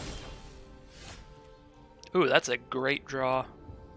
Just sack my 1/1 to kill something else.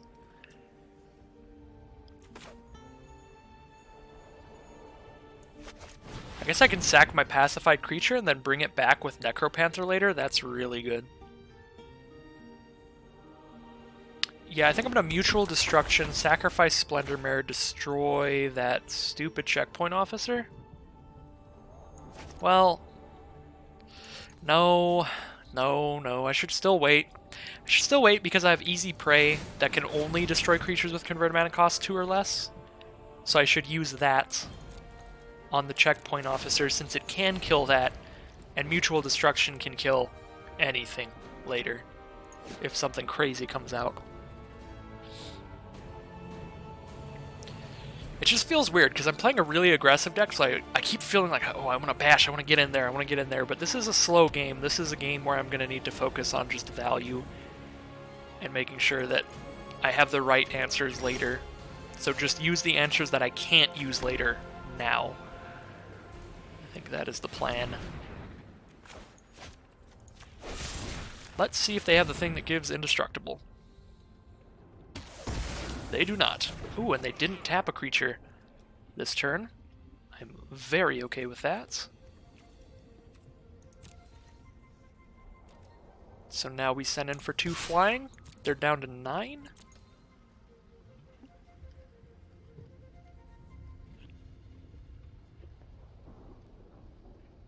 Uh-oh. Uh-oh. Instant speed flying. Oh my god, what is this? Shark Typhoon. When you cycle Shark Typhoon, create an XX blue shark creature token with flying.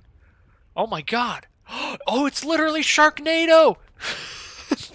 They made a Sharknado! What? That's bad. That's not okay. We got Sharknado'd. This is the best set ever. This is incredible. Ah, well, I guess it's time for mutual destruction on that stupid shark.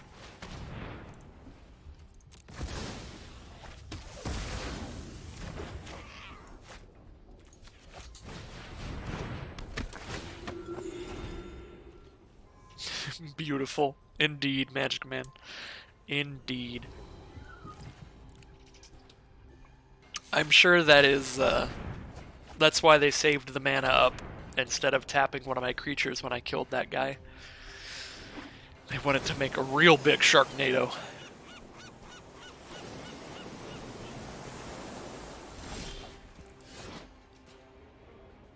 Jesus Christ, look at this thing. Oh boy. Alright. We do not have any non-humans. We really need one out. Because then I can start doing shenanigans, but I can't right now.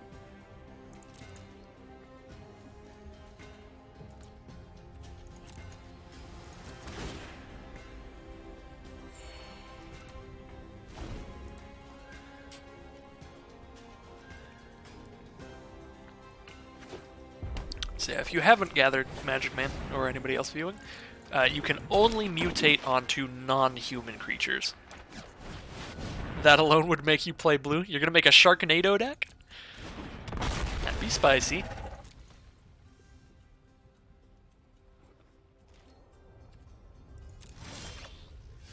No, that's not what I want to see. At least I'm just sitting here gaining a life every turn. So I'm not playing my Deadeye because it'll destroy something when it comes into play if I deal damage to something the turn I play it, so I'm waiting till they attack with something big that I can just chump block and then kill. Then I will play my 4-2.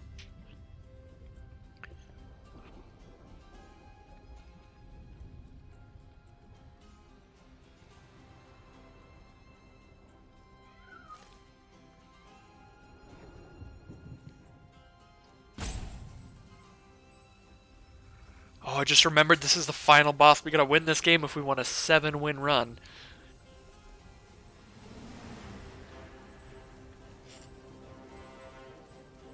I believe.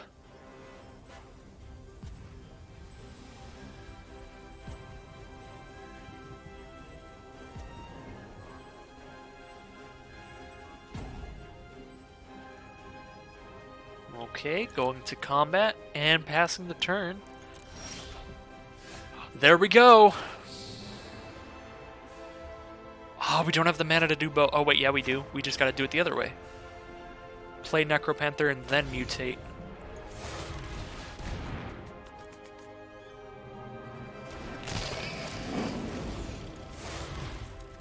Come on, don't kill it. Don't kill it in response. I need this mutate trigger. Yes! Alright. This is gonna be so good. Let's bring back our other flyer. Yes?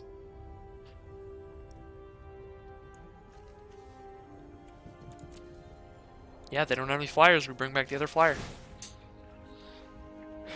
Now we got 2.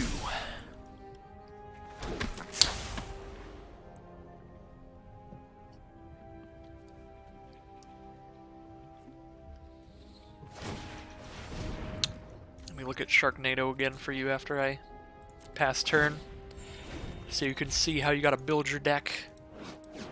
Whenever you cast a non-creature spell, create an XX blue shark creature token with flying, where X is that spell's converted mana cost. So you can do it in a Thousand Year Storm style deck.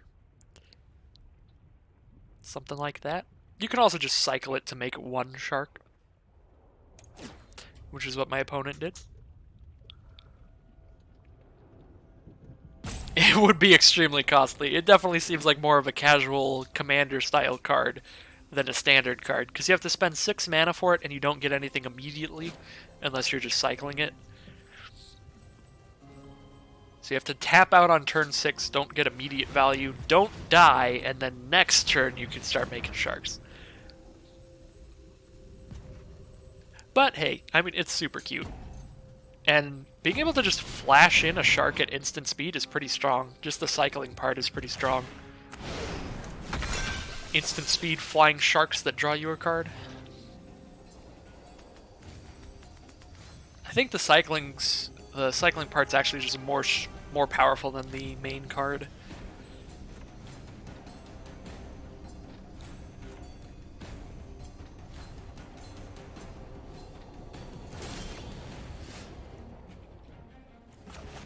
Alright, let's go to combat. They can only tap one of my flyers. What does this do? Whenever it mutates, they discard a card and draw a card. Whenever they cycle a card, it gets +2/+0. Oh, it also has reach? This thing has reach. Alright. They don't even need to tap my creatures now, because they have a reach first striker. I'm very glad I read that. So I cannot attack. They have 5 first strike blocking power. That is very dangerous. That Thundermane, whenever they cycle a card, they can pay 2 additional mana to deal 2 damage to a creature and gain 2 life. Yeah, they can start shredding my field. Oh, wow. Well, if they start attacking with that, I can very much start attacking back. Yep, it has first strike, so I have no way of even damaging that thing. I'm just going to take it. I guess I will damage if I block with, like, everything, but I don't know about that. I'd have to block with my 2/4, my 2/3, and 2/2 to kill it. Even that wouldn't kill it, because they could first strike to all that stuff. Oh, God. Okay, they cycled a card. That's bad news. That's going to trigger a million abilities. So, Yadaro's pretty cool. You cycle it, and then it shuffles back into your library, and if you've cycled it 4 times, then it just goes into play when you cycle it. She has an 8/8 trample haste.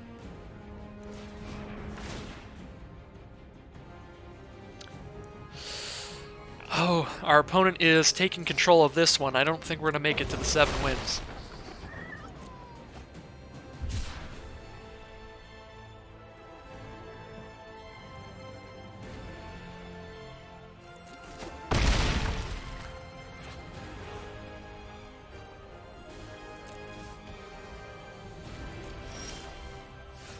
Coordinated charge is not enough right now. We need to cycle that because we're not... They have so many blockers. We're not going to sneak through any damage with that. And planes. Dang. Now they get to tap down our 1 flyer every turn. We just have no attacks. Brutal. You know what? I think it was all Sharknado's fault. Sharknado really turned the tide. Killed my flyer and let him draw a card, and I had to use a removal spell on it.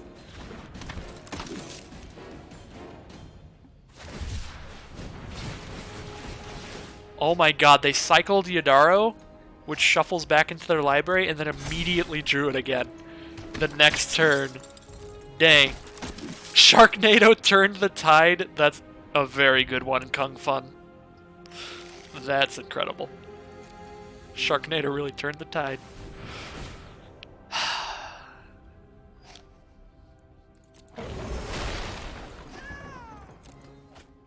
All these meme cards.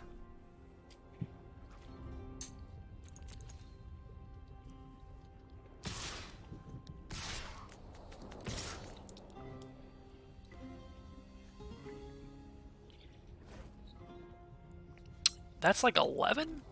That's 13. I can't do math. That's 16. I didn't even see the 3-6. Okay. Well, not good. Certainly not good. At all. I guess I'll take 7.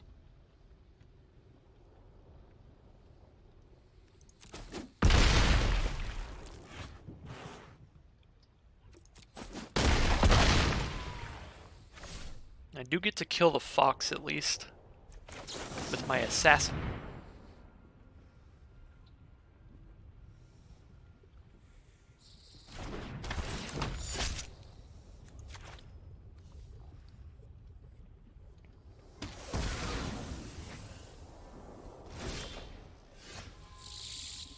Grim Dancer's pretty nice. Now they can't tap all my important creatures, because Death Touch is very important. They have to choose if they want to tap my flyer or if they want to tap my Death Toucher. Which I guess because they have First Strike, Death Touch isn't even that scary for them anymore. The First Strike really putting in work on Cloud Piercer. Let's see what else is on there. Oh, it's from Prickly Marmoset. Prickly Marmoset's First Strike is killing me. Ooh, and now they're throwing Lifelink on something, and they cycled a card, so they get more triggers and more damage, and this set's pretty crazy. It's kind of just like a snowball effect for every deck, the set. Because your mutate triggers just start snowballing and going off like insane when you mutate a bunch of cards. Or if you're in the cycling deck, your cycling triggers start snowballing. The more you have on the board, the more you're cycling, the crazier they get. It's a lot of stuff like that. Things just get bigger and bigger and crazier. Until eventually, this happens, and I'm very dead.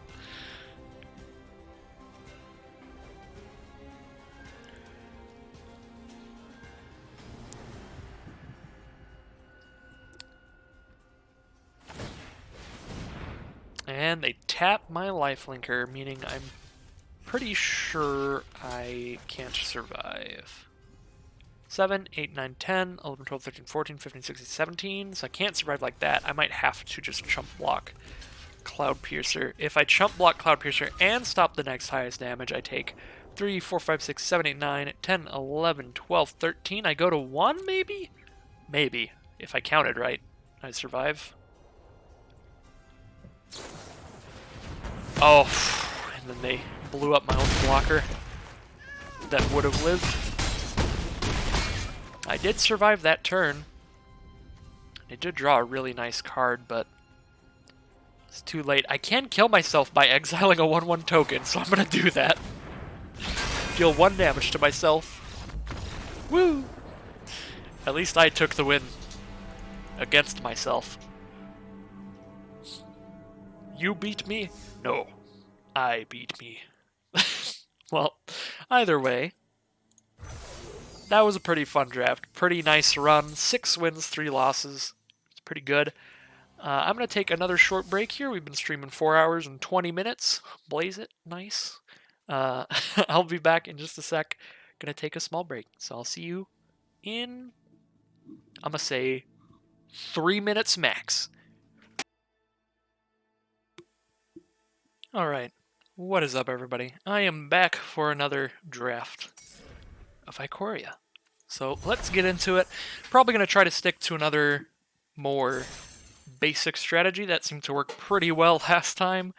Instead of trying to do dumb things like Cyclone into an ultimatum, let's draft a reasonable deck, get a feel for the format here today, so that when I do my future drafts, and maybe try to do some cheeky stuff, I am more well prepared and might be able to actually win doing stupid things.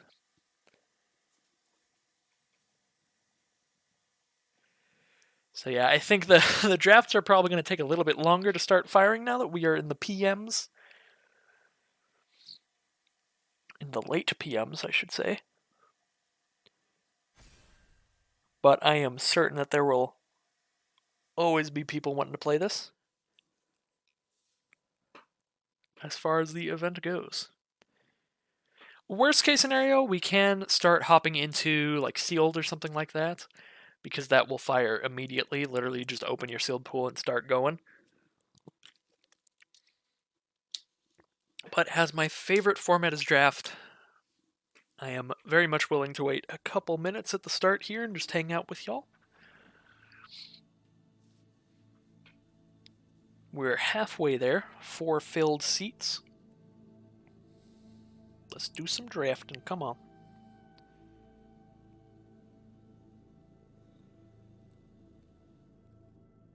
Gross, he's trying to connect. It's almost 4 a.m. for you. Rivoke, dang, what you doing up? You are fully welcome to go to bed whenever you gotta go. I am going to edit together the highlights from this. Not exactly the highlights, I'm just gonna cut out all of the waiting time like this. So there'll be a full VOD up on YouTube of just all the gameplay within a day or two. So you won't be missing out on everything. It'll be there for you if you want it. You don't have to stay up 24 hours for me. It's okay. I do appreciate you hanging out. And the sub. And the biddies. It was very, very nice of you. Man, we're still halfway full. Not a single person has joined in the last, minute for this draft. Desperately trying to get level 70 in the Theros Mastery. Is that the level where you get the final level of the Owl? That's fair enough. I gave up. I'm 4 levels away, I think. I just gave up. I was like, I guess I don't get the rare Owl. Every other format, I maxed out the Mastery. Oh, the Ashiok card sleeves is at level 70. But yeah, every other format I maxed out the Mastery tree, but for this one lately, it's just I don't know. I've been pretty tired a lot. Work's been pretty intense. But mainly, I just haven't been super into Magic. I just haven't been playing as much. I didn't get my levels all the way up. I know for sure, I feel kind of bad because I know when I started the overnight shifts, I said oh, this is perfect. I'm going to get a permanent schedule for when I can upload. I'm going to do every Friday and Saturday, and then it's just I greatly overestimated the amount of willpower and awakeness I would have throughout the weekends. It gets to the weekends that I'm I just want to sit. And I feel kind of bad. You don't really expect to get it, but you do want one more Mastery Orb to finish out the Black Tree. Yeah, that'd be nice. I didn't finish out the Mastery Tree either. It's unfortunate. Did not get all the Theros stuff. I don't really like card styles that much, though. I really like alternate card styles, like alternate artworks, like the Godzilla stuff. But as far as the card styles that are kind of animated and 3D-ish, not a huge fan of those. So I don't feel like I'm missing out too much on that front. I do like the card sleeves and the pets and stuff, though, and I am missing the final level of the Theros Owl, which is sad.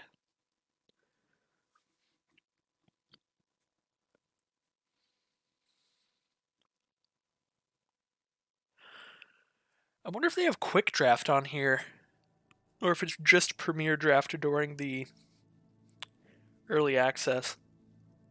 I don't want to leave this queue that I've been in for 5 minutes now, because then I feel like I'll be being a dick to the other 3 people that have been here since the start. But I'll check after this one if they have quick drafts as well. So for those who don't know, they finally added human drafts to Arena starting tomorrow with their launch of Ikoria. So that is what a premier draft is, which is what I'm doing right now. Premier draft is just a name for if you want to draft with humans instead of bots. And they still have classic arena style drafts the way it's been always, the way the ranked drafts have been. They're called quick drafts now. So now we have both. And traditional drafts, if you liked traditional drafts, which are the best of 3 drafts, those are all going to be human drafts as well. So traditional drafts are literally traditional style Magic drafts now, to the point where like you're drafting with humans as well. Alright, so Ruinous Ultimatum is pretty strong if you can cast it, but again, I think all of the ultimatums are just going to be pretty difficult to cast and limited. It might not actually be that good for that reason. Dorat seems really strong. 2 mana for a 1/1 flying haste, gets a +1/+1 counter whenever you cast a non-creature spell. I'll lock that in for now. That sounds like a pretty fun card to build around. That could be quite strong. And the rest of the stuff's pretty decent. We've seen Pyroceratops and Prickly Marmoset kind of go off and do some crazy stuff. As well as Sanctuary Lockdown could be good because you can really do kind of a human tribal thing. So I think it's Dorat or Ruinous Ultimatum here, and I kind of want to pick the less restrictive card out of the two. They're both kind of restrictive, though, because they're both at least 2 colors. Ruinous Ultimatum, though, like 7 mana, triple white, double red, double black. Like, you have to be in that deck to cast that. Thank you for the bits, Ryvoke. You just got the final orb. It's 4 a.m. You're going to wish me luck and go to bed. Alright, well, very, very nice. Congratulations on the final orb, finishing off that Black Mastery tree. Thank you very much for all the bits and the sub and hanging out just in general. Hope you have a great time, and if you're interested in watching the rest of it, it will be live on YouTube within the next day or 2 with all of the dead air edited out.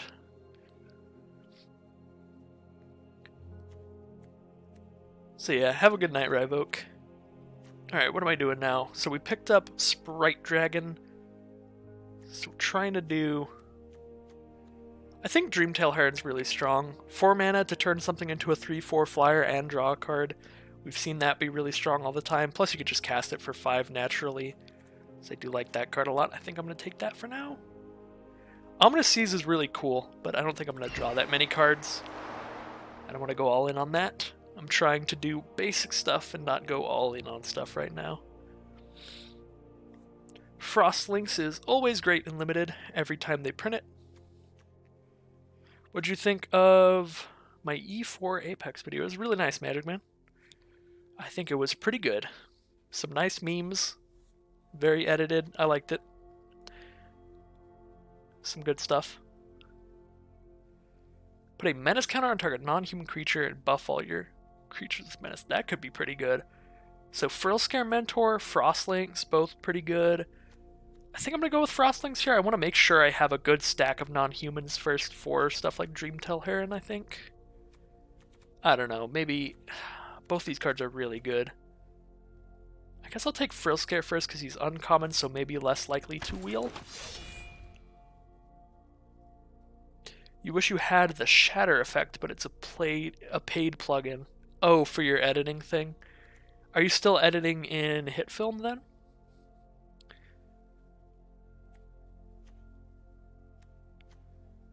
So Clash of Titans has the potential to be really strong. So this is an instant, target creature fights another target creature.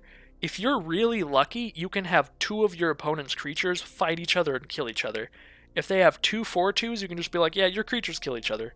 So this card has really, really high upside, so I'm going to pick that one over something that I always know can kill something like Rumbling Rockslide, just because the potential upside on this is insane. So you're still doing HitFilm then? Okay. And they don't let you use the Shatter for free. That's sad. Checked out Shotcut. It does have things HitFilm doesn't have, and it's also very smooth. Nice. So yeah, if you learn it, that could be a really good alternative. It's just the learning it that is the problem. Some of the basic just UI and menus and stuff is a little confusing with shortcut.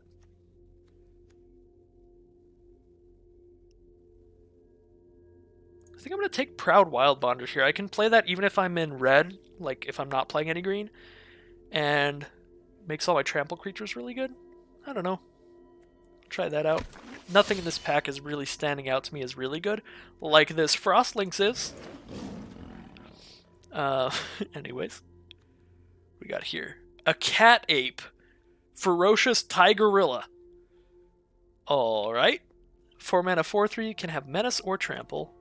Those are pretty similar abilities. Spell Eater Wolverine could be really good. I am trying to do kind of an instant sorcery kind of thing, but I literally have no. I have one non-creature spell right now, so currently not the greatest.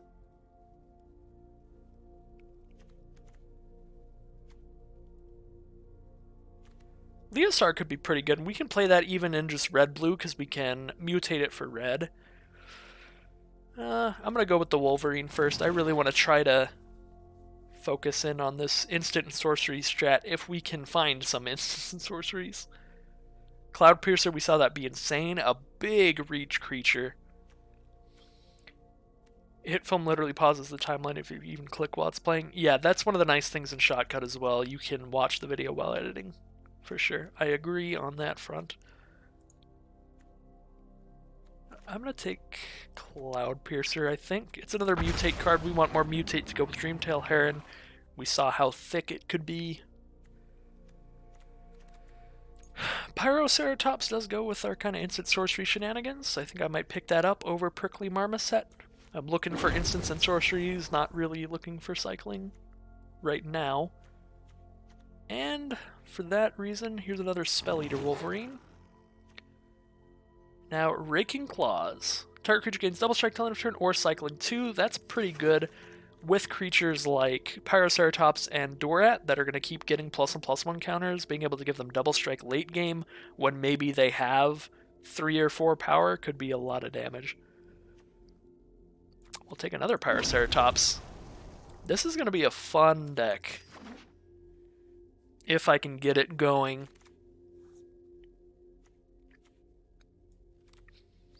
I think this is a nice compromise between the first kind of decks that I was drafting, which were way too all-in, and the last deck that I drafted that was very much focused on just good draft fundamentals. I think this is a nice in-between. It could fall apart if we don't get any instants or sorceries, but we don't need anything crazy specific like we needed before. We just need instants and sorceries. Rooting Moloch. When it enters the battlefield, exile a card with cycling from your graveyard. Until the end of your next turn, you may play that card. Not that crazy, and I don't really have a lot of cycling. I'm probably just going to go with Frostlings here and hope to wheel Cloud Piercer or Essence Scatter, something like that. Ooh, what is this? Song of Creation. Whenever you play... Oh, you may play an additional land on each turn. Whenever you cast a spell, draw 2 cards. At the beginning of your end step, discard your hand. That has very high potential.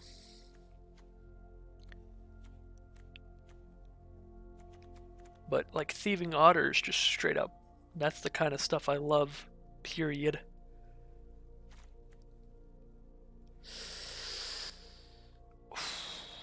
That card could be so good. We would need to splash green to play it, though. That's the other thing. I'm going to take a Thieving Otter. I'm going to be lame.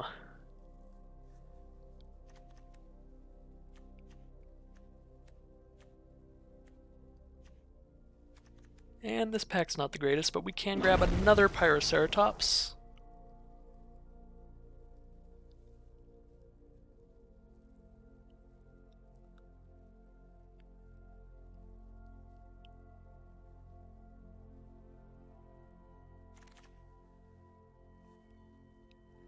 Now we have an Essence Scatter or Blitz of the Thunder Raptor. I don't even know what this does. Deals damage to target creature or planeswalker equal to the number of instants and sorceries in your graveyard. If it would die this turn, exile it instead. So that can be good if we do get a lot of instants or sorceries, but it's another one that can fall apart pretty easily. So a little risky, but our other choice is an Essence Scatter, which we've seen a lot of, so we should be able to get those late. So I will just take the Blitz. try to pick up essence scatters as they wheel around the packs.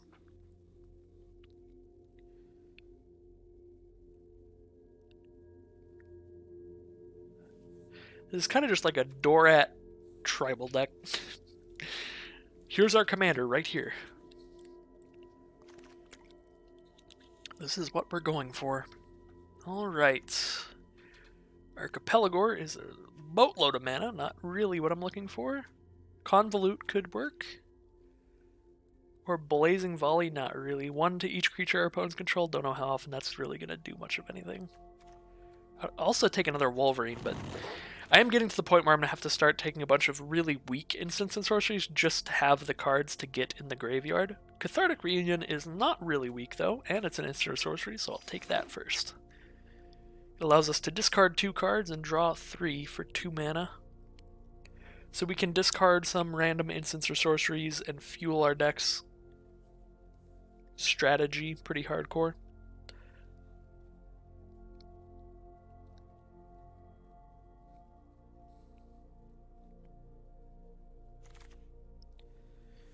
And wow, that's Winota really late. We don't have a lot of humans, we're not really going to try to do that. Which I'm assuming is the same thing that everybody else was thinking. So this is an active treason you can play for free if you have a menace creature. We do have 1 menace guy. It's not likely to happen super often, but it is an instant or sorcery and we need those. Oh, we do have a Thieving Otter to go with this Phase Dolphin, though, so I'm going to pick that up. Alright. Now we can take a Tentative Connection if we want, or Sanctuary Smasher just seems better. Now another Cloud Piercer over this little turtle.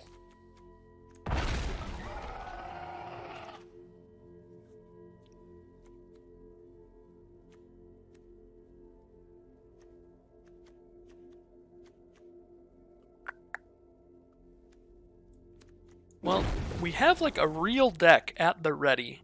2 packs in, so this final pack, everything we take, we can just start cutting cards for, which should be really nice.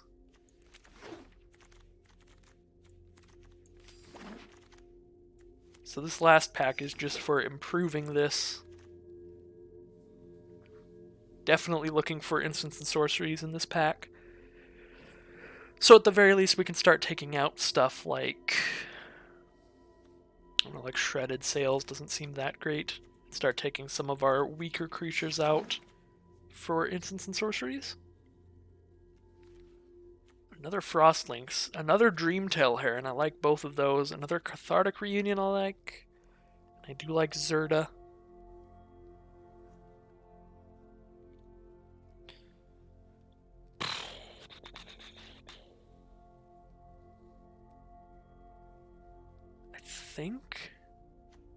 I have so many 3-drops, I think I'm going to go for Dreamtail Heron here, actually.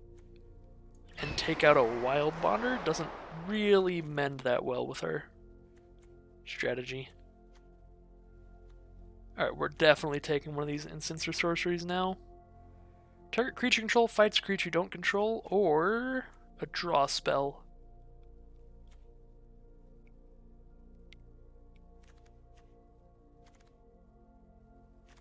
I'm going to do the go for blood, because worst case scenario we can just cycle this if our creatures aren't big enough to kill something. And if they are, it's a removal spell, which is awesome. Ooh, definitely taking Flame Spill. Instant speed removal, 3 mana, 4 damage to a creature, and excess damage goes to that creature's controller.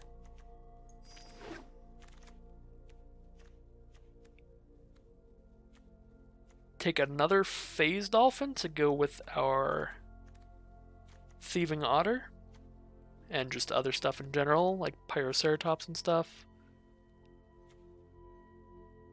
I do like it. Yes! Oh my god, that was a good pull. Lore Dracus. 2 mana to mutate, and whenever it mutates, return an instant sorcery from your grave to your hand. So bring back that removal spell we just picked up. Or just anything, we should have a decent amount in this deck. After we deck build.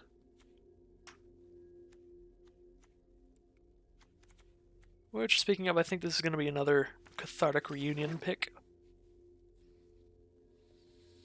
I am going to have to go through and whittle this deck down after the draft because I'm not sure right now what I want to take out.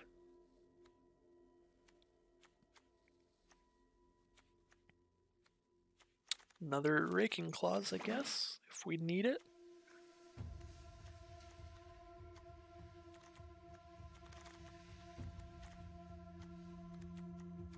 Now we can take a Ferocious Tigorilla.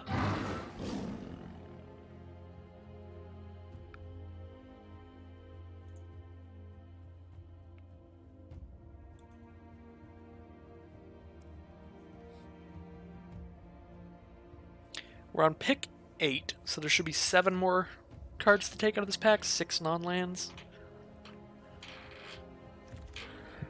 I don't think it's very likely to happen, but I would love to see another bounce spell or draw spell or removal spell in blue-red.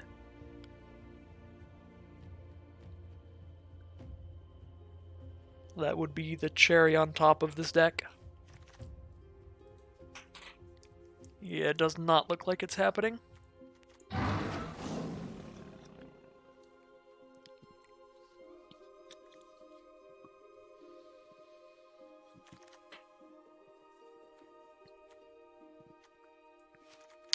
So, how are decks looking right now?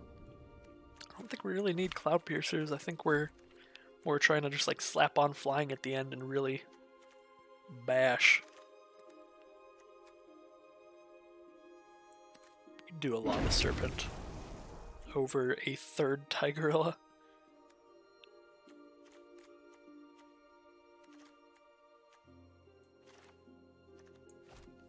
So, I've got all these Wolverines that want me to have 3 or more instants or sorceries in my grave to be really good.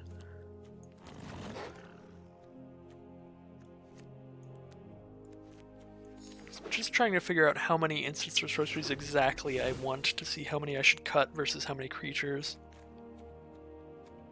4, 5, 6, 7, 8, 9,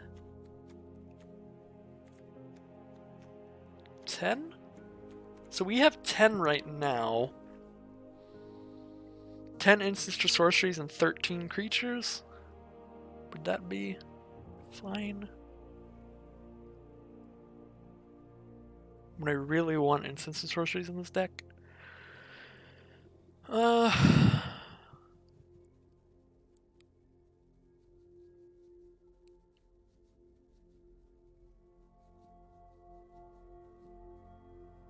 Yeah, I mean, I think I'm gonna go for it.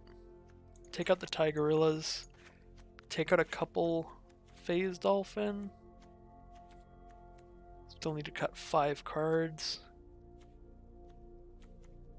Let's see, 1, 2, 3, 4, 5, 6, 7, 8, 9, 10, 11, 12, 13, 14, 15, 16 creatures right now.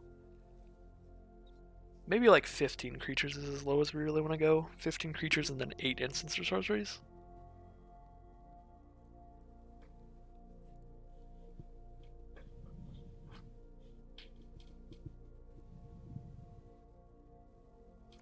Take out 1 Spell Eater. And then take out Shredded Sails and Hampering Snare. Then I still have too many cards.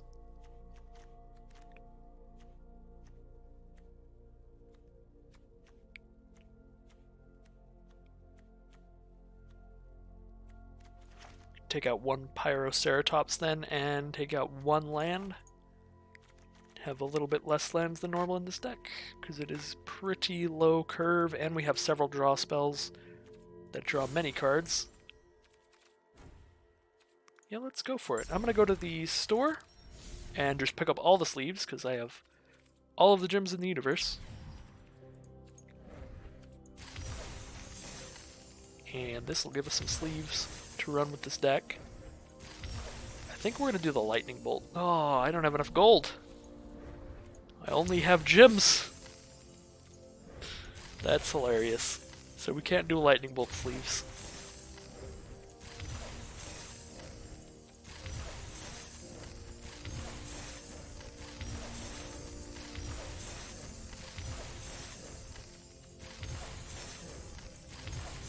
This is kind of ridiculous. You just get everything. Is there an avatar I'd want to use though? It's different. Nah, Bolas is the best avatar. What about bundles? Nope, that's all styles. Don't really care. That's all styles. And that's all styles. Oh, there's the Mastery Pass.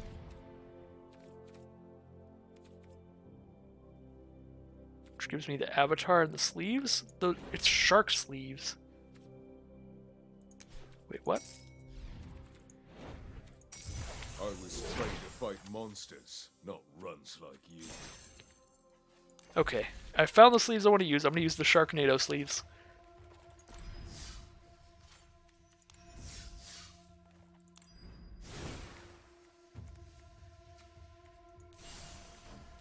Where are they at? There they are. Perfect.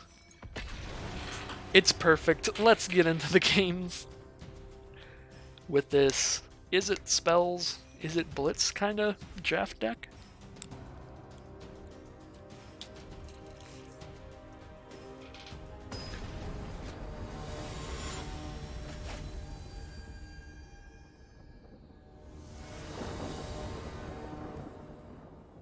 Alright, we do have 3 mana already. We have a Cathartic Reunion to discard whatever we don't need and draw what we do. We have a second Cathartic Reunion, which is most likely just going to get discarded to the first one.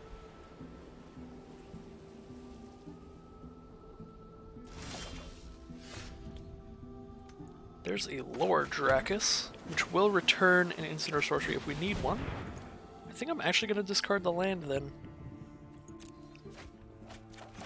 And draw 3, because yeah, we should draw land in the top 3, and we certainly did. We're 1 instant or sorcery away from Wolverine having double strike, which is beautiful.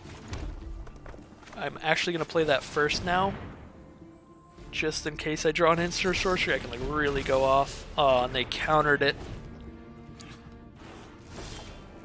to stop me from doing anything that scary. Well, here's Pyroceratops then. And they countered that too. Well, they are stuck on mana. We Phase Dolphin and mutate a Lore Dracus.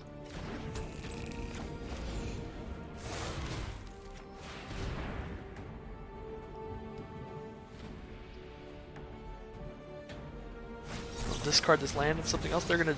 Oh my god, that's a 3rd Essence Scatter. What on earth is my opponent playing? Mono Essence Scatter over there. Let's give that Menace. Let's kill... Well, let's just Frostlinks that.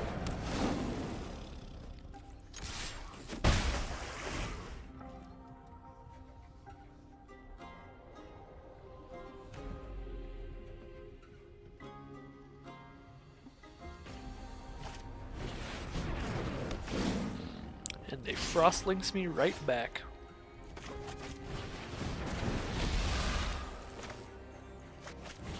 I'm gonna kill that Thieving Otter now.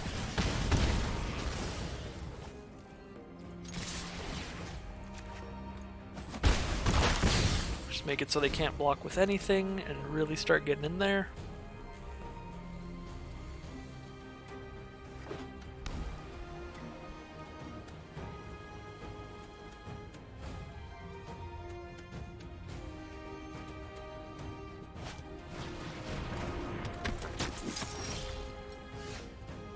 Checkpoint Officer as a 1-2.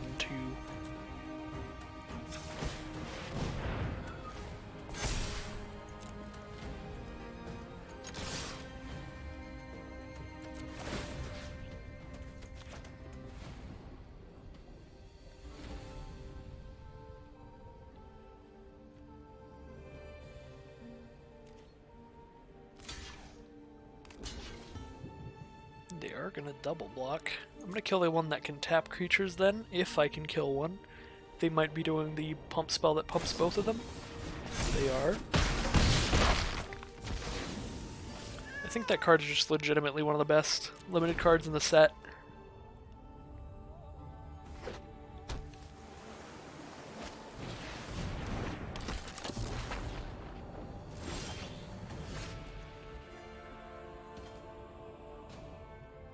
Not a bad draw at all.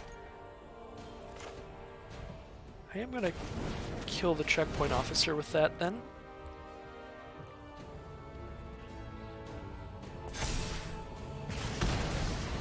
Oh wow, that's a little concerning that they didn't decide to spend the mana to use that then? Because that means they might have an answer for Dorat. And they do. 4 damage.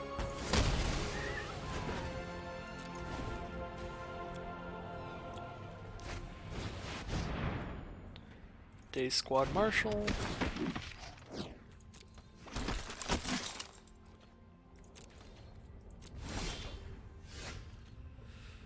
Oh, I think our opponent has stabilized.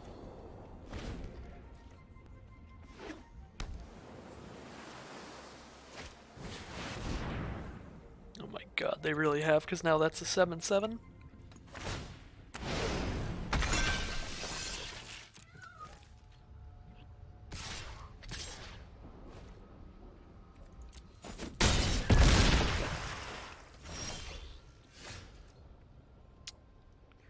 Make a 6/4 first strike, but that's not big enough to stop the 7/7. I think we have just died. This guy over here with the Vector deck. Not gonna lie, they had us in the first half. We were, every time we played anything, they're just like counter, counter, counter. I was like, ah. Big old sigh. And they have us in the second half too.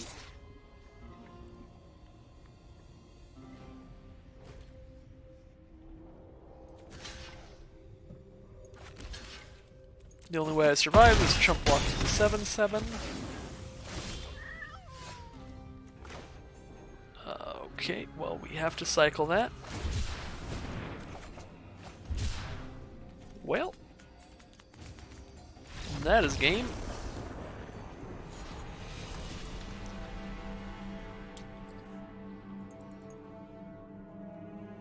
I did like how our deck operated overall again. We just got beat.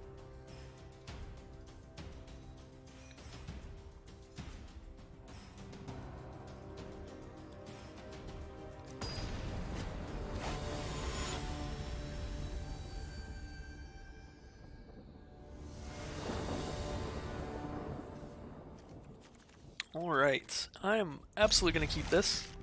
Worst case scenario, I'll have to discard some non-land cards to cast this, to draw into lands. Best case scenario, I just draw a land and then we are off to the races.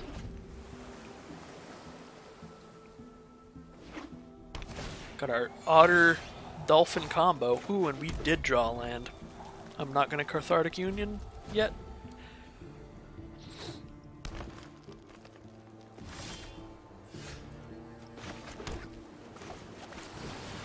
Let's go, Thieving Otter.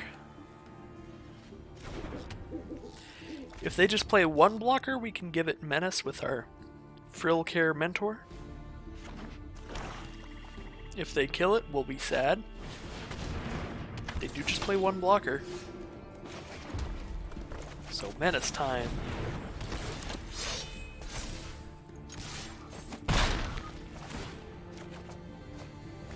Ooh, we drew a removal spell. Right now, it doesn't remove anything. It does 0 damage, but as soon as we cast Cathartic Reunion, it does at least 1. And if we draw another land to play this Clash of the Titans, that could be awesome.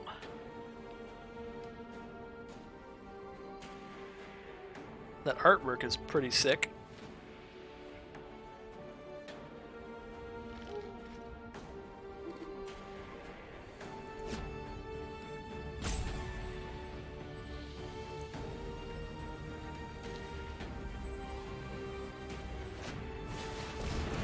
Farfinder.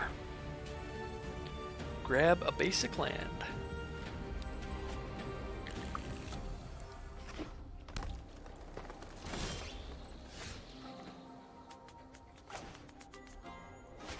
We do have the mana for our Clash of Titans.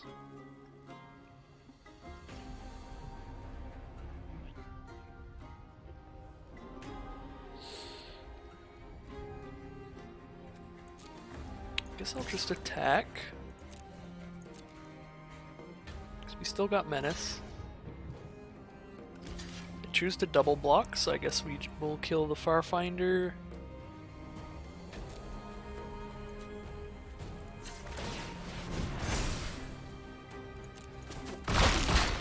Oh, cost 3 mana for this one? Oh, I thought it was the same mana for all of them. If it only cost 2 mana to do that, that would have been better, because then I could cast my Dolphin now. But now I can't.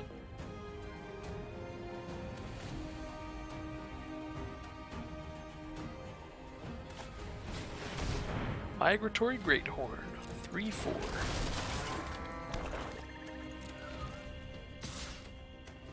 They're attacking with the 1/3. Okay, so that just lets me get in for sure with the Otter.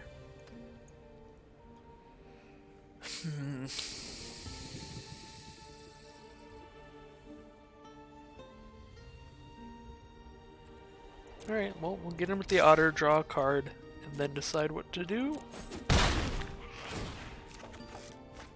Ooh. Well, glad I did that, because I'm just going to play that. Big old first striker.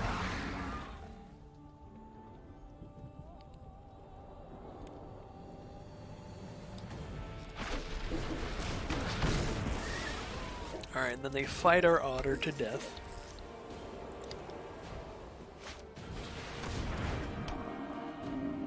Play it 2/4. Our opponent's creatures all have like way higher toughness than power, which is a little bit of a problem. Means we can't Clash of Titans to kill 2 of them like I would love to. I can go for blood though. Big old 6/4, why don't you fight 3/4?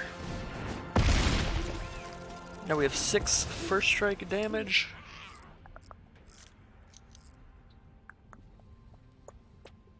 Means we need 1 more damage to be able to swing in here. I'm gonna play the Phase Dolphin. Then I can start getting in with the 6 damage unblockable. Should be pretty sweet.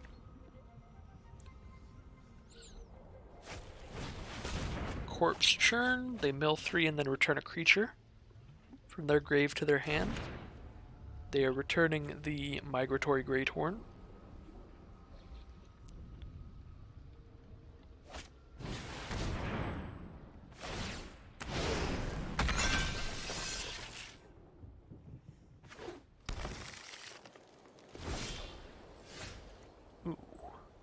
Dreamtail Heron. We can give something flying and draw a card.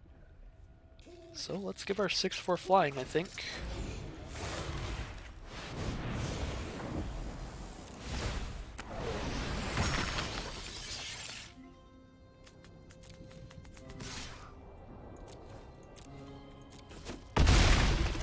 Down to 10.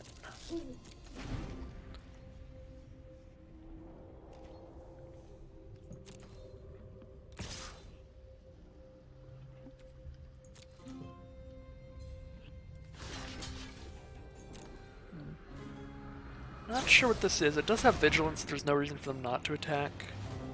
Okay, they get to put a +1/+1 counter on it and give it lifelink. Wow, they're making it even bigger.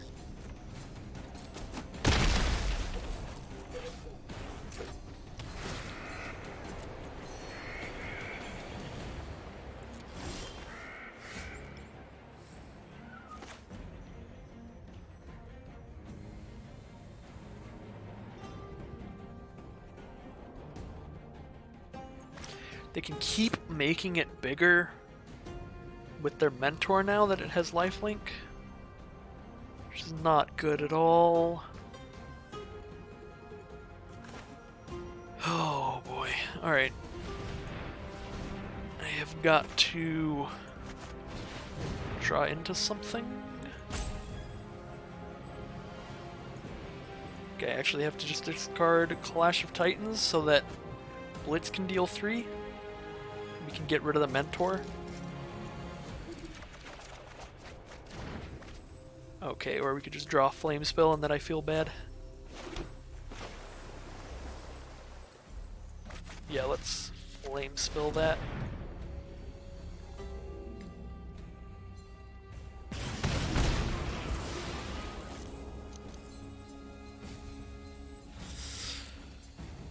Now we have 4 instant speed damage. 5/6 lifelink. I think we gotta hold back with our first strike to stop them from gaining life and just absolutely winning the race. Oh my god, another corpse turn is pretty bad. They get back the Mentor or something else. They do pick the Mentor. And there's an 8/8 Death Touch. Alright. Seems legit.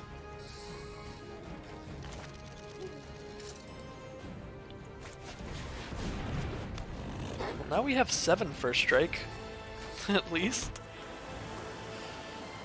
I need to save my mana up for this blitz so that I can block and first strike damage kill.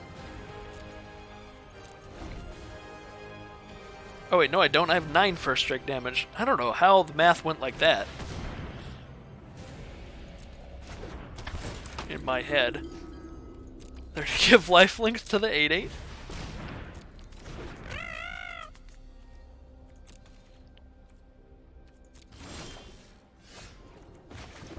Do have Raking Claws to give something double strike till end of turn, so we can double strike them for 12 in the air? That's not a lethal amount of damage, so we have to just play Pyroceratops. And we can give double strike on blocks.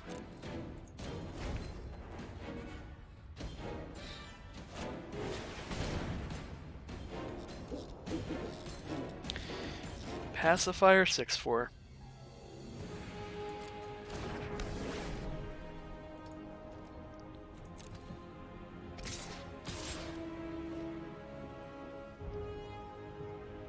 One, two, three, 4, 5, 6. Be 6 first strike if I do that.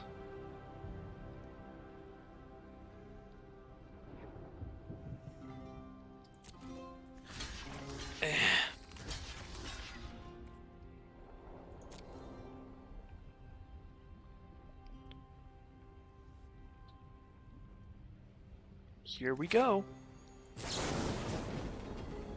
1, 2, 3, 4, 5, 6. Plus this 4. We can kill it in first strike and save our creatures by giving it double strike.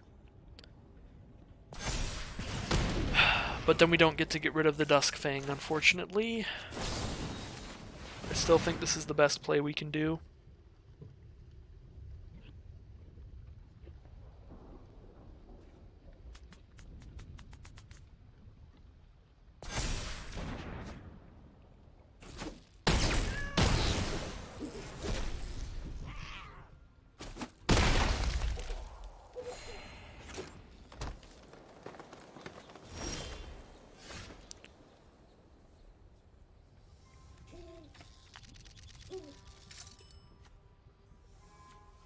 I don't have anything with Menace, right? Yeah, no I don't.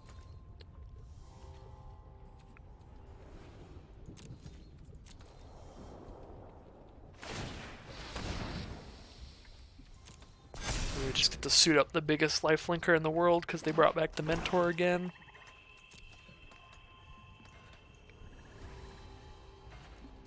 They can't really attack now because if they lose that, they don't have any action anymore. Like, I won't either, but...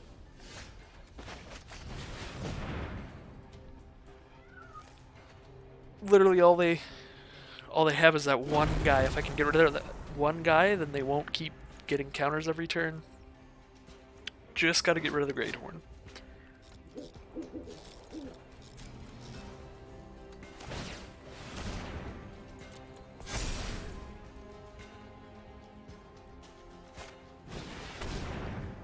there is Fertilid to grab more lands from their library.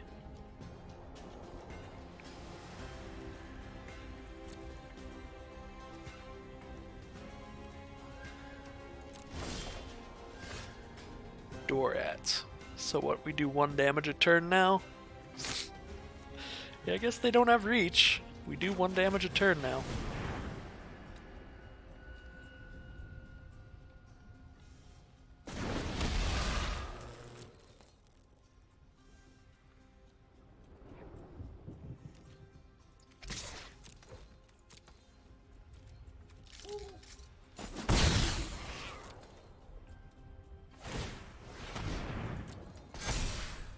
That thing's at 9 toughness now. We have 6, 7, 8, 9, 10 power by blocking it with 2 creatures.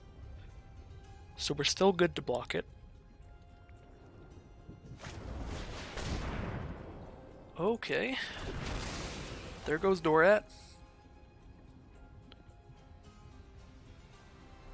I have to block it with everything to kill it this turn now.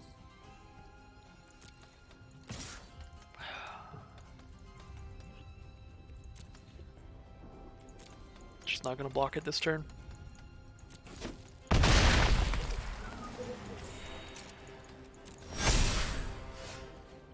Dreamtail Heron. We draw a card if I mutate that onto something.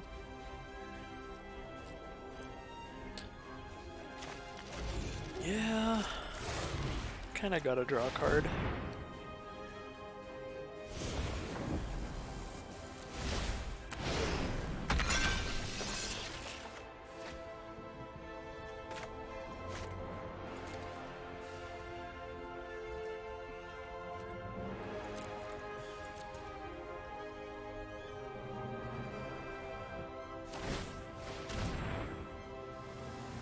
Another counter onto Great Horn. It's a 9/10 now.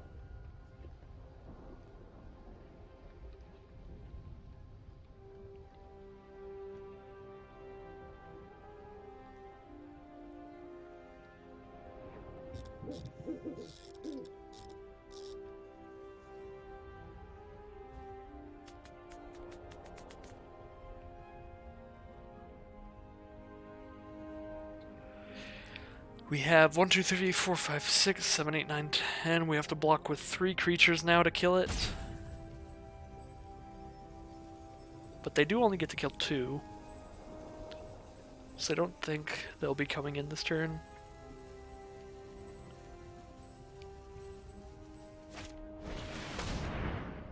Oh, Jesus. Alright, so they're mutating, getting a permanent back from grave to hand.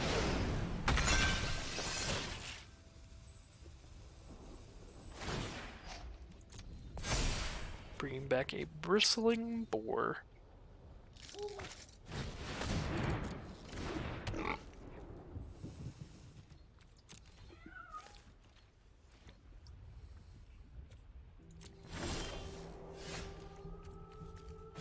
Pyroceratops is not gonna change much of anything.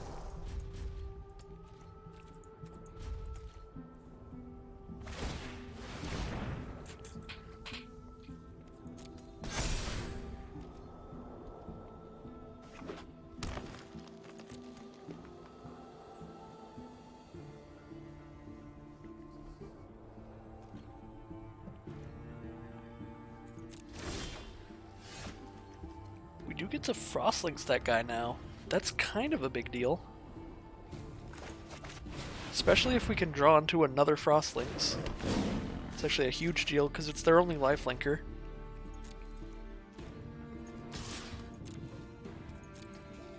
We do 6 damage per turn that we get to attack.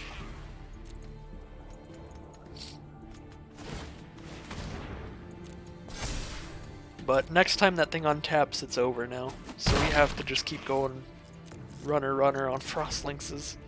Just draw 1 every turn now.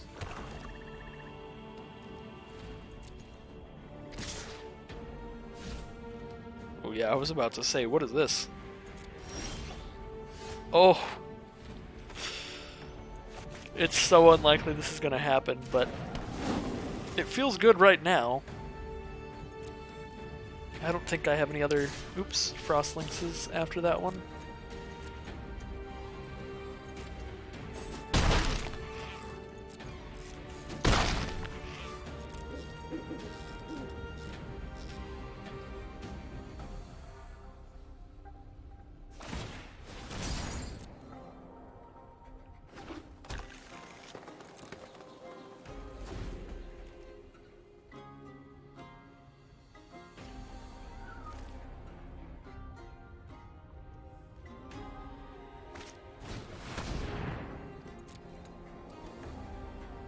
Alright, mutate and make me discard a card. I'll discard a land. Oh, and that's... gets a +1/+1 counter and gain 2 life.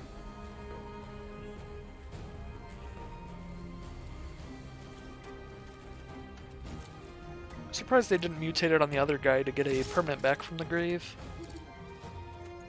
Oh, sending it as a 5/5? Alright.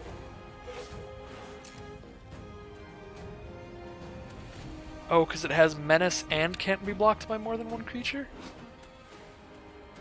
Oh, the Brindleboar plus menace combo. Okay, so it just can't be blocked, period. And unfortunately we did not draw a win.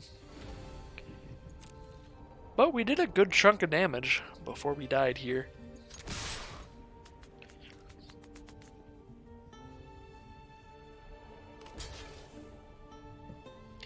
Did more than it looks like we would do there. For a bit.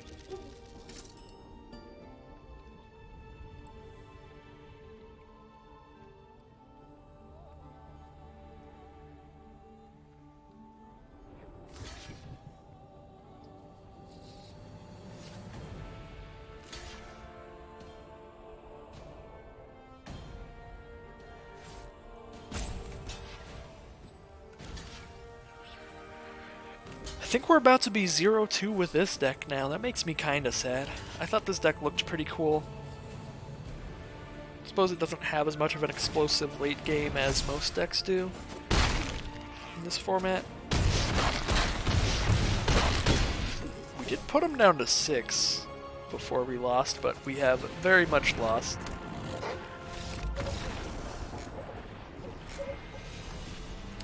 Dang.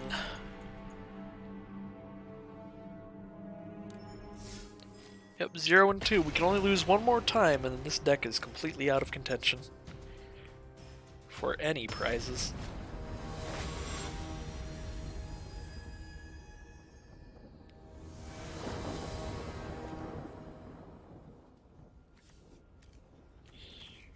This hand seems pretty legit. We get to play Dorad on turn 2.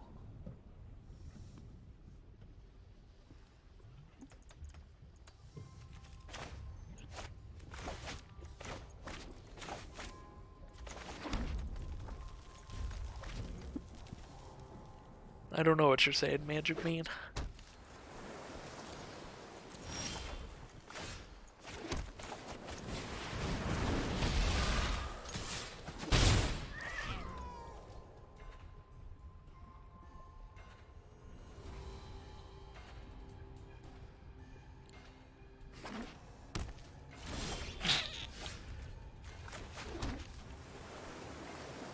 Okay.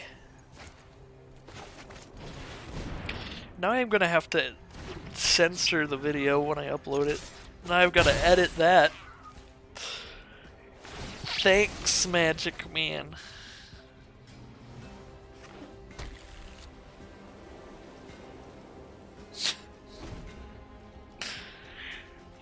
Watch, I'm totally gonna forget. I'm gonna cut out all the dead air and just not watch the games themselves and just totally forget about that. Have it zoom in. Nah, dude. I don't see the bad words on my YouTube. Well, I try not to. Still happens probably once every 2 hours of content. What is this? Anguirus. Armored Killer. Whenever this creature mutates, destroy an artifact or enchantment an opponent controls, and it's a 4 for reach trample. Okay. Alright. I see how it is then.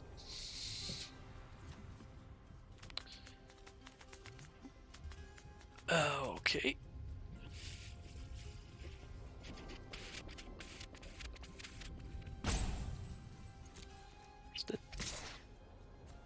Oh, it's got reach. It's got reach.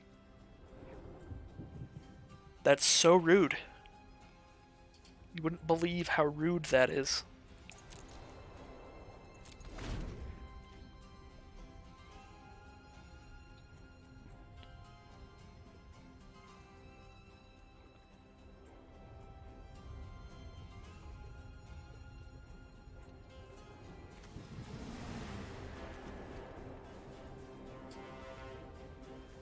I guess I can block and give double strike to kill it. Ooh. Might want to do that if they give it vigilance. Yeah, because it's just going to keep getting bigger if I let it stay, so... I guess it's double strike time.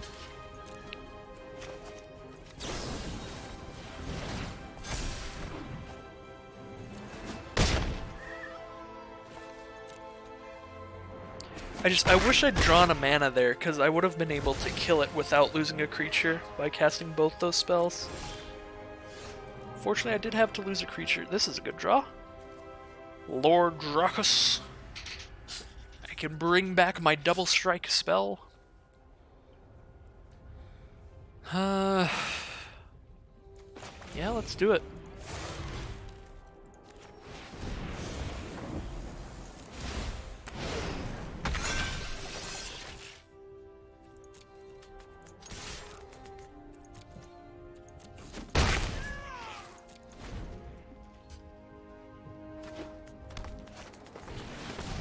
Plus, if I mutate a Dreamtail Heron onto there now, I start getting all kinds of value when I mutate.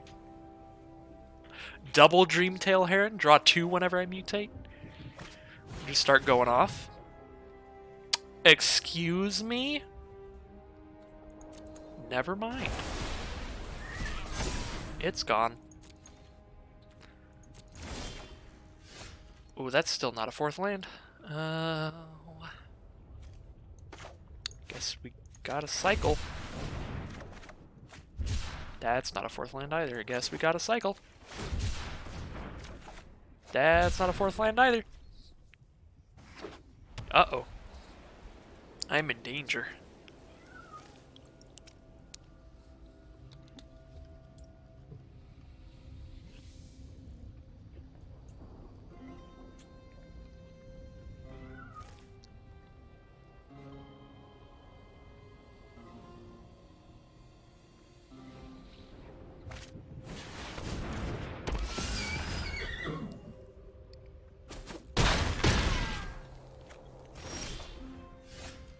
There's the 4th land, but I believe it is too late. Because what, they attack with a 4/4, that makes that a 5/5, so they attack with a 4/4, 2 4/4s and a 5/5. All I can do is chump block the 5/5 and take 8.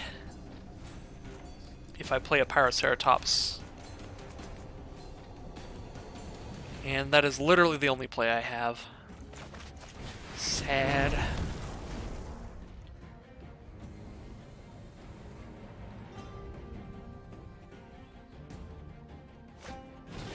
Oh, I guess we're just dead. Sad.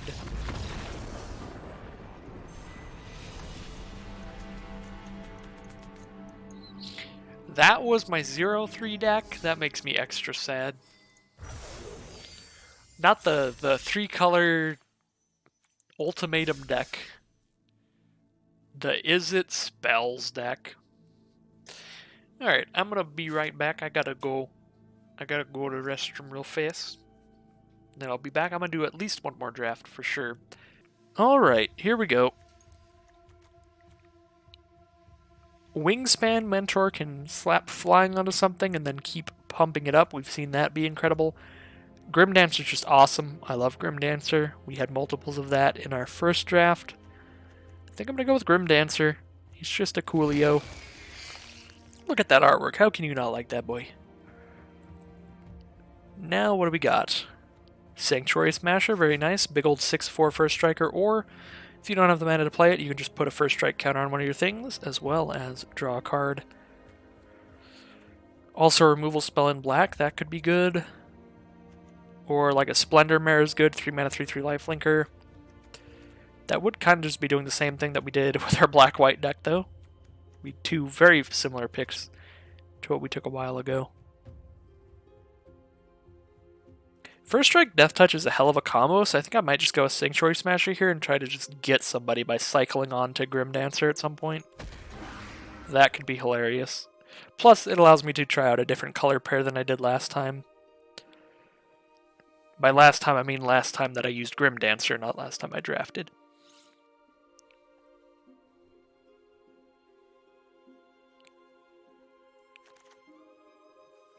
Alright. What have we here? Human Trial card, 3 mana, create a 1/1. Whenever creature control dies, each opponent loses life and you gain a life. Doesn't seem the greatest for draft. We have Drannith Stinger to deal damage to our opponent whenever we cycle, or we have Weaponize the Monsters. Sacrifice creatures to deal 2 to any target. This can be really good with tokens or with active trees and effects that allow us to steal our opponent's creatures. I think I'm going to weaponize the monsters here. Black-red is usually black-red sacrifice is kind of a theme. So I'm going to assume the same goes for in this set.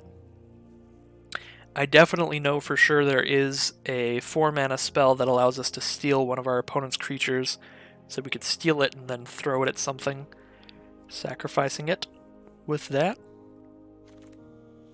There's also that 3-mana black card that creates a 1/1. This Night Squad Commando here that could be a really good combo with Weaponize the Monsters. That might even just be the pick in this pack. Like Rooting Moloch seems fine, Lava Serpent seems fine, but I think Night Squad is just a great combo with Weaponize. Offspring's Revenge, again, it's a cool card. I don't really think it's for draft. You really want to have a lot of creatures with good abilities in your graveyard for this, because it just brings them back as 1/1s. So if they don't have great abilities on like all of them, it doesn't do much of anything. I think I'll take another Sanctuary Smasher, combo it with some Death Touch cards. We have Grim Dancer at uncommon. We're going to pick that up anytime we see Grim Dancers, and at common there's the 2-mana 2/1 that can get Death Touch. So that is just another really good combo in red-black that we could certainly see in the future. We'll take a Corpse Churn here. Mills you 3, and then you take a creature back from your grave to your hand. Just a fine card. Shredded Sails or Cathartic Reunion, both are fine. Not that insane. I'll take Cathartic Reunion.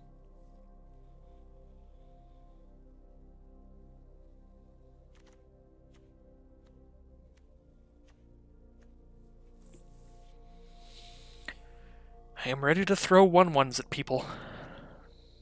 They say weaponize the monsters, but I'm about to weaponize the humans. Is this one of those humans are the real monsters stories? I guess it is today. Gremlin, Suffocating Fumes, and Lava Serpent. We're going to take the Lava Serpent. Big old haster, or if we don't have the mana for it, just cycle it.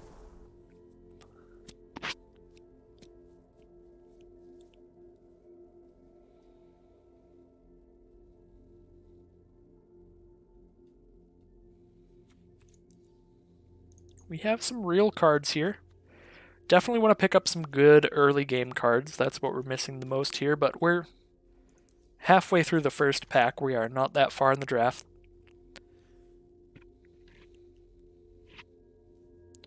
I do think we have quite a few powerful cards. Double Smasher, Grim Dancer, Weaponize. Some good stuff.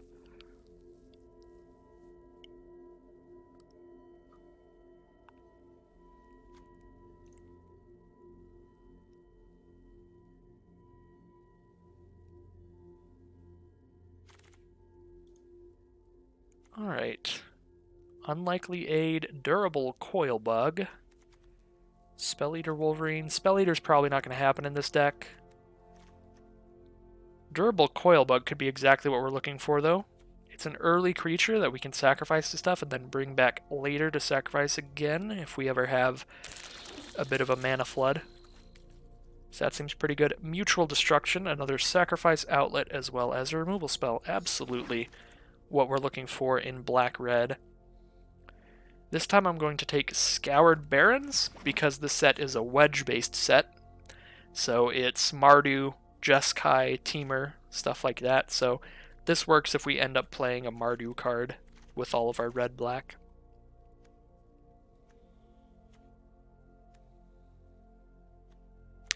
These cards all kind of suck.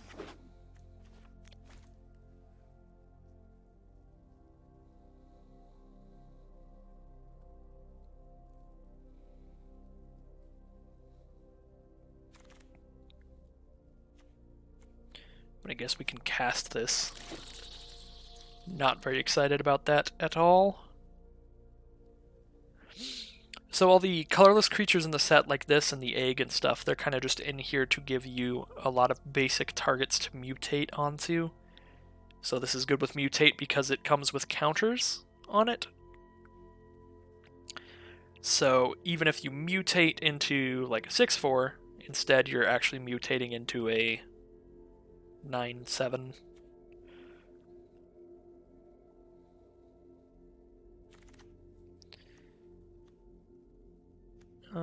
I am very unlikely to play this, but for now, until we hit 23 cards, I'll leave it in there. But this Pangolin's going to be one of the first cuts. It's just got no abilities or anything.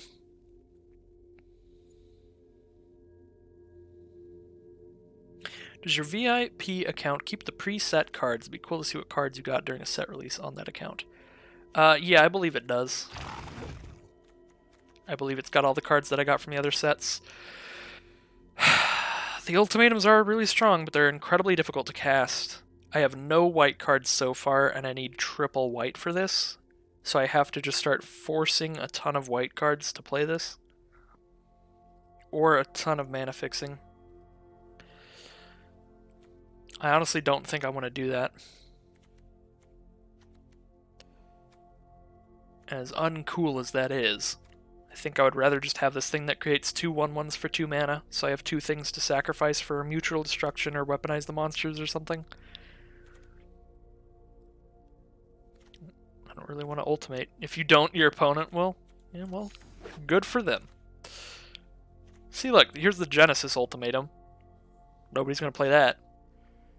Weaponize the monsters. I think I'll take another copy of Weaponize the Monsters and really go for it. Start taking as many creature tokens and steal spells as I can. Death's Oasis? Don't even need to read that. It's super off color. It looks like it's something cool, but I did not read it, so. Sad world.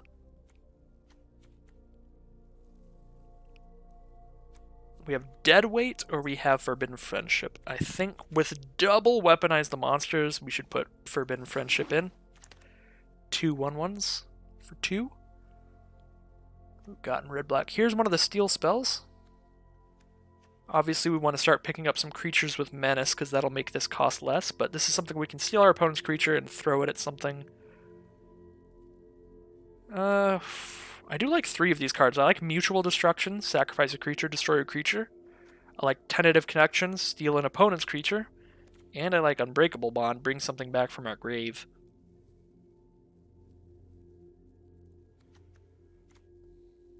I feel like Tentative Connection should wheel pretty often, so maybe we just take the destroy spell, the removal spell. 5-color ultimatum deck. You know what? Just for you, Magic Man, I'm going to force it. Next draft, I'm going to take every dual land I see and every ultimatum I see. Does that sound like a deal, Magic Man? Does it sound like a deal? Alright, I gotta take a Coil Bug.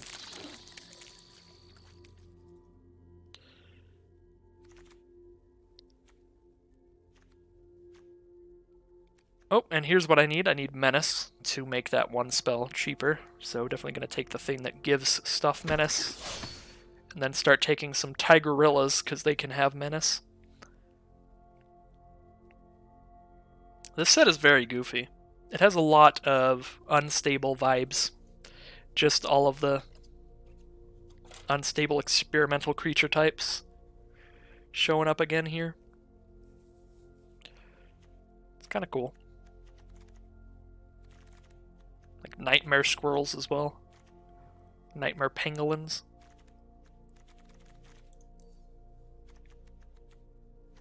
I don't want to play this card at all, but I'm going to wait till I have 23 cards, as I said before I cut that.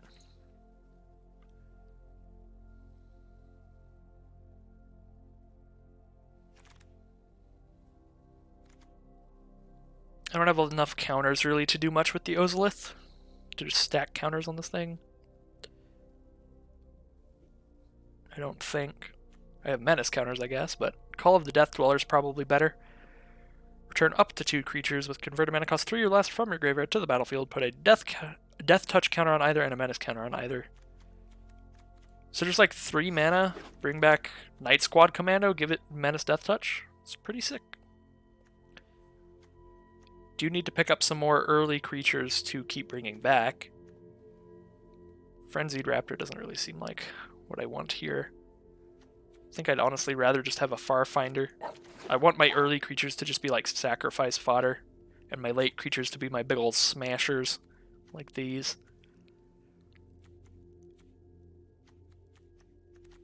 Footfall Craters, whatever, but it's in our colors, so there's that. Very unlikely to play the Scorpion. This is another sacrifice outlet, this Bushmeat Poacher, so I could throw that in there and take out the Shimmerer now. Because that card kind of sucks in our deck. Tentative Connection is absolutely going in here and getting played. I can take Footfall Crater out now. And I don't think I'm playing any of this. I'll take Unlikely Aid. Take the Thieving Otter, because it just seems disrespectful for someone to be able to get a last pick Thieving Otter. I think that card's a lot better than that. Alright, I think this is definitely going to be a Night Squad Commando. Just another card that gives us 2 creatures off of 1 card. Seems pretty important for our deck. Bastion of Remembrance would be okay in this deck if it gave us more than 1 creature. It does let us drain life from our opponent, but it does that pretty slowly. I think I would rather just have Commando. Boot Nipper we would love to wheel. We want Boot Nippers in this deck. For certain. If we can find them later. Okay. Cathartic Reunion, Lurking Deadeye, Unbreakable Bond. I suppose Unbreakable Bond does allow us to cycle a Sanctuary Smasher to give something first strike, and then Unbreakable Bond it back to the battlefield for 5 instead of 6, and with lifelink. Which is a pretty strong combo. I like the idea of that. That sounds pretty fun. I'm going to pick that up and side out a Farfinder, I think. Now we have a Bloodfell Caves, which is exactly the duel we need. We already have an Unbreakable Bond. We have 2 Mutual Destruction. I don't think I'm missing out on a crazy amount here by taking the dual land.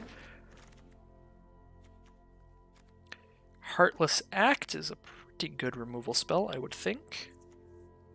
But there's another Night Squad Commando and a Gopher Blood. There's 3 really good cards for this deck. I think I'm just going to take the Night Squad Commando, to be honest.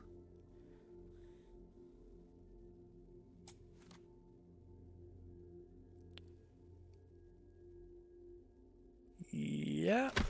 Take out a Blitz Leech now. I really like the name of Go for Blood, because every time I say it, and anytime anyone says it, it sounds like Go for Blood. Like Gopher. It's so dumb, but I enjoy it. Ooh, is this exactly what we're looking for? 2 mana, 2/2 menace. Whenever a creature you control with menace becomes blocked, defending player sacrifices a creature blocking it. And for 2 mana, all your creatures with menace get +1/+0 till end of turn. Seems good. Absolutely slamming that in here.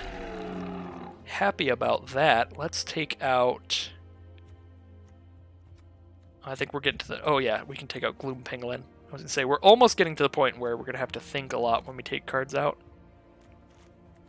I don't really want deadweight. I have 2 mutual destruction, 2 weaponize the monsters. I think I have plenty of deadweight-ish cards. Time for another unbreakable bond, I think. I think it is. Now take out Cathartic Reunion, I guess. This is a very cool looking deck. We'll have to see if it functions as cool as it looks. Probably not. Probably going to be another 0-3. Drannith Stinger or Whisper Squad or Evolving Wilds. Not a lot going on here. Take a Stinger, I guess. Another Weaponize the Monsters. I don't know if we need 3, but we don't need anything else here, so I'm going to take the 3rd and throw it in the sideboard for now. Now we straight up always have access to it if we want it. I'm so really surprised we only got 1 tentative connection. I don't know what is going on with this draft, if other people are taking that. Like, did we seriously end up having multiple people in Red-Black Sacrifice? I doubt it, because this Labyrinth Raptor went pretty late, too. Somebody might just be a really aggressive, like, red-blue deck or something. Something very aggressive and also red.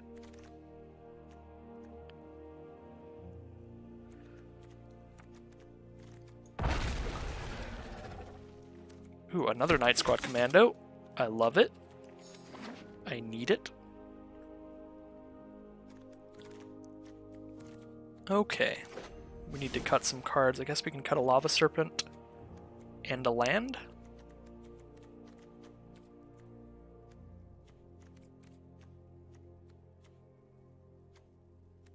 Yeah, seems legit.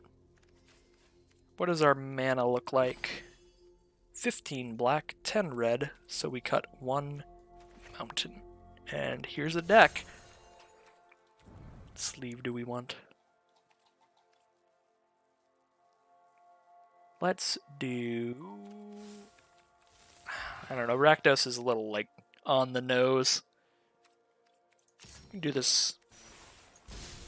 It's Life from the Loam sleeves. Alright. Rakdos Sacrifice. Let's get in there. I'm excited. The deck looks really cool. It doesn't have a major late game, and that might be a problem. Because so many of the decks in this format can just go off chaining things in the late game. This is a little bit of a risky keep. We definitely need a swamp at some point. We do have more swamps than mountains in here by a little bit. And we have plays even if we just draw a mountain. If we don't draw any lands, we don't really. We've got 1 play, but that's okay. I believe. In the heart of the cards.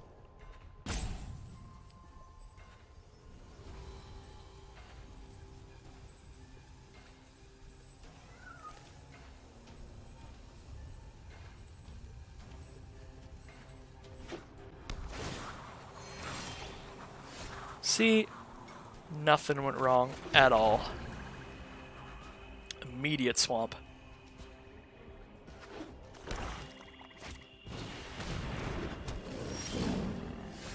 And let's ruin their day with some 1/1s to trade with their 3/1.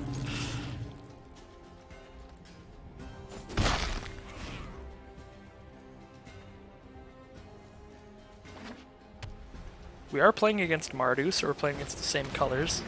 Oh, and now they have a 1/4 to block our 1/1s. That's pretty sad, but we did draw our Weaponize, which is awesome. So, Coilbug, drop down a Weaponize.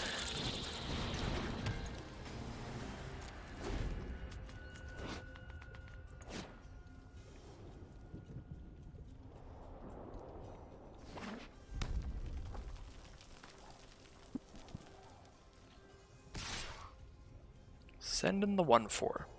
I'll block and see what you got.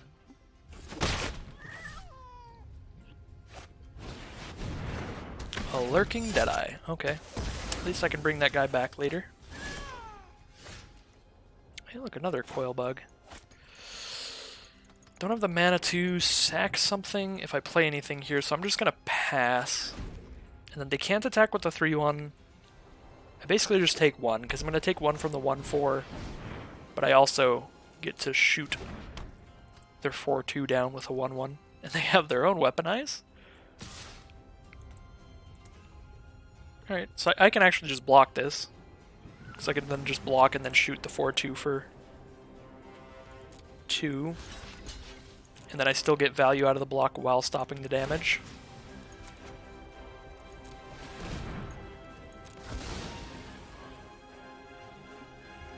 They can respond by sacking the 4-2 to kill my 1-1, but now I'm just trading 2 1-1s for the 2-2 and a block. Or the 4-2 and a block, which is fine. I was really not wanting to end up with a weaponize versus a weaponize scenario. Oh, they must need their mana for something else. Because they did not sacrifice to kill my 1-1 in response. Which is very interesting. We'll see what they've got coming up. See what they have in the works. Nothing yet, so it must be some kind of instant. I don't like that at all. That makes me worried.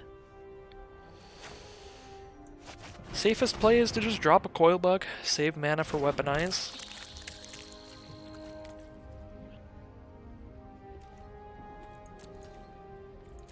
Strongest play would probably be to just drop the Grim Dancer, just go for it.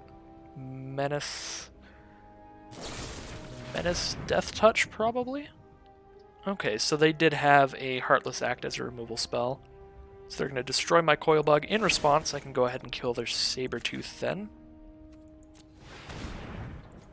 Which they can then, in response, kill my 1-1 if they want. And now the board has been cleared to just a 1-4 on board. They have 1 card in hand, I have 4. As well as 2 Coil Bugs in my grave that I can bring back later. I'm pretty sure I'm at a pretty hefty advantage here. Unless their 1 card in hand is quite strong, or they top deck.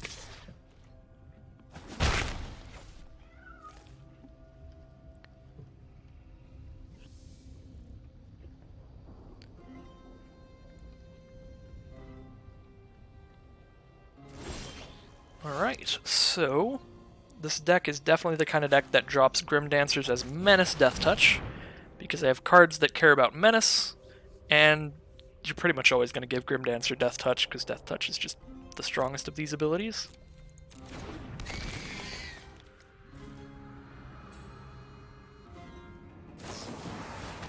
Dire Tactics to exile him. Fair enough.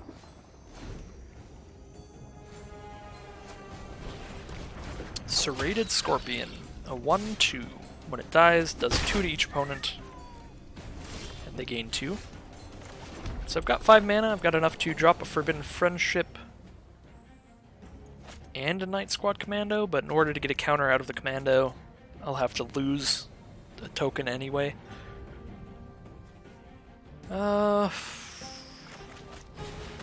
I guess I can just give Menace to my 1-1 dinosaur to start putting counters on it.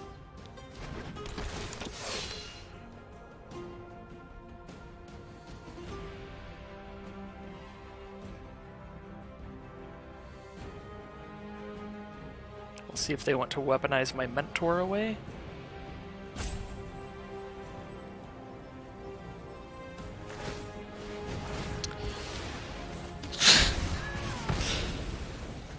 I'm not gonna lie, I'm not a huge fan of how this first game is going. Just when both players have like a Goblin Bombardment or Weaponize the Masses type effect on the board, like things can just get so sketchy.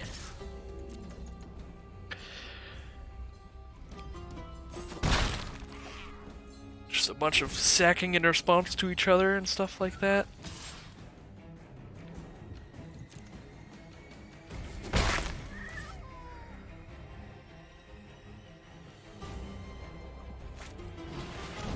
Call of the Death Dweller, bring back the Scorpion and a 3-1.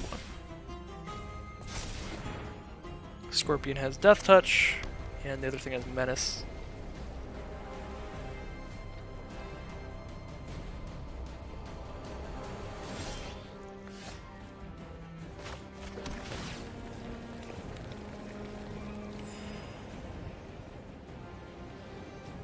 So I will go ahead and attack, and they can block, and then I can just sack it, but I'll still have attacked to get another card out of the commando.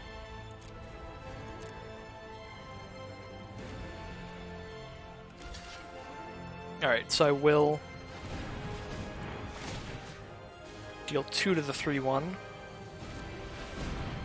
Sack that.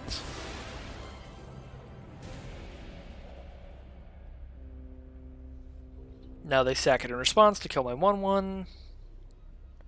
We have a good old sacrifice party again.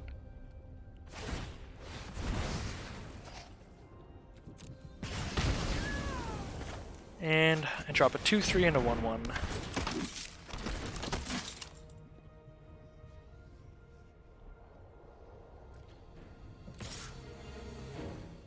They send in the Death Toucher. I will block. We will trade.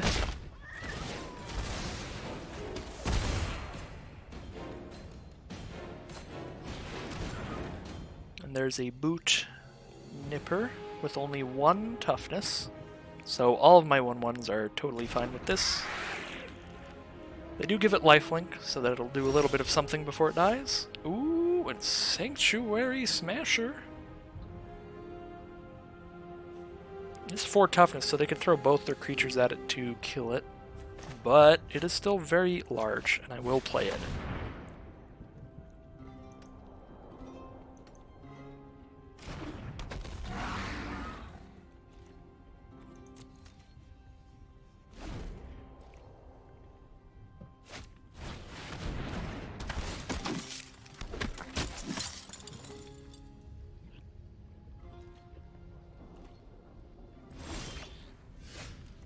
Ooh, Corpse Churn?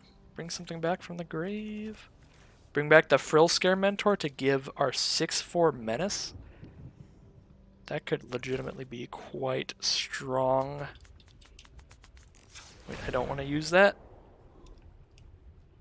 Oh, I still need to get a light up keyboard because I could not see where Z was. Alright, Corpse Churn. Pay that.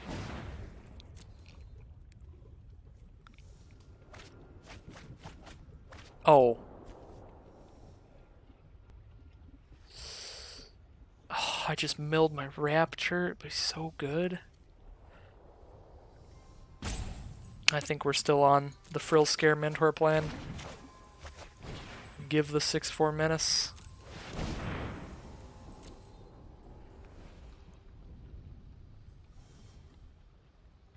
The 2/4 would have been pretty good too. The 2/4 that lets us sack something to draw a card.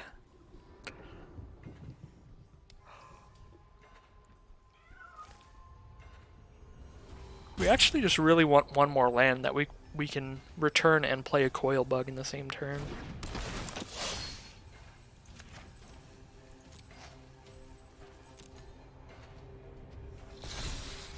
Alright, 6/4. First strike Menace. If they block with everything, I do 1, 2, 3, 4, 5. It survives, so we are 100% fine to attack with our 6/4.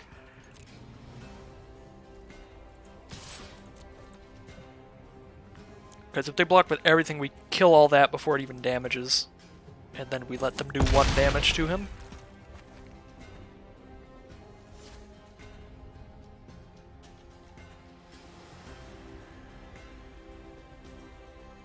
And thanks to Menace, they couldn't just chump block with the 1/1 and then threw the 1/1 at the 3/2.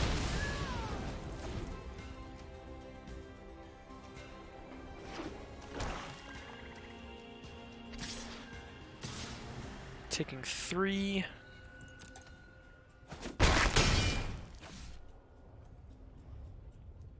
Definitely winning the race. Especially with another Night Squad Commando coming up at worst. Yeah, I think 2 weaponized monsters is the correct amount, because we do want to have it most of the time, but we definitely don't want to draw a second copy. So we do have the 3rd but it's in the sideboard, and I think that's where it belongs.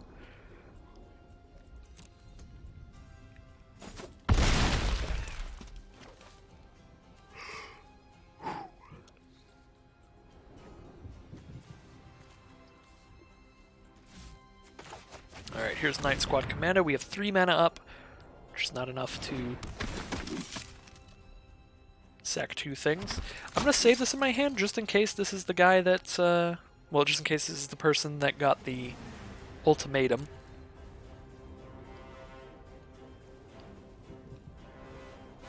So that even if they destroy all our non-land permanents, we'll have a Weaponize the Masses backup, or Weaponize the Monsters. I want to say Weaponize the Masses because we're just weaponizing a bunch of 1/1 humans, but that's fine.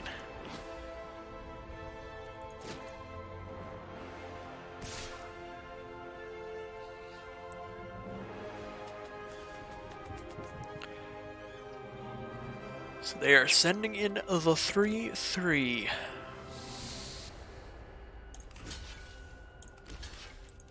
If we block like that, they get to kill our 2/3, and that's it. Unless they start sacrificing things, in which case we can make things go pretty poorly because we get to sacrifice a thing as well. Alright, cool.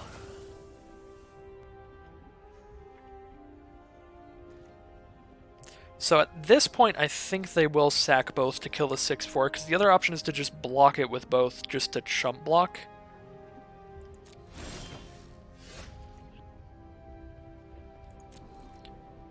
So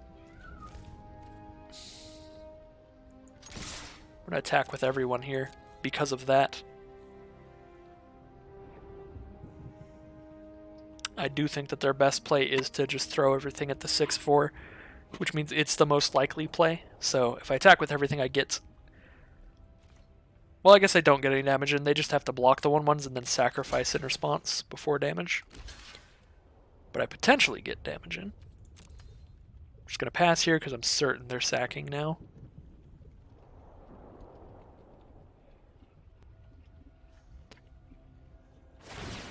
Alright, they indeed are.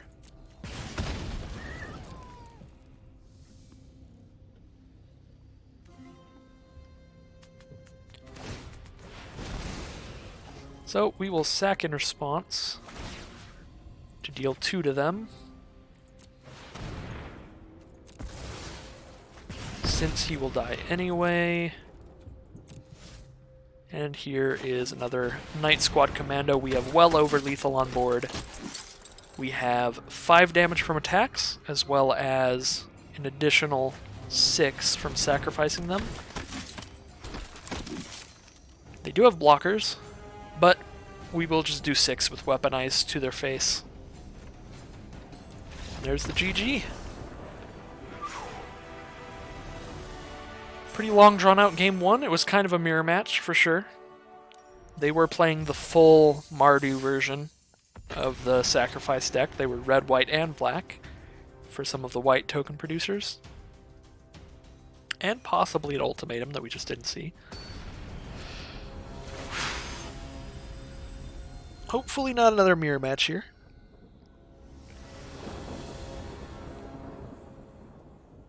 Another no land hand. Absolutely a mulligan. We'll keep this one. Toss a land back.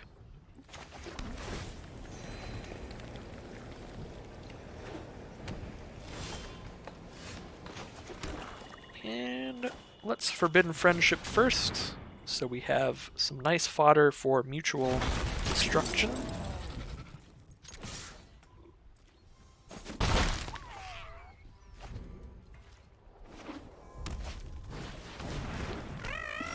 Essence Symbiote from our opponent. Well, here's our Coil Bug.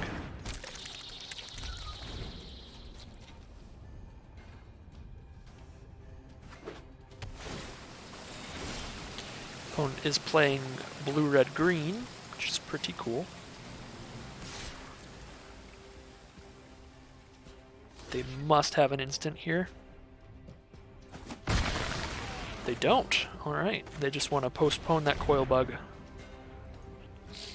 The coil bug's return ability does cost a lot of mana. It's not like Sanctuary Skeleton where you're returning it all the time. It's just once you hit the very late game that it gives you a small amount of value.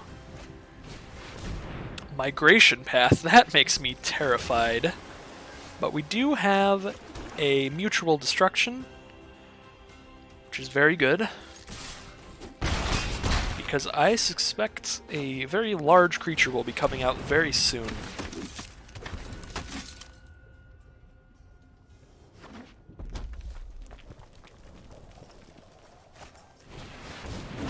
That is a very large creature, and there's probably more coming as well. She'll Mutual Destruction, sacrifice a 1/1 human, I think. That's what we want to do. Momir's gonna be lit with this set? Yes. Do some more Momir. I don't know when they're gonna put Momir on next time.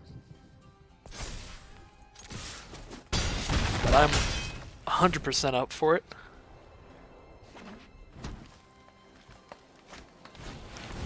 Thieving Otter. Alright. I think we're just really off to an incredible start here. Ooh, with a Weaponize the Masses? Yeah, I think we just win. Because now we just shoot that. Actually, we just attack with everything. They block here, take 1, 2, 3, 4, 5, 6. They go to 4.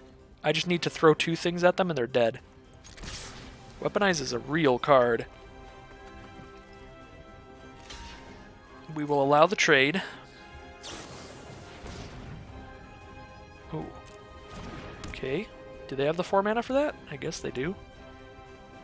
You know, I think they're still super dead. Yeah, so they're gonna try to kill that. I'll respond by throwing that at their face.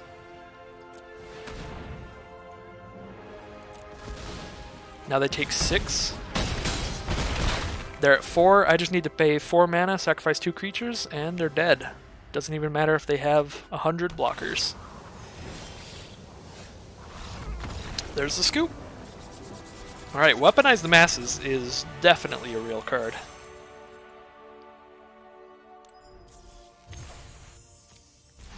So that is our second win. We didn't play the mirror match. We got to play against a late game large creatures deck, which we just massively outpaced, or just outraced in general. They could have just not drawn a lot of their early game good blockers and stuff, but either way, I will certainly take that.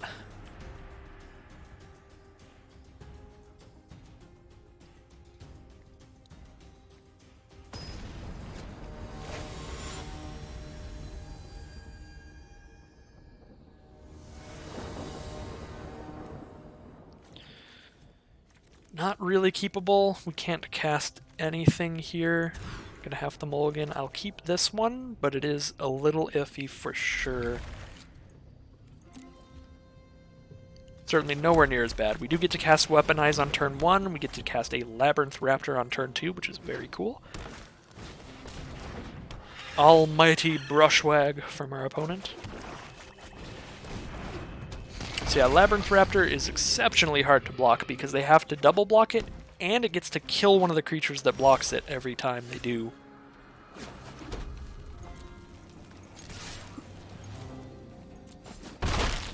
And here's a Night Squad Commando to provide me with some sacrificial fodder to weaponize. Boot Nipper.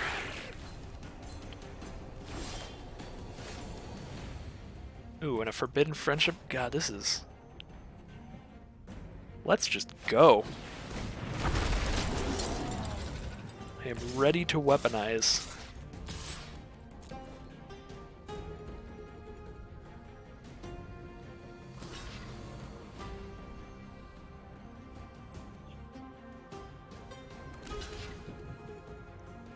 Alright, so we're dealing 3...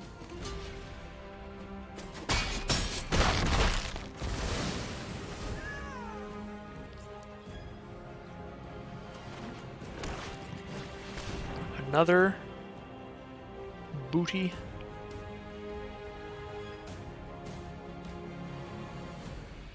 That 1 toughness is not the coolest against my deck, so I am very happy with that.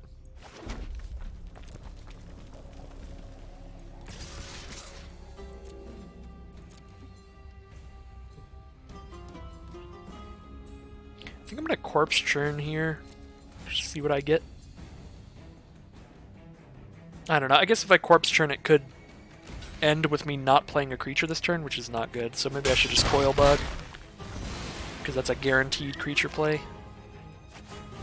Yeah, if I corpse churn into not a red creature, I have to wait a turn, because I only have 1 black mana right now. Now I have 2.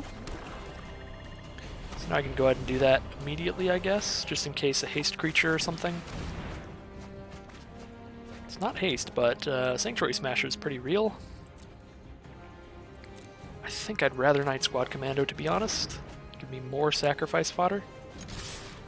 Try to just lock this game out real fast. They're down to 9. I have 5 creatures on board. That's 10 weaponized damage. Granted, I don't have the mana to sacrifice all them. Honey Mammoth is a pretty big deal. I can give another creature Menace now, though, which will get a lot of damage through.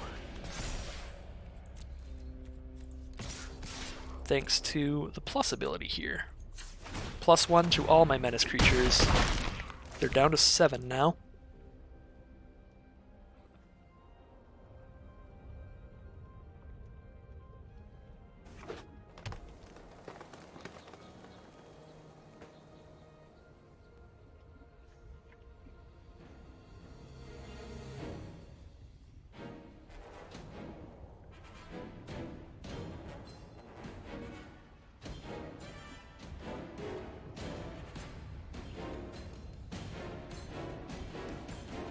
This music is so good.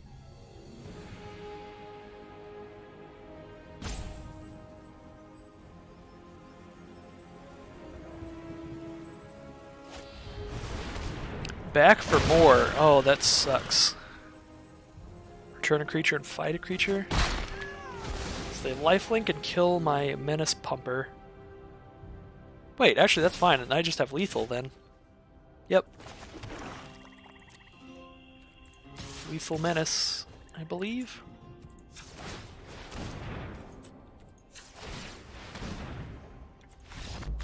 Yep, there's the scoop.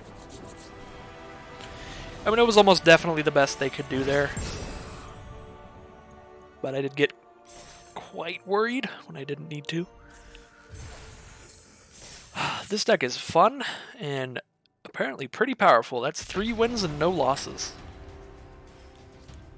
The monsters have been weaponized to lethal force.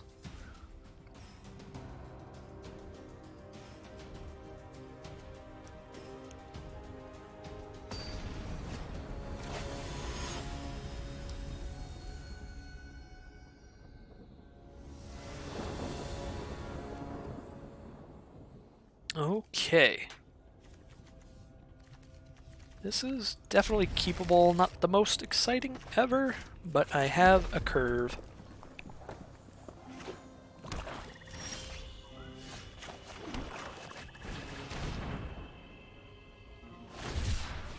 Forbidden Friendship is just a really adorable card.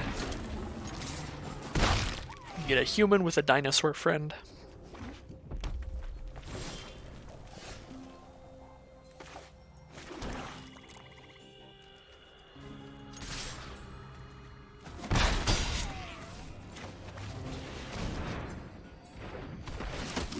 This Bushmeat Poacher is going to do a lot of work.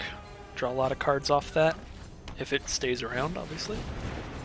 Snare Tactician. We might be playing against somebody who's trying to do that 5-color thing you wanted to do, because they cycled a blue card and they have a Swamp, Mountain, and Plains out. So they have 3 out of 5 colors out currently.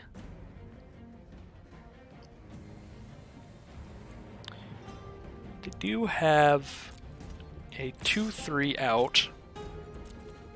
So I can't attack with my 1/1s really.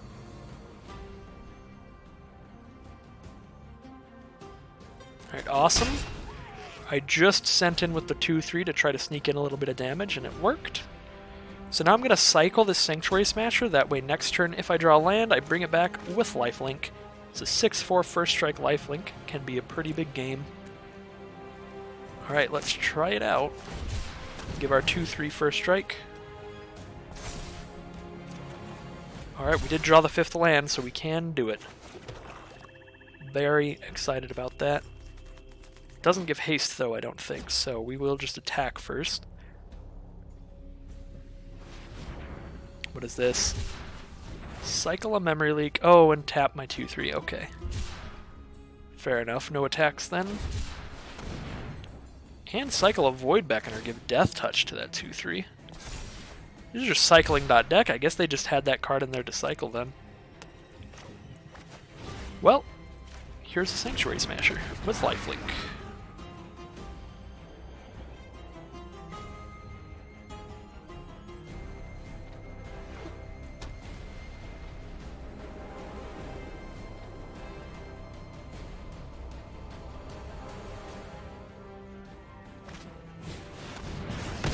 Rock Slide, 4 damage to it. I guess 5 damage at this point. Either way, it's a dead one.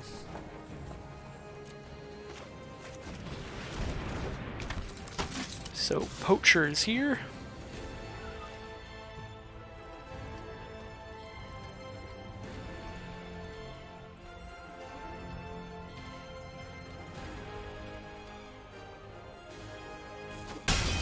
Oh my god.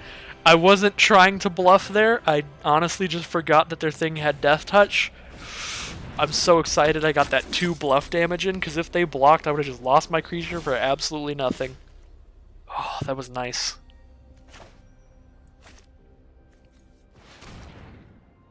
Alright, let's draw a card off of a 1/1.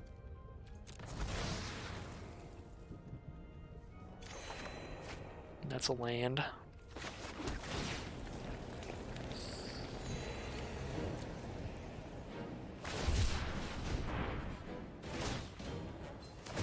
And they tap down my first striker again. Tap down 2 things every time they cycle now.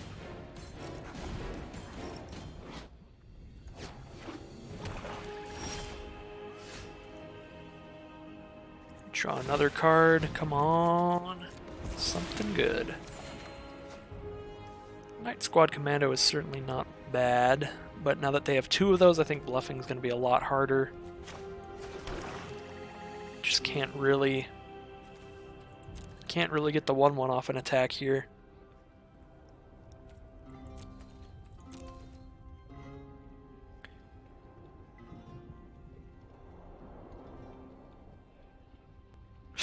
Yeah, I know, Magic Man.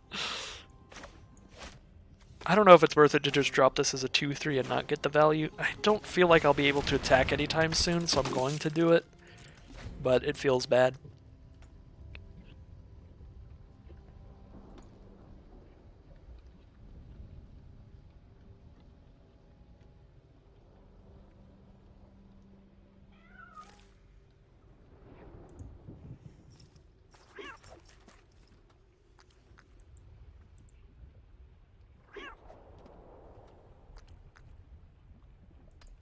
Alright, so opponent has 5 cards in hand. They almost definitely have a lot of choices here, and that is what they are thinking about. Ruinous Ultimatum!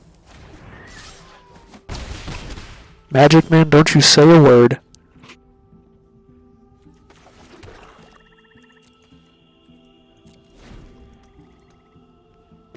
Magic Man, I just told you.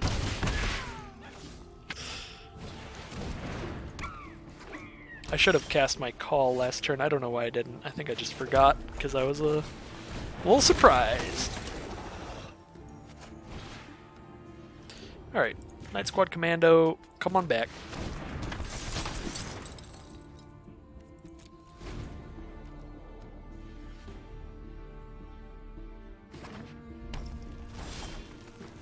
Oh, yes, we got a weaponize, finally! But, I mean, it's really too late. All their stuff has 3 toughness, too.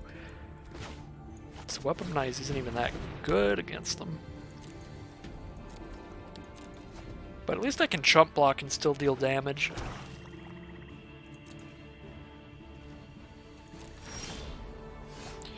Mutual destruction? That's pretty real.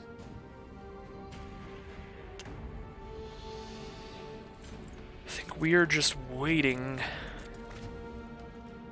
I don't want to mutual destruction their Death Toucher and then have them immediately just like naturally cast a Void Beckoner or something big. Like that 4/4.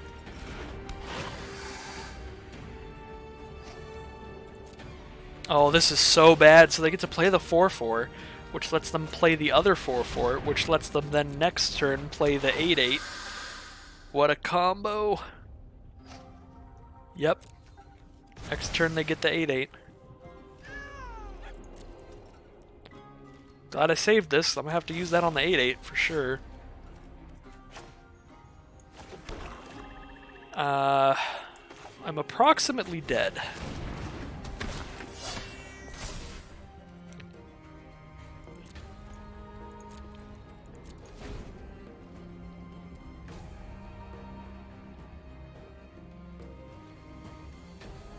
We're just gonna swing in first. Yeah, we're gonna have to death touch one of those. Suppose I could trade like that for another one. But then I'm just like out of stuff. I have just got to top deck. If I'm gonna trade like that anyway, I could just throw Weaponize the Masses at the other one to deal 4. I guess I'd rather do that.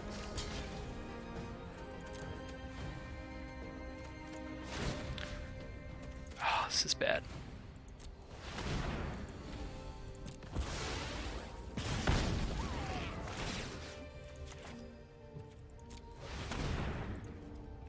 Either way, I'm going to have to sacrifice all of my creatures by the time the 8/8 comes around if I want to kill all of the threats.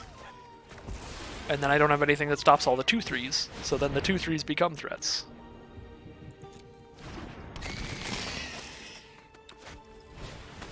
No, don't have a dead weight. Yeah, now I can't even kill that.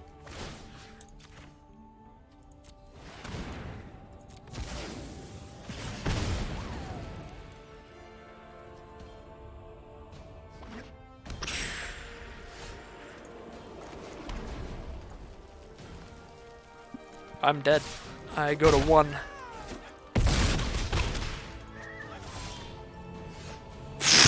No.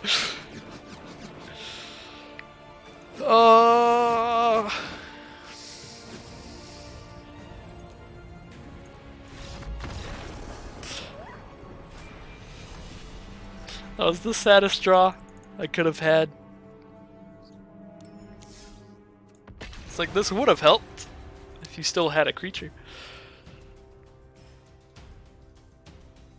And that was a rough one.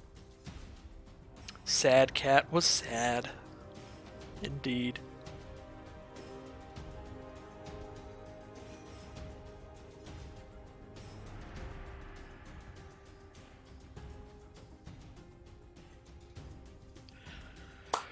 Well, that's only 1 loss. We're at 3 wins already. The worst we could possibly do is average 3 wins, 3 losses. I think this deck is really... Overall, this deck's kind of killing it. The last game was a fluke. We're going to come back. We're going to destroy everybody. Just watch. It'll be perfect.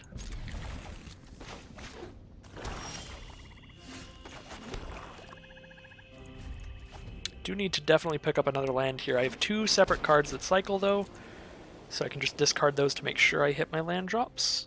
Plus I can do that and return them with Call of the Death Dweller later with Death Touch and Menace, which is quite strong. I'm actually going to do that. I'm going to cycle right now while I have the mana, because I know I can bring it back with my sorcery.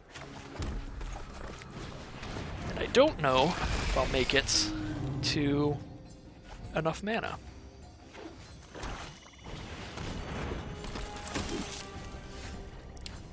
That is a no.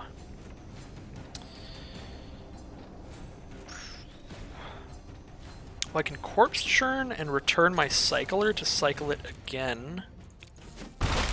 That is kind of a Kind of the long way around to getting my 3rd mana. But it is probably going to be necessary.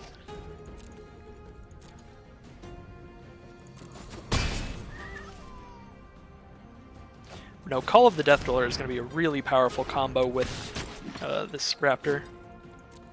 Because I'm going to have multiple menace creatures thanks to it. So I'm going to grab a Coil Bug, a Smasher, or a Stinger.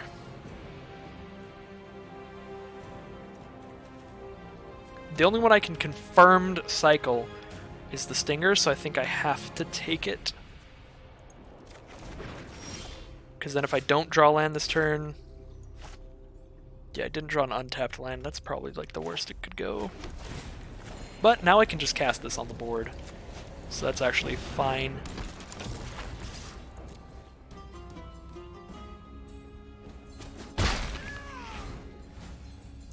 Oh, what is this cat? Is this the, this must be the Mastery Tree cat. This cat here is the separate one. Weird. Oh, this is really bad. They have multiple human tokens, and this card that buffs all the humans. Okay. Well, I suppose we need to get rid of that. +2/+0, indestructible this turn. Yikes. Okay. We can do lifelink menace here. Combo with the Raptor as well as gain some life off of blocks. Their stuff all has 3 toughness max. I don't think we need Death Touch right now. What is the alternative? It's Mentor, but that already has Menace, so that doesn't really matter. This could bring back the 2/2 with Menace Death Touch. Not the greatest. If we had the time, we could set up a First Strike Death Toucher with the Smasher, but I just don't think we have the time unless we start gaining life off of Grim Dancer.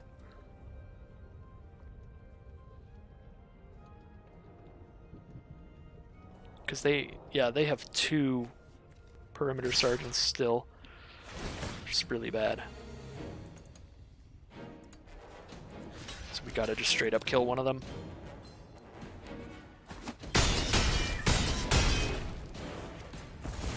Yeah, we're down to 5 now. Another Night Squad Commando?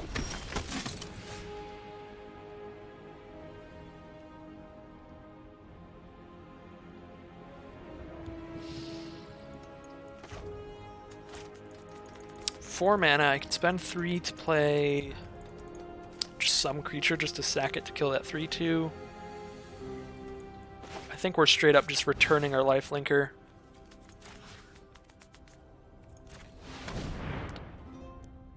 We will give it lifelink and Death Touch, and then it's just going to get Menace as well, just from this thing.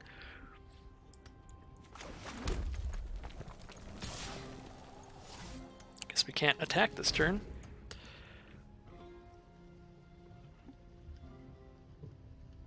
So we take 1, 2, 3, 4, 5, 6, 7 and gain 3. So we go to 1 and we go to 0. It's very much game. The offensive GG.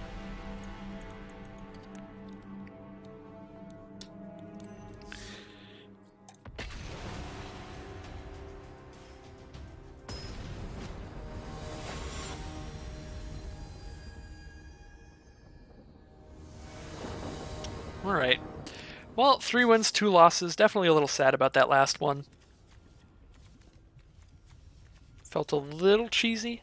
Kind of like a Goblin Gathering type scenario.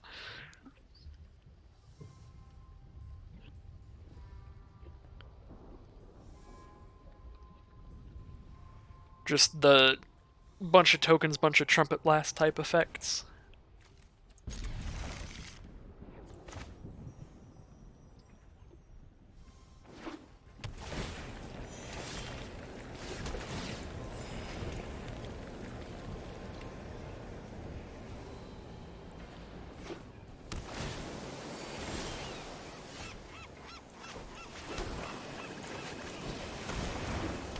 Alright, I like this hand a lot. We've got a Steel spell with a Weaponize the Masses, which is a good combo. What's my win-loss? I'm at 3 wins and 2 losses with this deck now. Drew my second Weaponize. That is never what you want to see. Yeah, you run 2 in the deck so that you can always draw 1 of them. You don't run 3 because you don't want to draw 2.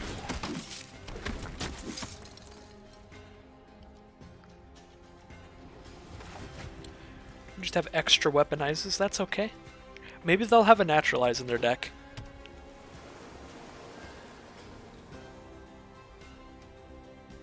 And they'll destroy one of our Weaponizes, and then we'll be like, haha! The backup.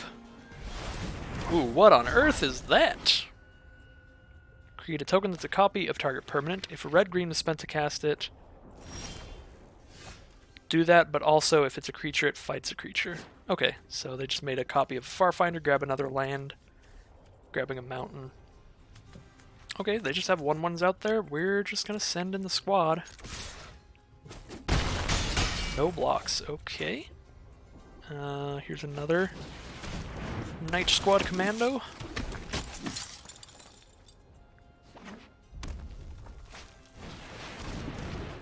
What is this? When Karuga, the Macro Sage, enters the battlefield, draw a card for each other permanent you control with converted mana cost 3 or greater. So they drew 2 cards. Alright, and it's a 5/4. It's a big one. So I need 1 more mana to be able to steal Karuga and sacrifice it. I would absolutely love that.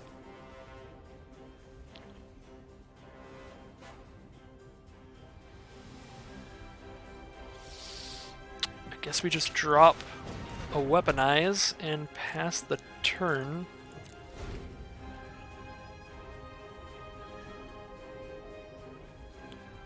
Teeny tiny toes. You quoting Shatner of the Mountain now? Challenging rock. Challenging death. Oh, well, I lose.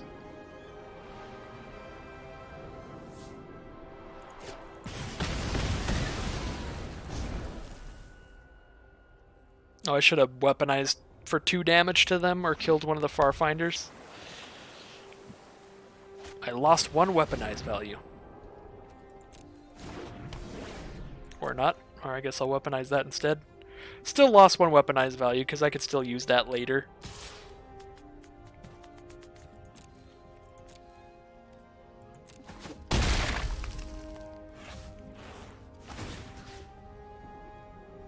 I think I'd rather just damage their face, really.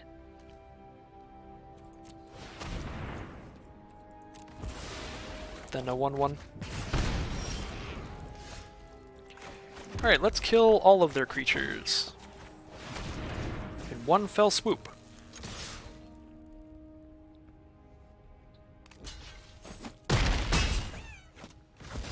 Oh, that actually works out perfectly for me.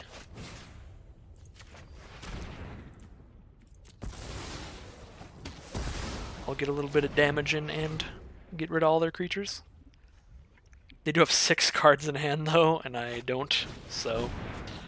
Plus a draw 2 right there. And I've got the life advantage, but I do think they're very easily going to be able to stabilize this game. If they go slow enough. Maybe not.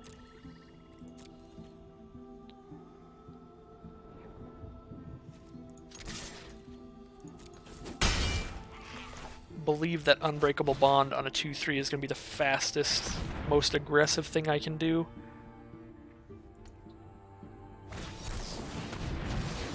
Ooh, they're just going to counter it. Alright. I'm going to play another Weaponize, because if they do have something that just destroys all my permanents, I'm solidly going to lose anyway. And this way, if they have something that just destroys an enchantment, I've got a backup already out. I won't have to spend that mana later when I could be spending it sacrificing stuff.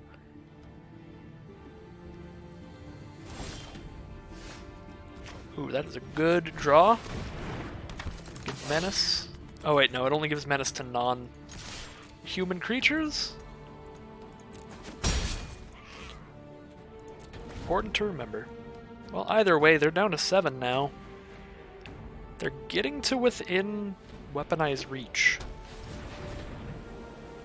They don't ever play anything that gains life. I could be okay.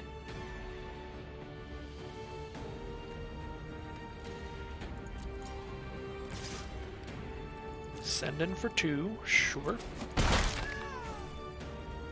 It's my turn? Alright, 2 damage to your face.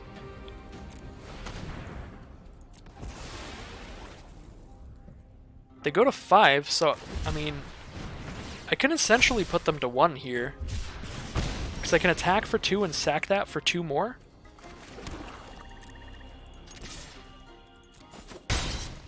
Alright, they're basically at 1.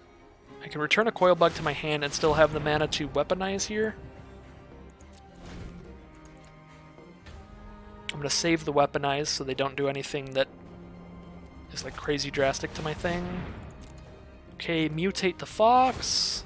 Sure. I'll take a lot of damage and they'll have a lot of blockers, but I just have to sack my dudes to get them. Come on, world. They're at 1. If they can't counter this, they're dead. I think we got there.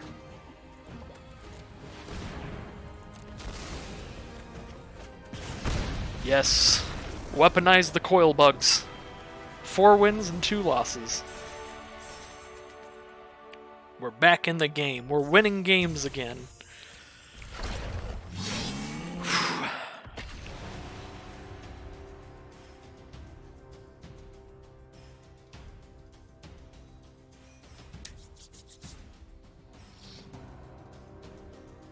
This red black deck has been pretty fun.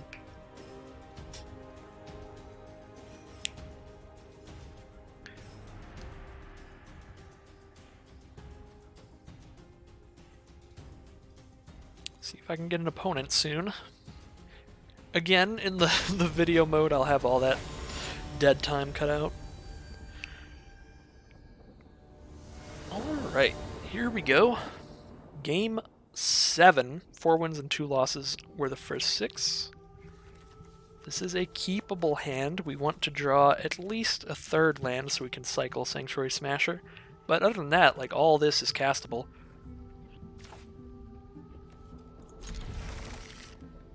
In the immediate future. Now we have a turn 1 weaponize as well, which is very nice with our Forbidden Friendship. Boot. Nipper for our opponent. Luckily, we do have 2 1/1s for 2 mana, which is really good against a 2/1.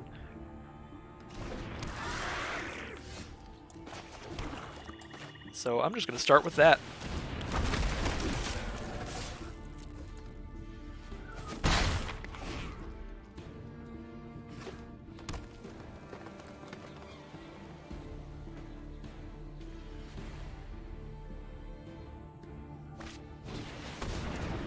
Glowstone Recluse. So whenever that mutates, it gets 2+1/+1 counters, so we very much want to grab some removal for that soon.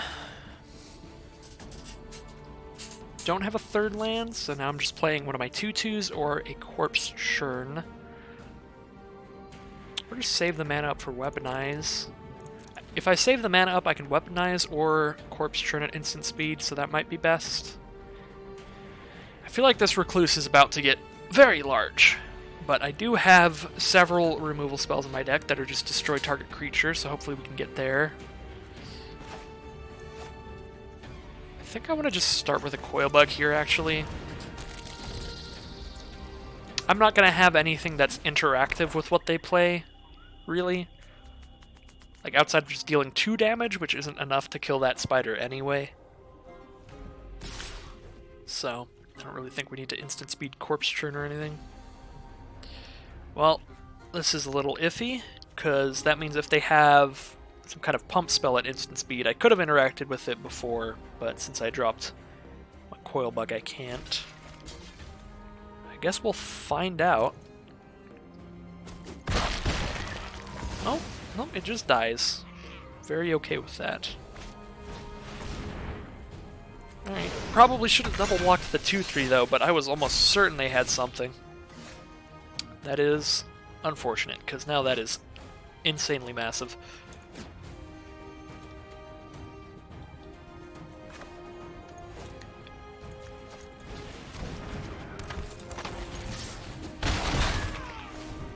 I'm just gonna take that for now. Chump block with the 1-1 probably next turn.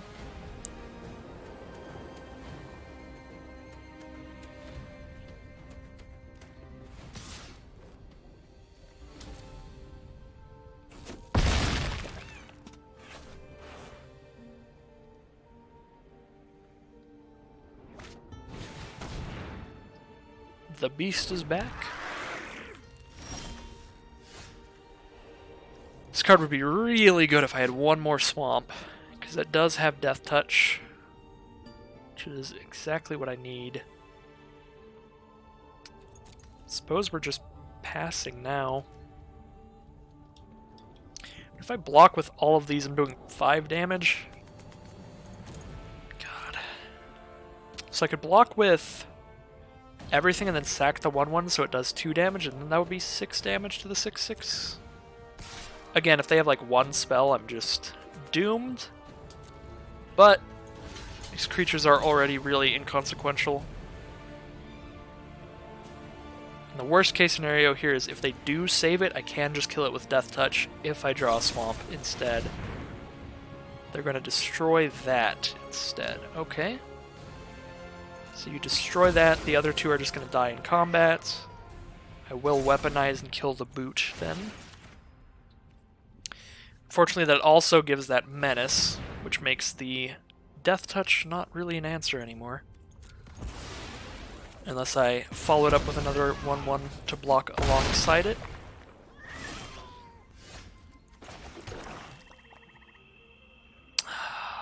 There is my mana for my Death Toucher, but I don't have a second creature to block with it, but I will still set it up for as soon as I play another creature, I can block that.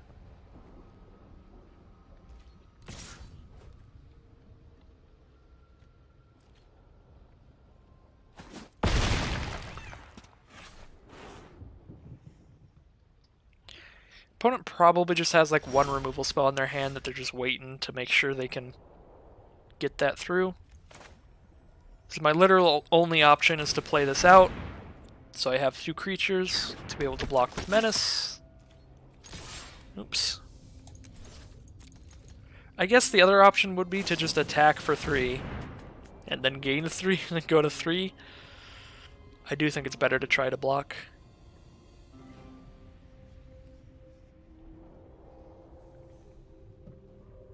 First Strike Death Touch would have been really cool and really strong, but it's got Menace, so it's not going to work. Unless I have another blocker with it.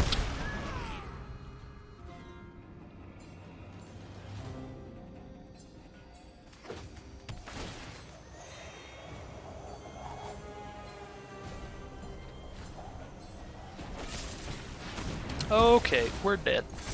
That is a removal spell they were holding on to. Now it has double Menace. It's got 2 Menace counters.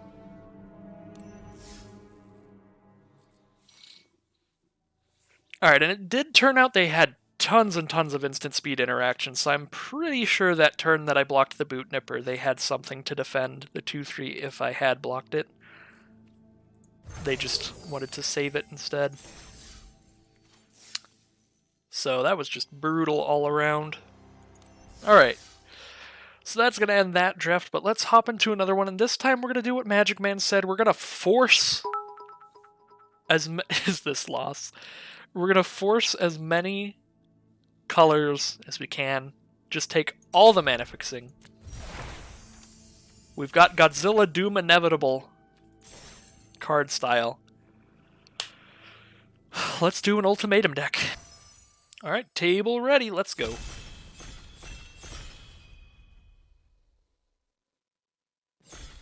Did the lady talk when you donated? No, I don't have the lady on. Oh! Cheville, Bane of Monsters. It's a 1/3 death touch at the beginning of your upkeep. If your opponents control no permanents with bounty counters on them, put a bounty counter on target creature or planeswalker an opponent controls. Whenever a permanent an opponent controls with a bounty counter on it dies, you gain 3 life and draw a card. Okay, so it's a 2-mana 1/3 death toucher mainly? You know what, Magic Man, I'm gonna have to agree with you. Lame as fuck. We want the duel. I mean, you got me to say a curse word. Oops. Oops. And I oop.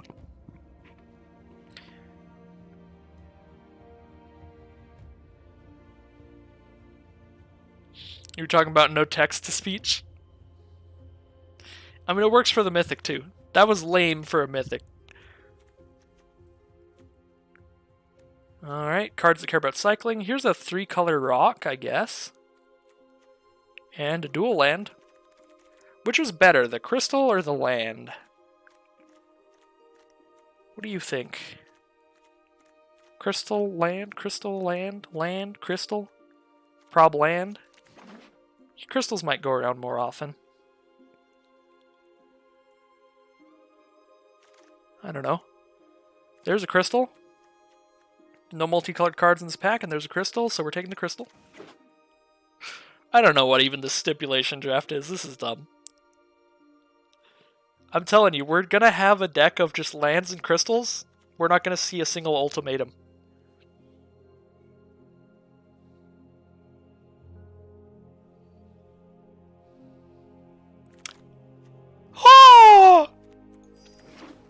Alright, search your library for up to 3 monocolored cards. No, I'm not about monocolored. I ain't about that monocolored life, game. And exile them. An opponent chooses one of those cards, shuffle it into your library, and then cast the others for free. That's okay. I'll just pick really big monocolored cards. As long as I have 3 very large monocolored cards, I'll be fine. Is this 2 of the same crystal? Oh, and they're both the crystal for that ultimatum. Well, I mean, it all works out in the long run.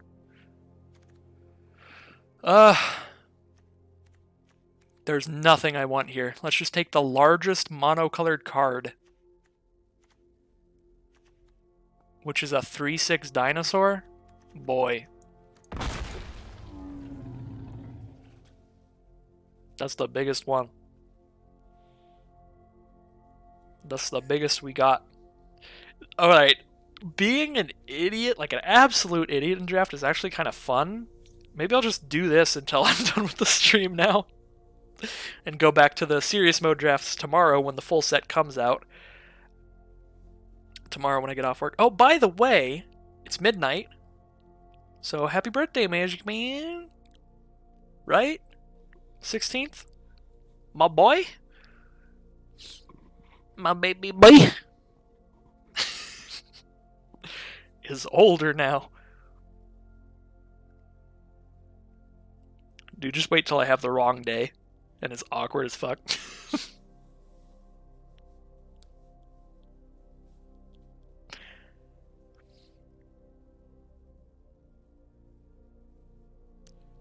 It's the 16th, right? I swear to God, dude. I swear to God, I gotta look this shit up now because you're making me all weird.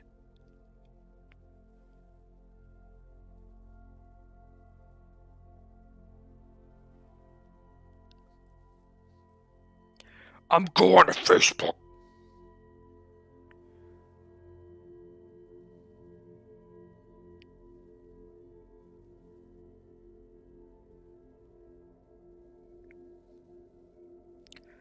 Yeah, that's right. Happy birthday. It is time. Trying to while on me over here.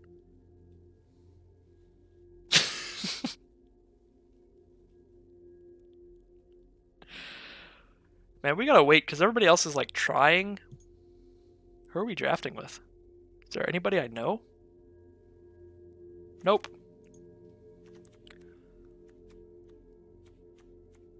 Is there any really big monocolored cards here? Not really. I mean, there's a 5/5 haste. It's kind of big. I think we just want the land. Unpredictable Cyclone? That's a pretty big monocolored card, and it's also stupid. We'll play it. So this makes it so all of your cycling instead of drawing a card, whenever you cycle a card, you reveal cards till you reveal the same card, well, a card of the same type, and you cast that one for free. So if I cycle a sorcery, maybe. Alright. There's no cycling in this pack. Oh wait, no, there's one sorcery with cycling, so I think that's what we want. Sorcery with cycling for our unpredictable cyclone to cycle into a emergent ultimatum. Now we have another crystal. We have a crystal or a greater sandworm. Both are really good. The sandworm is a very large monocolored card for our emergent ultimatum, as well as being a cycling card for our unpredictable cyclone. The crystal's a crystal, man. We really want all the mana fixing in the world. I feel like we'll probably see a lot of sandworms pretty late. I don't know, because they are common. We'll pick up the cycling enchantment. So if we get any other enchantments, we can cycle into them, I guess.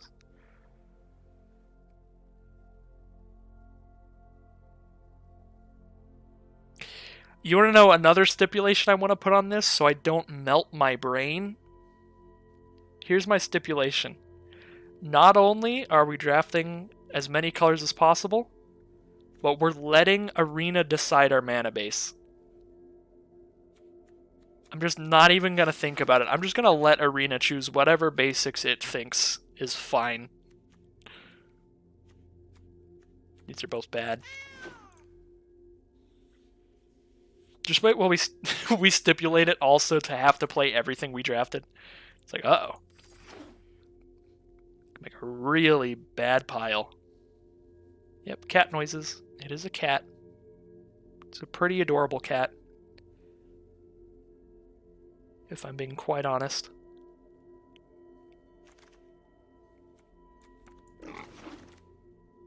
Ooh, that's a 3-color spell. Let's do it. Whenever you cast a non-creature spell, draw a card.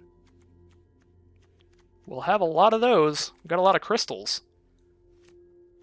So how can you get into this program? How do you get into the early access streaming? You have to apply for the Stream Elements Content Creator Program. And if they accept you in, then you can apply for the early access, which I think they're basically letting anybody in the Content Creator Program get into that. You don't stream? Yeah, I think that's like the one thing that they really check for, is like, you know, if you make an effort to put some content out there, they'll probably let you in. That's all it really takes.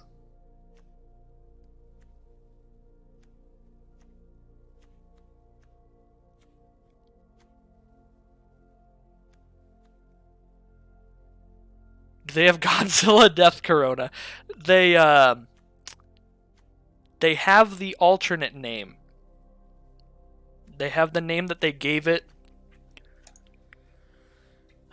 that they're changing it to. They don't have Death Corona. You cannot play Godzilla Death Corona on Arena. You can only play the new name. I don't remember what the new name is.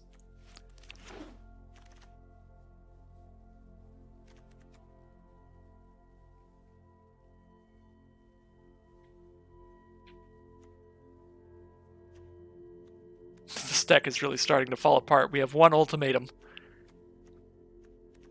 I guess we're taking another cycling card.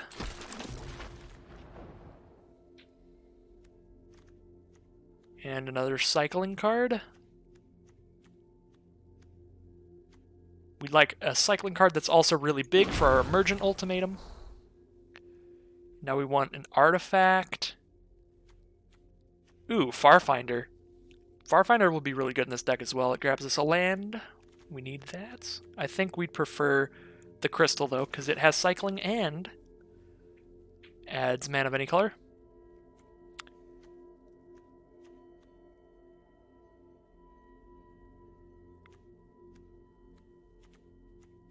Take the land now.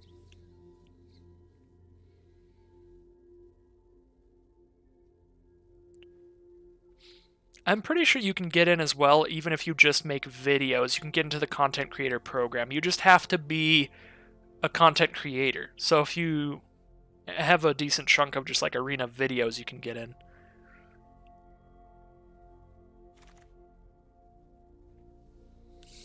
Ooh, this is a multicolored card.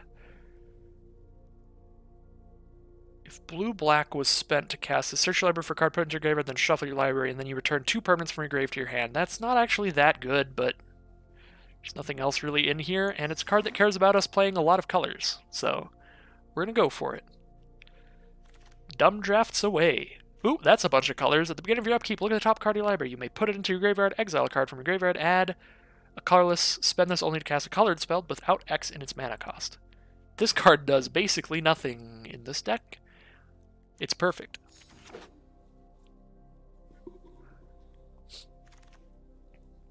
I'm so excited for everybody to just not know what's going on when they play against me.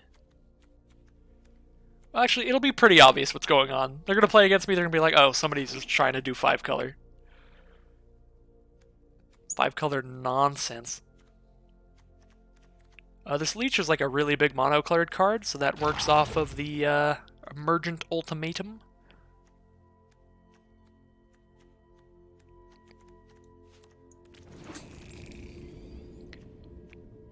Magic Man says looking good, but I think he's just saying that. I don't think this deck's actually looking good. I don't think that's a thing. Poor guy had a stroke while making his deck. That could be a legitimate thing that crosses their mind as well.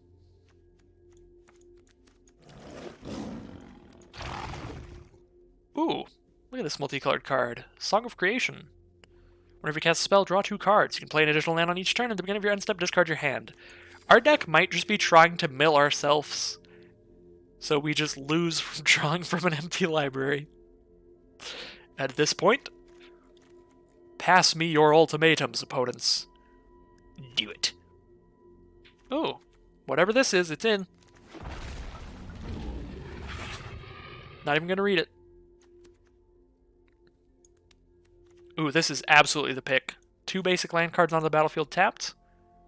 Then shuffle.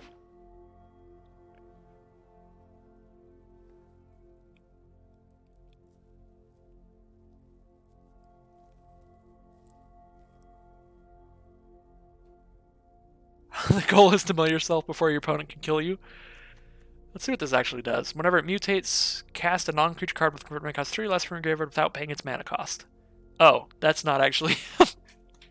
It's like barely anything. Uh-oh. It's mythic. We got a mythic in here. Again. Oh, 3-colored land.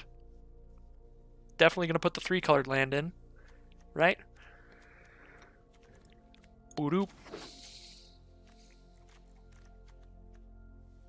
Ketria Triome. We got 1 ultimatum.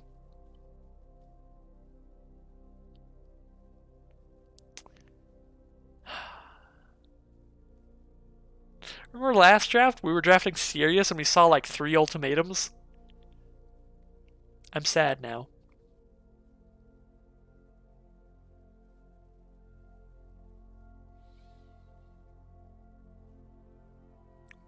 This is supposed to be ultimatum deck.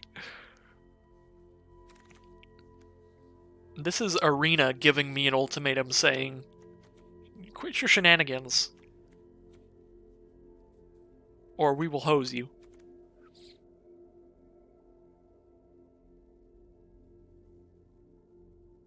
That seems pretty good. That seems pretty fun, too. I'm going to use that as a removal spell. Discard X cards, deal X to a creature, draw X cards. Oh, we did it! We got another ultimatum. We got 2 of them. Maybe you should play with all the cards you picked also, make it hardcore mode. Yeah, I was saying that earlier, but then there's absolutely no way we're ever going to win a single game. And I think that the goal might be to win like 1 game. And then it's like, yeah, look, we won a game. What? No. We don't have like any white cards. We could cut white out of this deck entirely.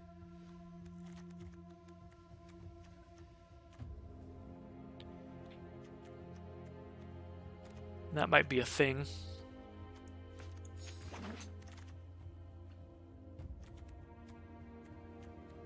Whenever you cycle a card, you can exile an artifact or creature and then return it. That does nothing.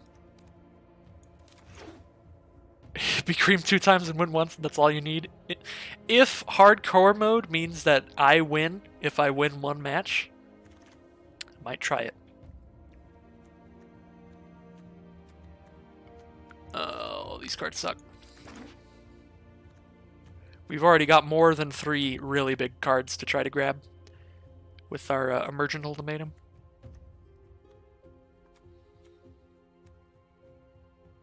This card sucks, but it's also colorless, so we'll always be able to cast it on turn 2 and just like draw a card.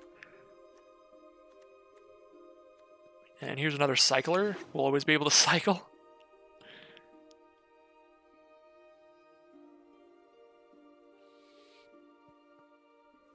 Oh, we do have Whirlwind of Thought is white.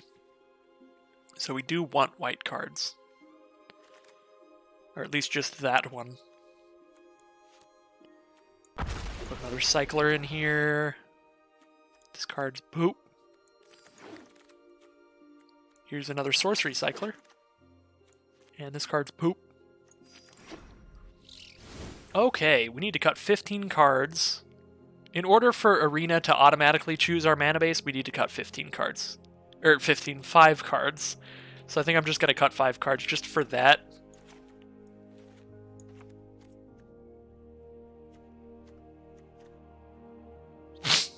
Deals 1 to each opponent.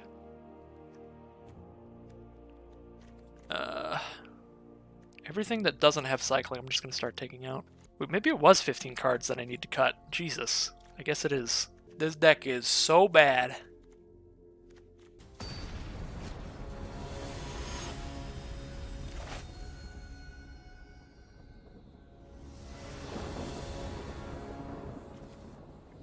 Oh no.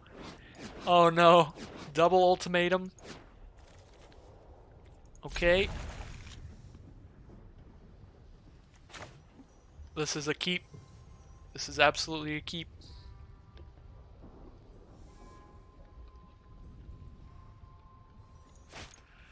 We have ultimatums.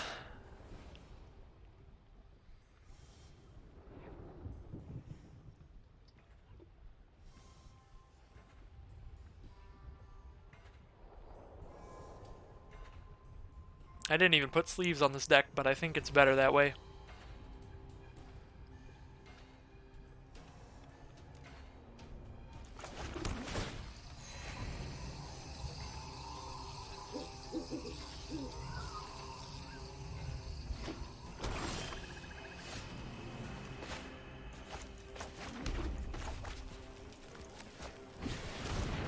Alright, now we're just junning them out. Green, black, red, let's go.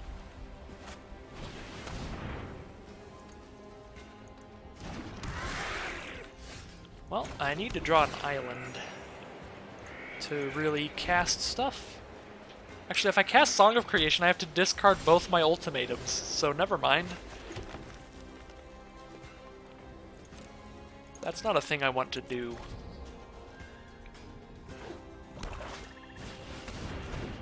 But yeah, we need at least 2 islands to cast an ultimatum. We definitely need an island to cast a Channeled Force.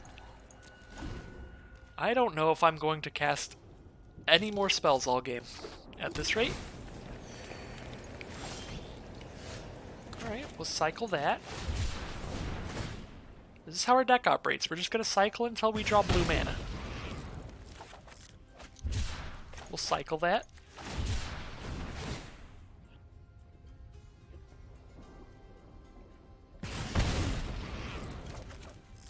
That's not a blue mana.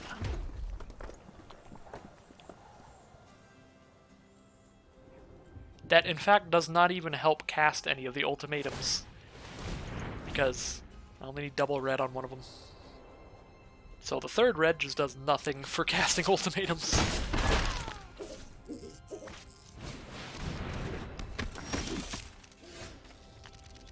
Where's all my blue? How many islands did it put in here? I did not even check. Okay.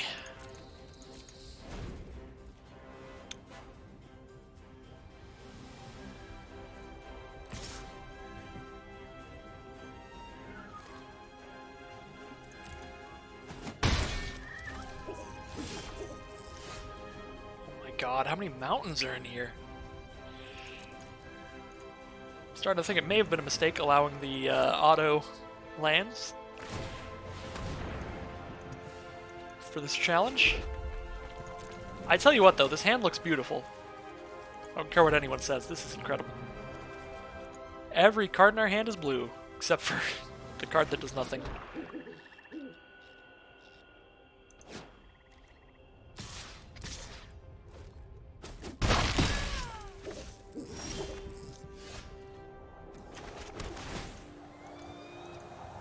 I am all 5 colors.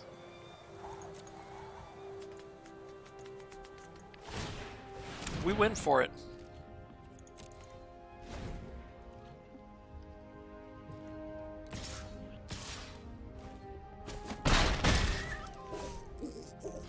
I don't know if it was worth it. Oh, it was so worth it. Okay, what do we do now? Cast a non-creature card with career max 3 less from your graveyard. Play Suffocating Fumes. Hey! Oh, I can't actually mutate that though, because that's a human there. So we just have a Channeled Force. Discard... I don't know, some amount. Let's just play a Flying First Striker, I guess. First. Then we have a blocker.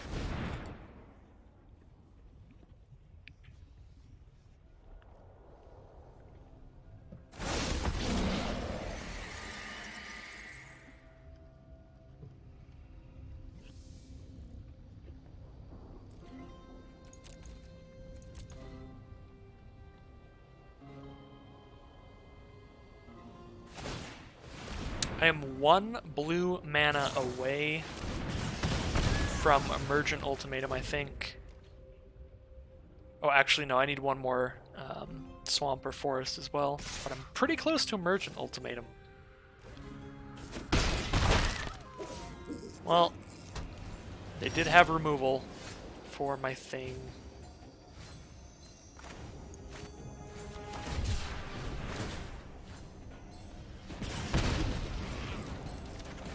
I'm incredibly close to just dead now.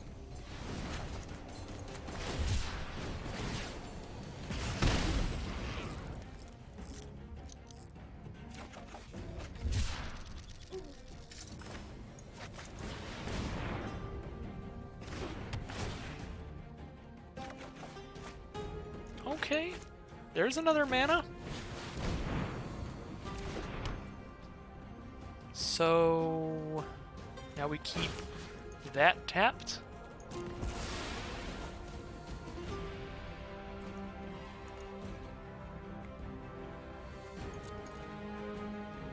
We are gonna take 3, go to 2.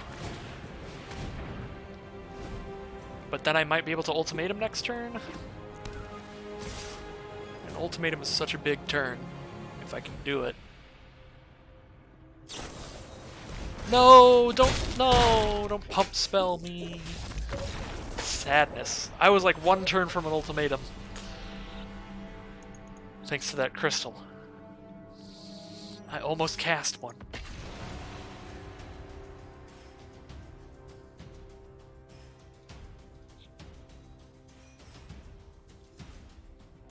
Didn't even try that hard. I was trying very hard, Magic Man. I want to cast ultimatums. I am all about that.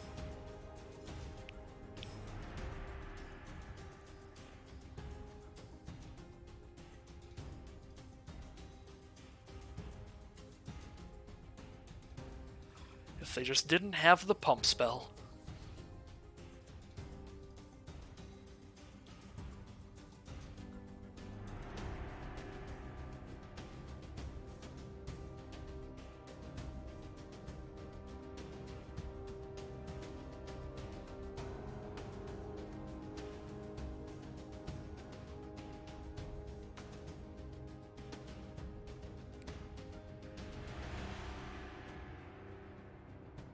Dude, I wonder how large... Can you tweak the mana ratios? Oh yeah, I can. This, probably did not do the right mana ratio. Yeah, I need more islands than this.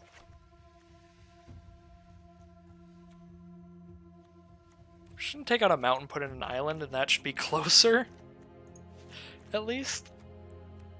This deck is so confusing, though. I don't even want to. I don't want to think about this massive pile of poop. Alright, we added another island. We did our due diligence to a small extent.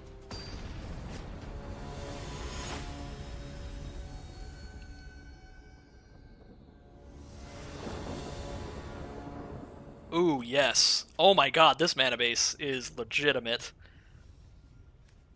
We have a 3-color land and 2 2-color lands. Absolute keep.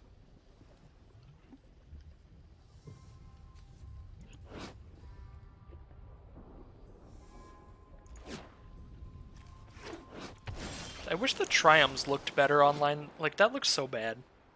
The way that it's, got them all, like, separately there, instead of just add green, blue, or red like these do. The offline versions of these cards look pretty nice, but I don't know, this looks just kind of jank to me.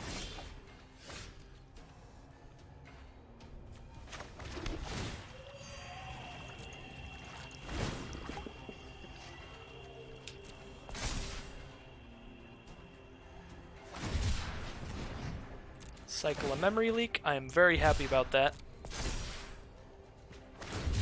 Because if they cast that and got rid of my ultimatum, I would be a very sad boy. Oh wow, they're gonna combo off with cycling with Ominous Seas.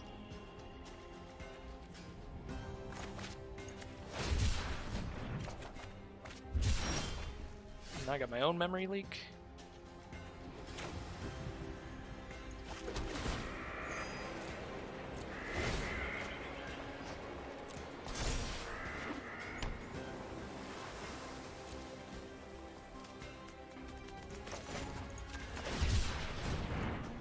What game are you trying to play, Magic Man?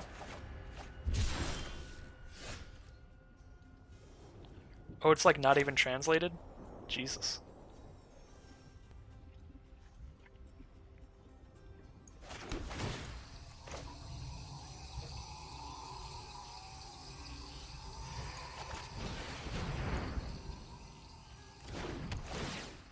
We're gonna be at 5 mana, we need 7 mana at least. Oh, we have both ultimatums in hand.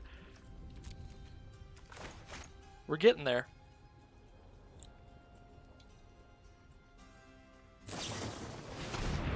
Slither Wisp. Flash Dork. Okay, when they flash other stuff, they draw cards. They're getting dangerously close to an 8/8. 3 counters away.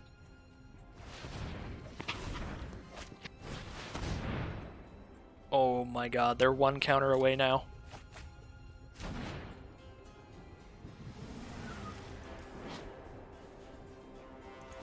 They should be. Why aren't the counters going on? Oh, there they go. Alright, just took a second. They were just thinking about it.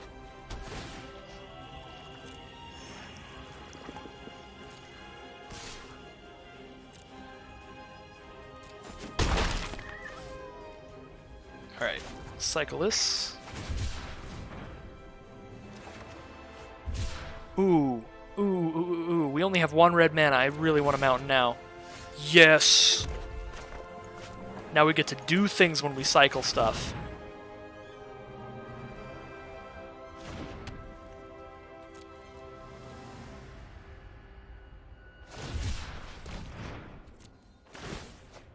And there's their 8th. Oh my god, they're gonna put an 8/8 out during my turn, so it gets to attack during their turn. That's very bad. We're gonna get hit for 11.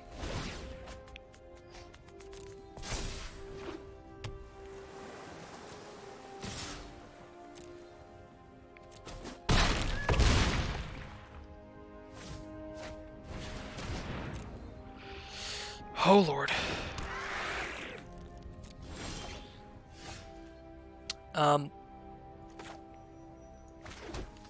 Well,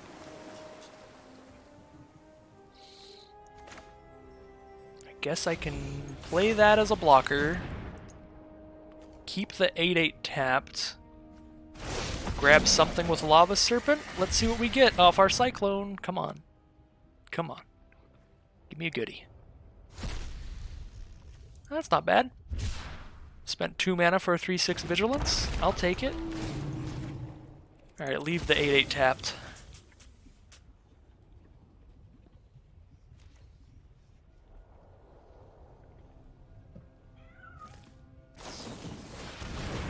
And they capture sphered my 3/6. Put him in a bubble. He will never untap. At least they can't attack until that 8/8 untaps.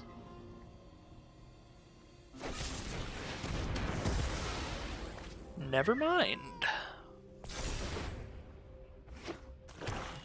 They have the removal. Down to 3. Will they at least get to cast an ultimatum? I don't think I have the mana for it. Oh, I do! Genesis Ultimatum. Come on, all 5 are permanents, come on. Crystals and a sandworm. Well, I'm probably dead still. But, we can try.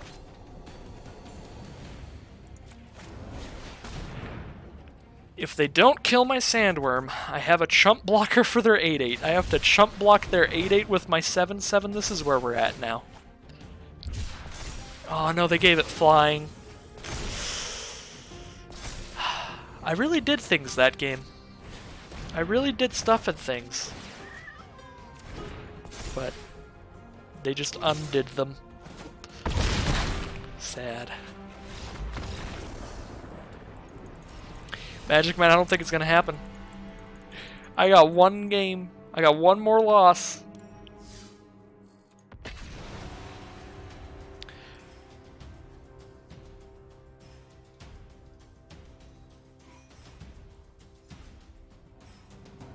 I mean, when you're playing like a non-cohesive pile of jank, it is pretty easy to get controlled out of the game.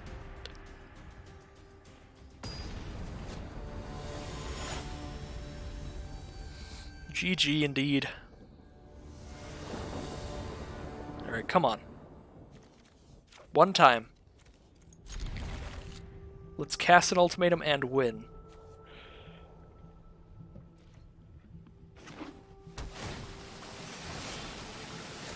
Alright, this is a hand. We just need a white mana for the Whirlwind of Thought.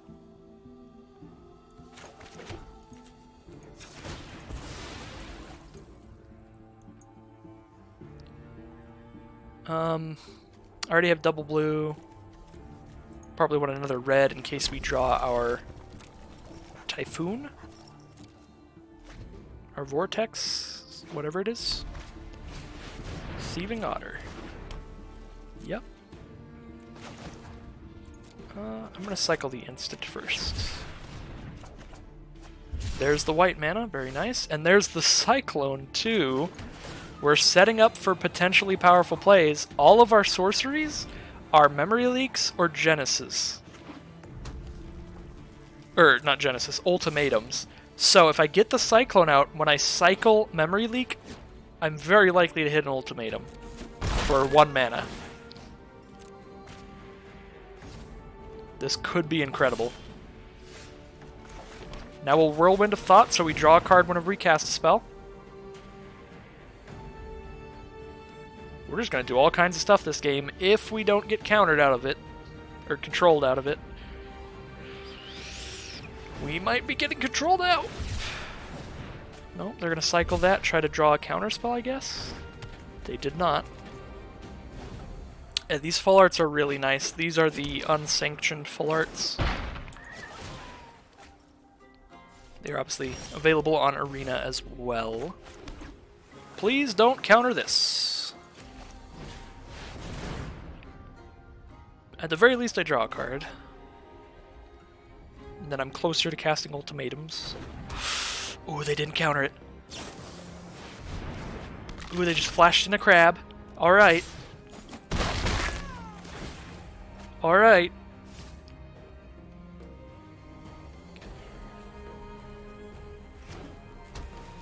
I need all of the Bless RNG I can get. Oh no, they're gonna destroy one of them. Oh, they're gonna make a copy of one. Okay. Alright. 1 mana. Ultimatum. Oh no.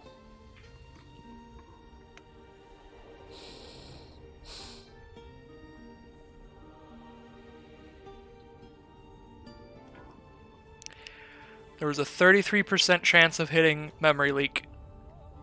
And a 66% chance of hitting an ultimatum.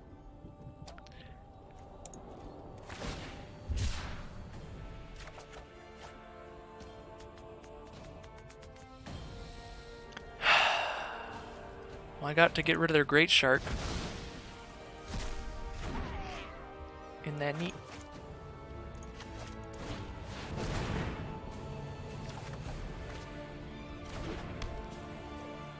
Oh no, I have one more sorcery! I have one more sorcery! Oh my god, I forgot about Migration Path. This is a 100% chance for an ultimatum now.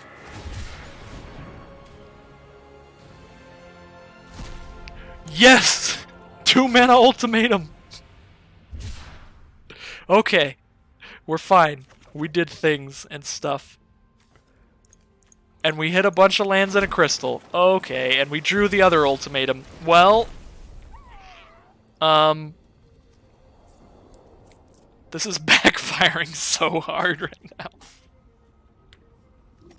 Bruh. Jesus.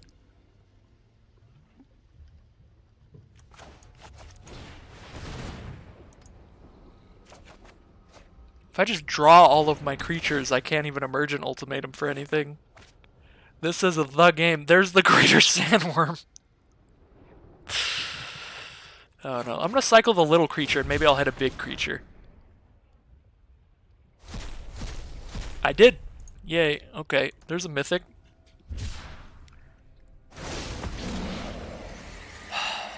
This one's kinda little, let's cycle that. That's big. Yeah. Alright.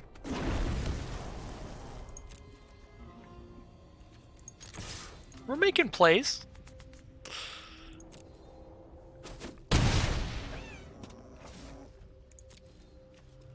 They do get to just return one of our things to our hand.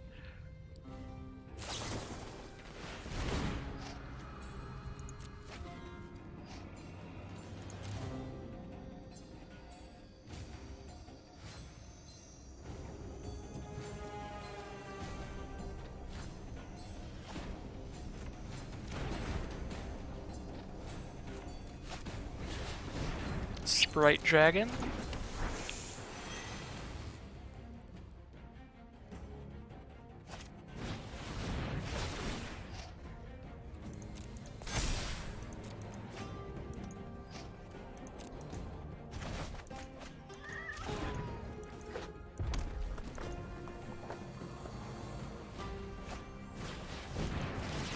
Yeah, oh my god, alright, now they're killing...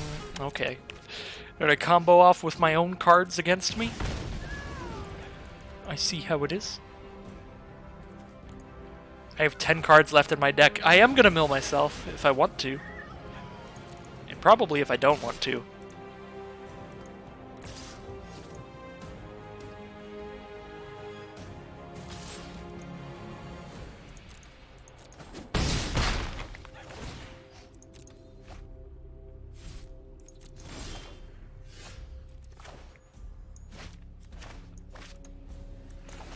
Let's even see what I have left in here, why not? We got the mana. Oh my god. That's all I have left. Two 2-mana spells. I'm gonna ultimate him for 2 2-mana spells. I don't even know what's going on anymore. I guess I get to cast this. Yeah. Draw a card. Yeah. I got Song of Creation. I can discard my hand if I want to. Oh, I don't have enough mana to cast that. Do I have enough for this? Nope. Uh-oh. I can't cast any creatures now. Let's keep that tapped. And let's use this, pay with blue-black, to return 3 permanents from my grave to hand. I don't want to mill myself any. Do I have to? I want to submit 0. It won't let me submit 0. Okay, I guess I'll mill that. Bring that back. Bring that back to my hand. I'm straight up going to mill myself to death.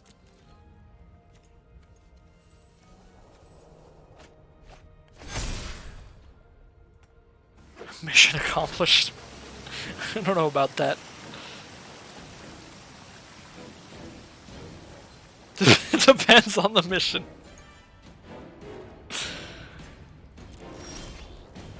Oh my god, okay. So, cast.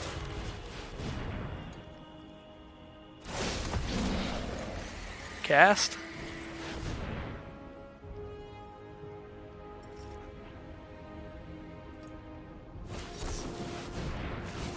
What? They got counter spells and everything?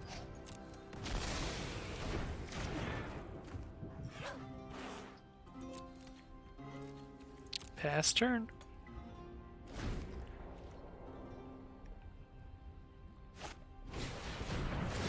Oh no. Is this lethal? Because they put this card back into my hand. That's 8 damage. If they cast 3 more non-creature spells, I'm dead, and they have the card that lets them draw a card every time.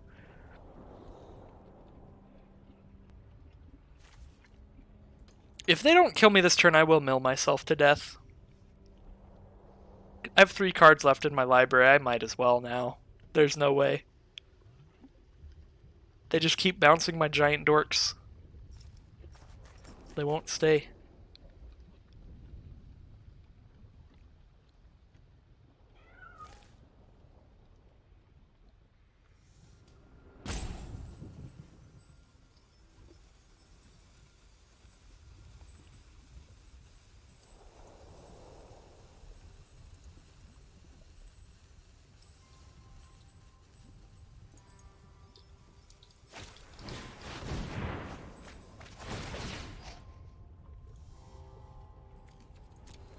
Yeah, I think they're gonna kill me right now. They have a Planeswalker Narset? Oh, they made me draw cards. Nice. Nice. Well, let's try that again. Alright, so we're doing it again. If you are unaware, we're into the meme drafts because we're getting towards the end of the stream. So I'm straight up just forcing 5-color good stuff. Terrible decks. Just because I really want to cast a lot of ultimatums, because that could be really fun. So I guess we're doing Vadrok again, not Vardok, because it is very multicolored, and I want to cast all the multicolored stuff. Hoping to wheel Thornwood Falls for the multicolored.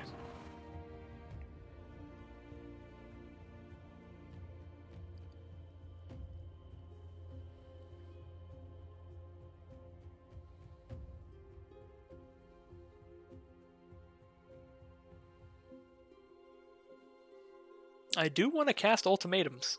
What is this? +1/+1 for each other creature you control with flying, and it can create 1/1 flyers. That card's so good. What did they first pick? An uncommon. It must have been a really strong uncommon. Well, that's our pick. It's a gold card. It's even the same colors as our first pick. If we were doing like a reasonable draft, this is one heck of a start.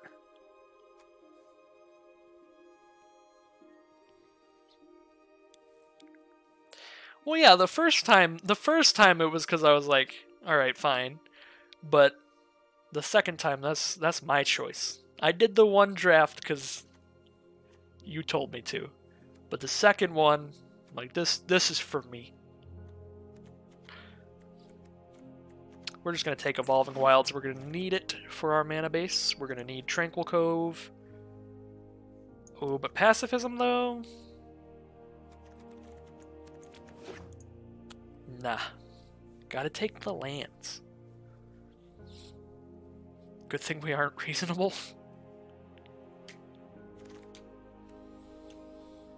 Alright. This card does damage to stuff when you cycle things, so that could be pretty powerful. If people literally just don't pass me green and black cards, then I can't really do 5-color. I guess I'm Jeskai. Oh, there's a green-black card. I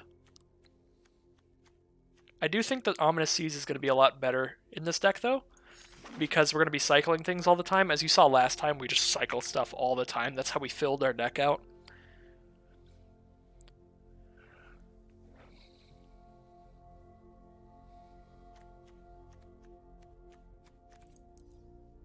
Starting to get a little worried because our deck looks very reasonable right now. It looks like a real deck. The reason I'm getting worried is because I'm going to feel so sad when I start taking really unreasonable cards because of how this deck could have gone if I weren't doing things.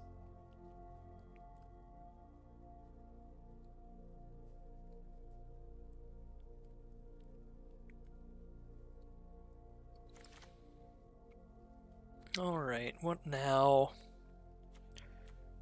Probably just a cycling card.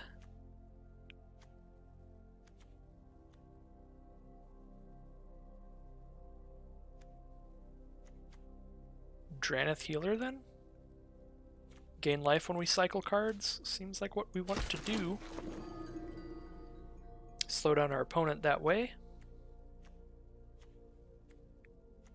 Tap a creature or a big old 6/6 that gains life, or the Sleeper Dart we can play in any colors and draw a card. Now we take another cycling life gainer, probably.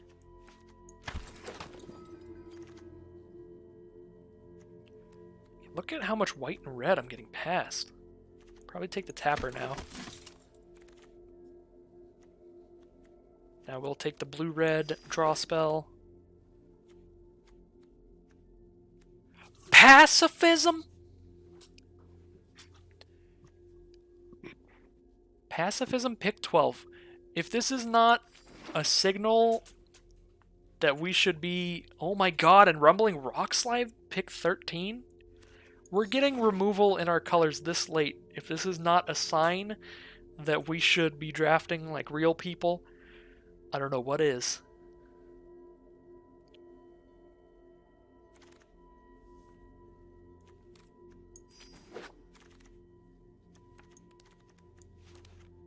Maybe everybody else, maybe it's gotten to that point in the night where everyone else is doing the same thing. Just making unreasonable decks.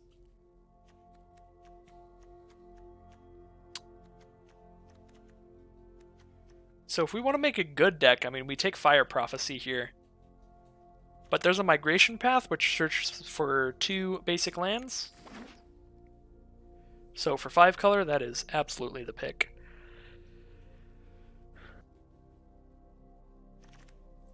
Alright, no ultimatums. So we got Porky Parrot, mutate whenever it... Oh, you can tap it and deal X to any target where X is the number of times it's mutated. That's kind of whatever. Rooting Moloch could be really good because, again, we're going to end up with a lot of cyclers.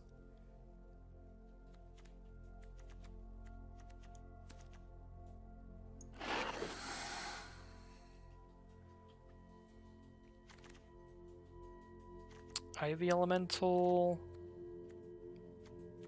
Another Rumbling Rockslide. Or this could tap for any color, but only for creatures. And the biggest spells I want to cast are ultimatums, so this doesn't even manifest me that much. If I do end up getting ultimatums. Legendary humans you control have indestructible. It's a 2/3, and you can exile a card in a graveyard. If it's a creature, you can make a 1/1. Seems kind of whatever.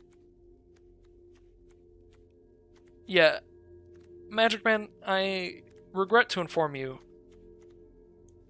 we're getting past, like, no reasons to take anything that isn't white, blue, or red. Oh, no, there's another migration path. We could take another migration path.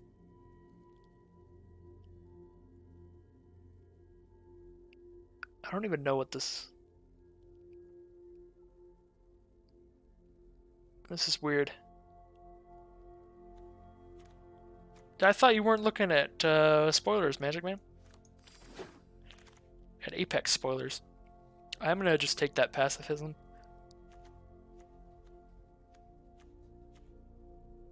And Snare Tactician? We have a decent amount of cycling now. Yeah, I already know the rundown. I just didn't think that you knew or wanted to know. Unless it's an official rundown now.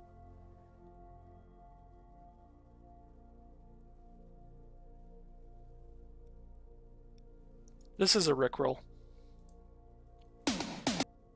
Yep.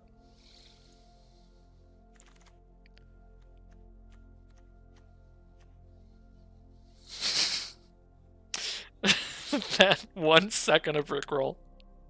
You're welcome.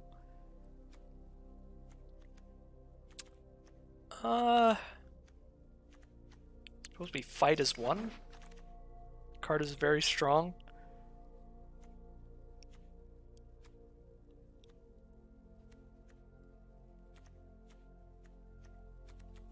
You see, I keep getting packs like this where literally every card is white, blue, or red. This is not the cheeky Ultimatums 5-color deck. We haven't really been given that choice. Haven't seen a single Ultimatum. So I'm very concerned other people are trying that too.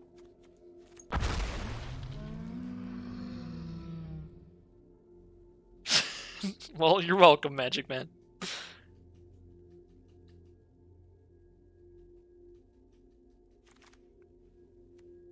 Two, 4 originals. Yeah, that's like nonsense I don't even want. Well, we're just Jeskai. We're just real cards this time.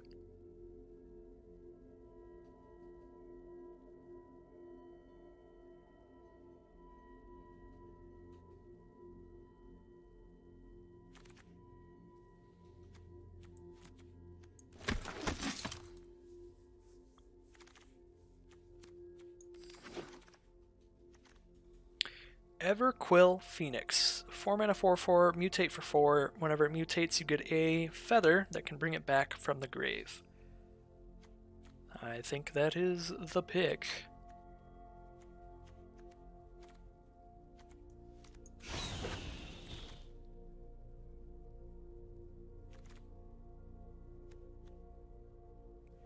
Deal X to any target and you gain X life, where X is the number of cards with a cycling ability in your graveyard. I probably have enough for that to be good. 1. Actually, there's 2. 3, 4, 5, 6, 7 right now. We do want to pick up a few more if we can. But that cycling card doesn't seem that good. I think we'd rather have the Skybonder or the Fire Prophecy. I'm going to take Skybonder. We have double Pacifism as earlier removal. It's like 2 mana removal like the burn spell would be. We got a Vulpikeet or a dual land. I'll take the dual land.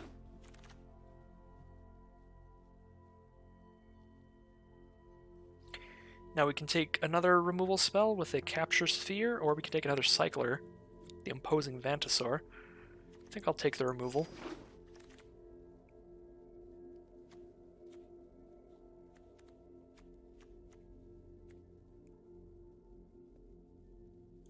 And this is a pretty good cycling card, probably.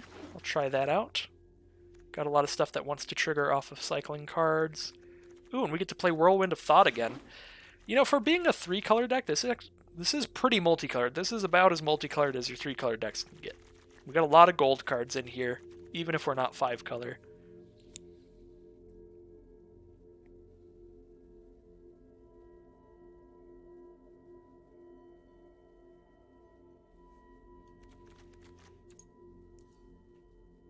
See how bad our curve is right now? We can cut a lot of cards, but we're going to cut a lot of 2-mana cards. And some 4-mana cards, it looks like.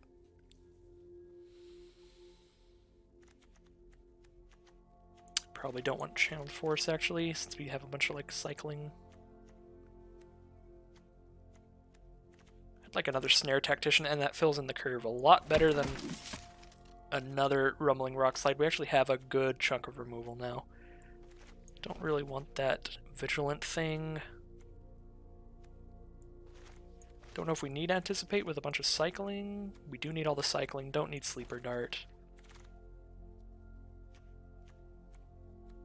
So another rock slide or another early removal spell, or just a big old flyer. I think I'll take the blitz. Well, rock slide's like always going to be damage. Blitz sometimes might not be, but it is like earlier, it's instant speed.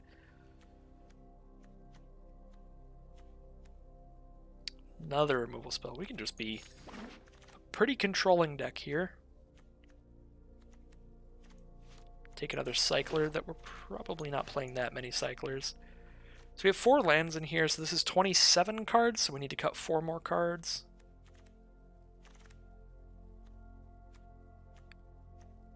Don't really want any of these. Same with this.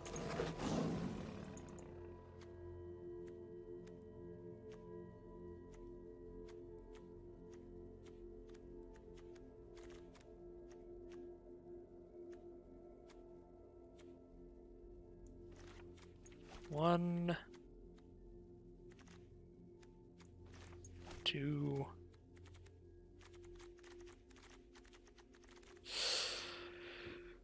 It's gonna be really hard to build this because I don't want to cut any of this stuff. It's all really good. I guess we have so much removal. We don't really need to tap stuff down with Snare Tactician, I guess.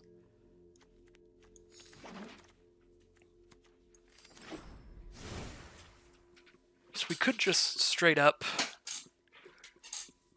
get rid of the Snare Tacticians, and then we just have like nothing at 3 mana. Like our curve is incredibly awkward, but then we can put like Cloud Piercer back in, have all of our mutate triggers together, take out 1 card.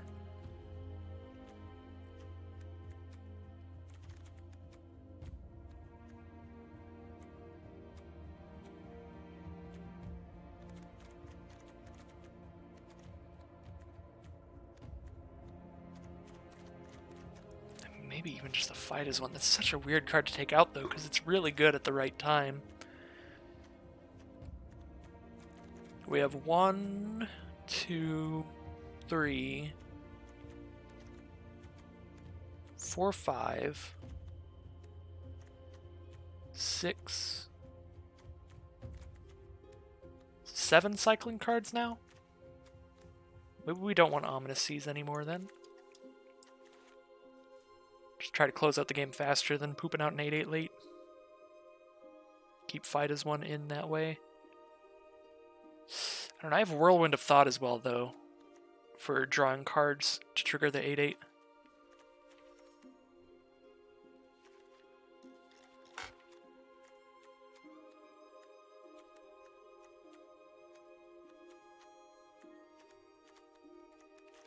Yeah, I mean, this deck has a lot of cards that are going to be really powerful for playing a slow, grindy game. So I think we try to focus in on that potential.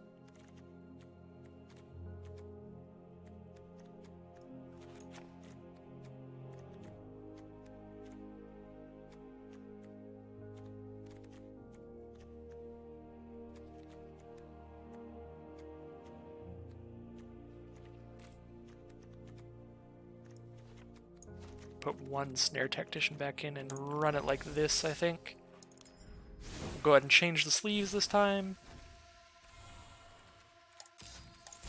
And alright, here we go. I do think this is going to be the last draft of the stream.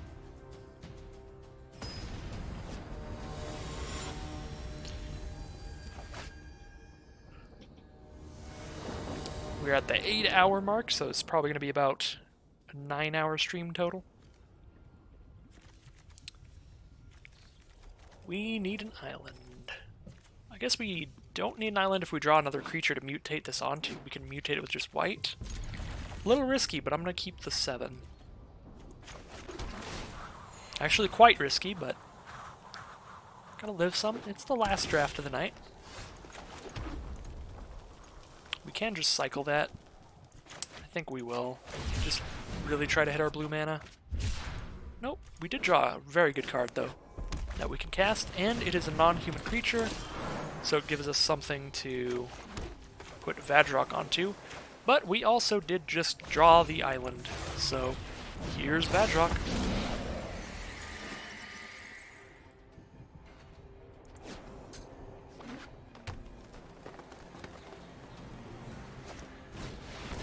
Migratory Greathorn.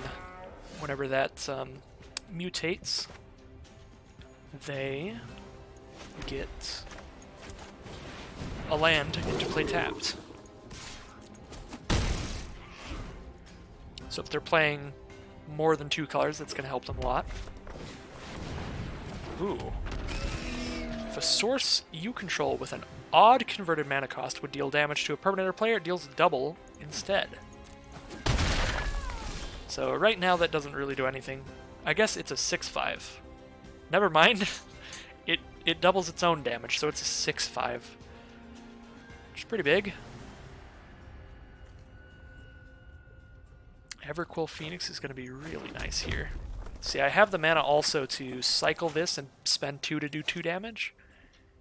But 2 damage isn't enough to kill any of those creatures, so I think I'd rather mutate my Phoenix onto Vadrock. I don't have anything to return from my grave for it though, so I'm not really getting that much value. I could just play it as another flyer instead. I think I'll do that. Get in for more damage in the air. As cool as it would be to mutate the cards together, I have a lot more flyers when they're all spread out. And we're going to take 6. That's fine. The Thundermane will gain me life over the course of this game. Definitely not as fast as that'll damage. Oh no. And then there was King Kong.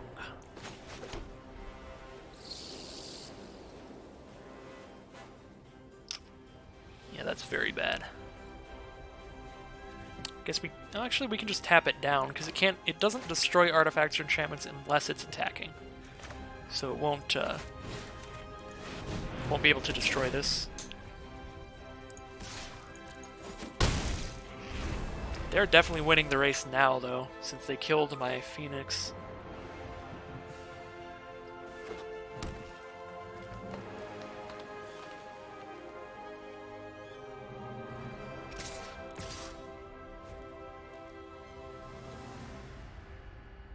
If they have a pump spell, I'm just like dead here. I'm just not gonna block though.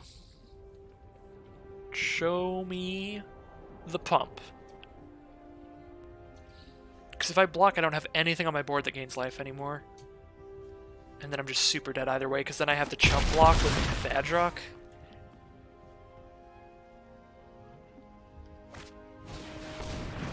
Alright, guys, just my 2/4. Put a trample counter onto their 3/4. Okay.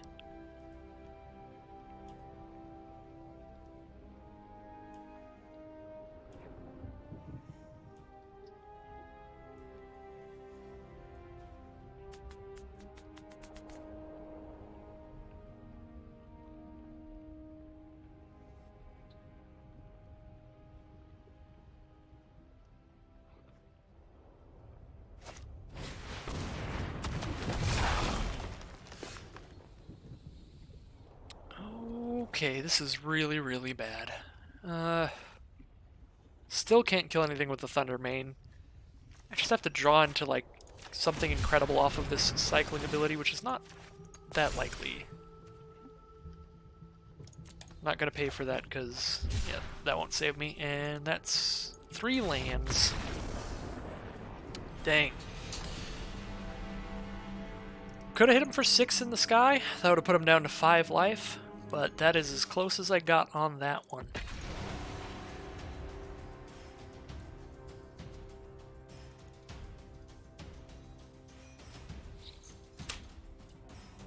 this going to be another one where I really like the deck and then it goes 0-3? It might happen. It has occurred before, frequently.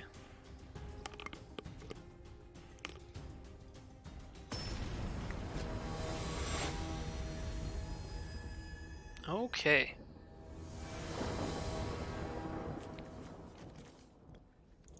Well, I'll keep this. I definitely need to draw into something, but I do have all of my colors. I have a removal spell. It's not a terrible start.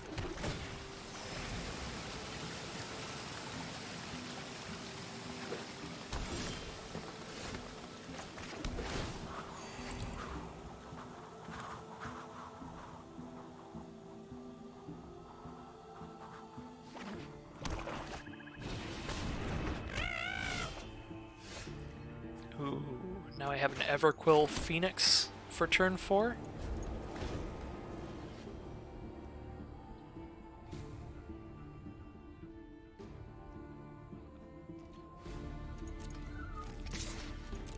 Taking 2.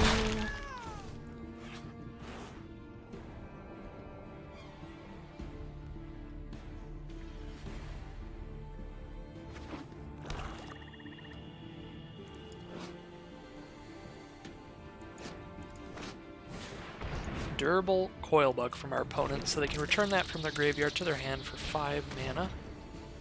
And a creature that whenever it mutates gives an opposing creature -2/-2 until end of turn. Here is my Everquill Phoenix. Just as a big old 4/4 flyer.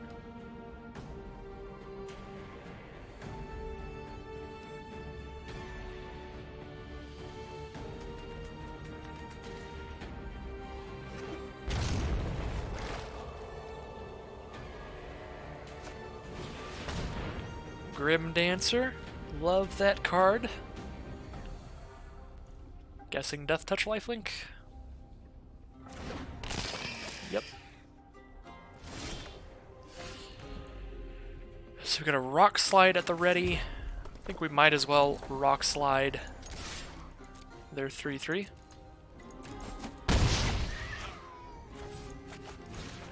Stop any life gain.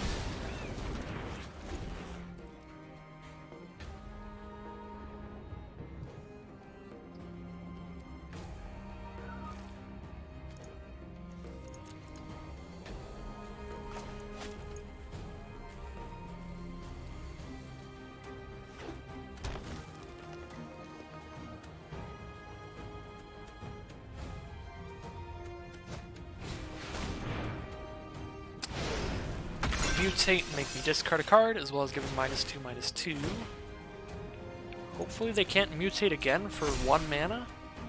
I don't think it's likely. Yeah, they didn't. I've drawn 1 non-land card all game, and that is beginning to be a big problem.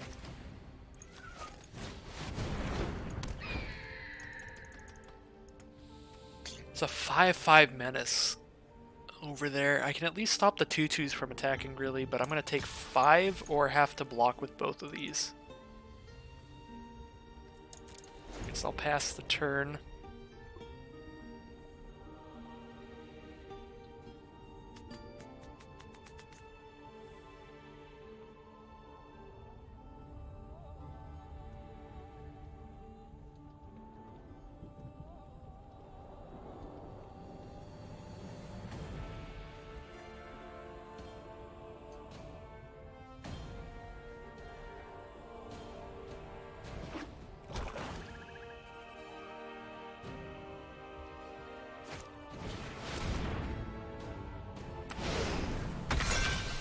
Oh boy.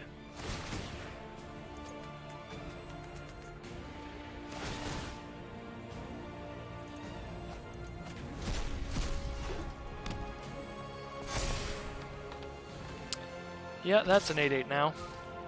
Still with Menace, so I go to 3 or I double block it, and that's a double chump block now.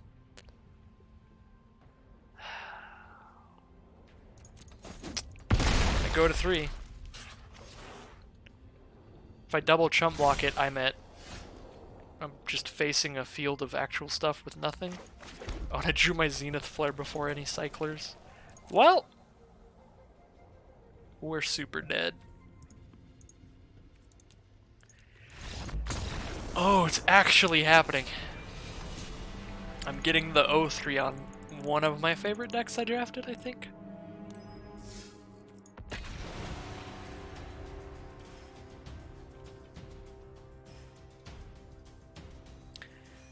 Well, let's head into hopefully not the last game, but it may be.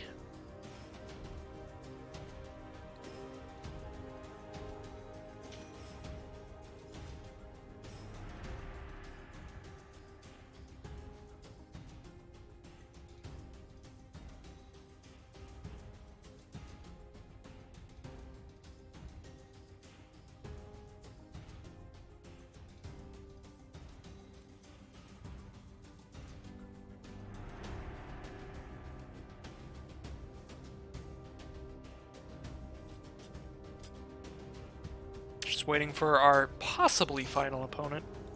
If we lose, it's the final. If not, we could go on as long as we keep winning. Hopefully that's the case. Hopefully it's just a bunch of wins. Just runner, runner. Bring it back. I believe in this deck. Am I playing against the same person? I think I am. And I did have to mulligan there. I had a 1-land hand. This is a lot more keepable. We still don't have a red mana, which is a little awkward.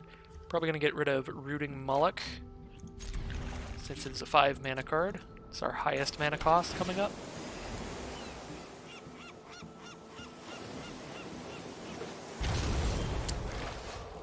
We did draw our mount, which is very good. That means we'll be able to get this Whirlwind of Thought out there.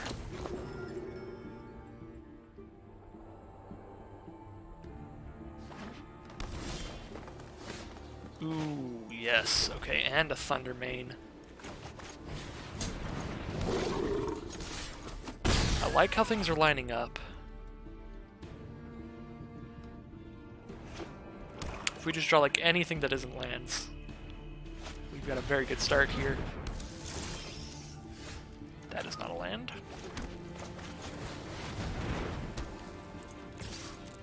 Send the Thunder Mane. We will probably, if they don't trade here, have a bad time with that Recluse. They do trade. I'm happy with that, because this thing gets out of hand so quickly. Every time they mutate, 2 +1/+1 counters. Just gets very, very massive. 3/2, each other creature you control that's a cat, elemental, nightmare, dinosaur, or beast gets +1/+1 in vigilance. So basically all their creatures, I'm assuming, will be getting +1/+1 in vigilance. Alright, we gotta draw some of our cycling cards, because we've got our cards that care about cycling. We did draw one of our cyclers, but we played him onto the field, so that's a little awkward.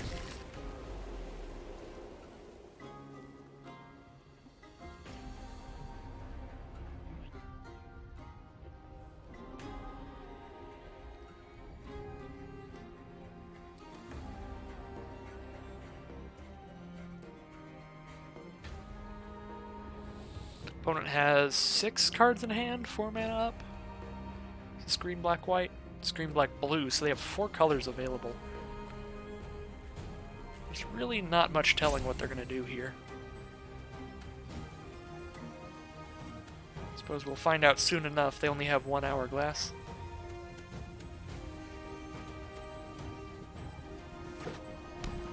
Land. And combats. Okay. Pretty suspicious.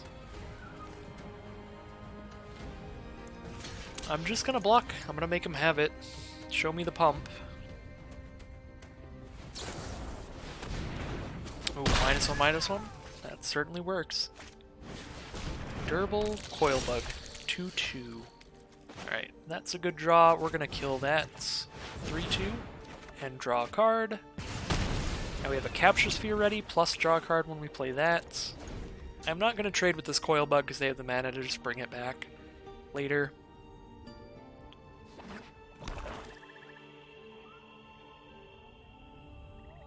Might Capture Sphere it, because that's a way to kill it basically permanently.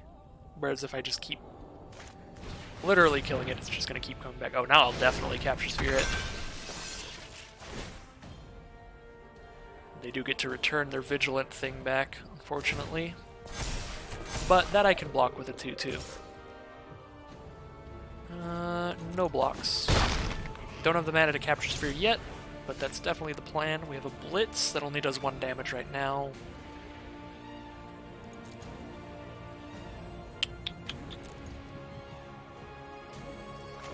I suppose if I Capture Sphere right now, I could hit a land, but also they might mutate even more onto the Necropanther if I wait for the Capture Sphere. Like so. Alright. Glad I waited, because now I'm going to Capture Sphere their 8-8.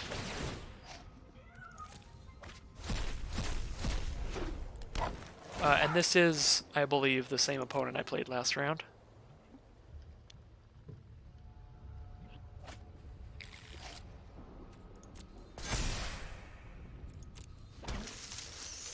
And they return the Recluse from the grave to the battlefield. Oh boy.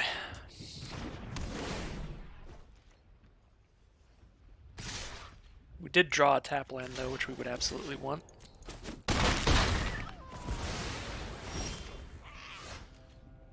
Alright, Avian Oddity.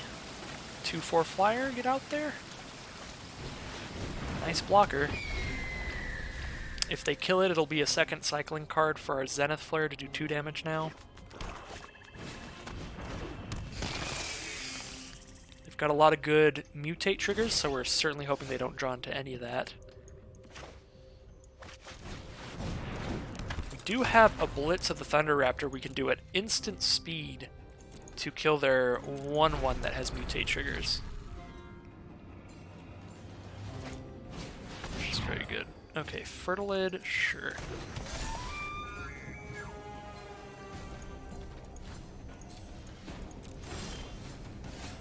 Pacifism? I'll go ahead and pacify the Recluse right now just to get a card. Plus it is their biggest threat. It gets 2 counters every time they mutate, which is a big, big, big deal. I might also just... yeah, I'm gonna go ahead and Zenith Flare the Mamba right now too, so I don't have to deal with them giving -2, -2.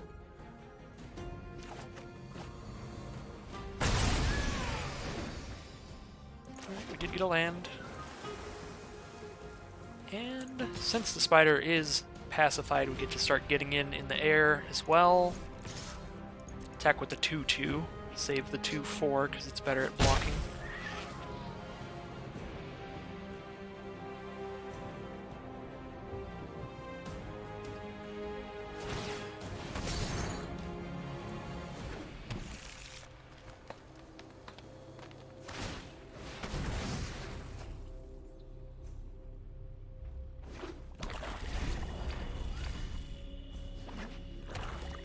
Just a land off the top after searching for 2 lands. Pretty unlucky.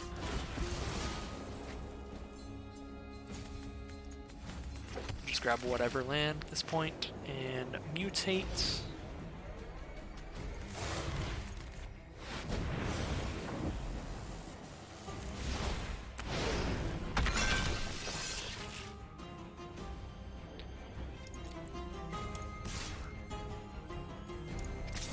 We're going to attack with both because I'm not going to block their 2-2 with my flying 2-2. We're going to start racing. Try to get them before they draw into anything.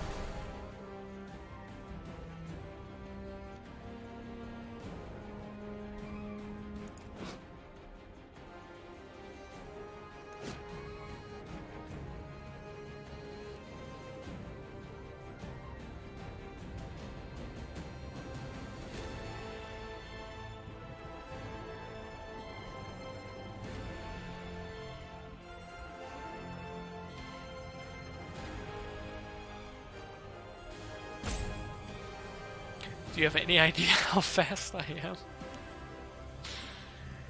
What are you on about now, Magic Man?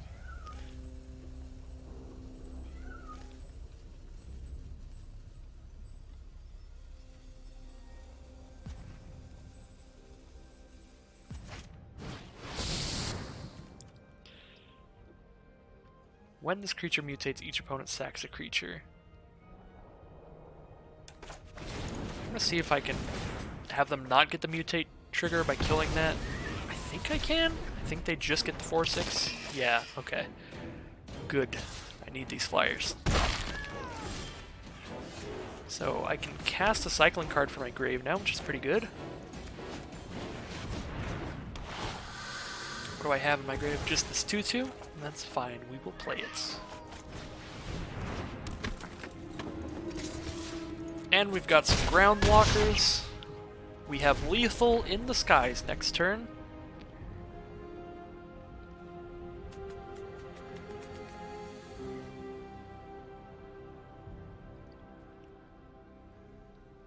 Oh my god, we did it. We got a win! With our Jeskai Mutate cycling deck. I'm going to go ahead and edit it a little bit. I'm going to take Zenith Flare out. That has frequently just been not doing a lot. And put Fight as 1 back in. And try it like this.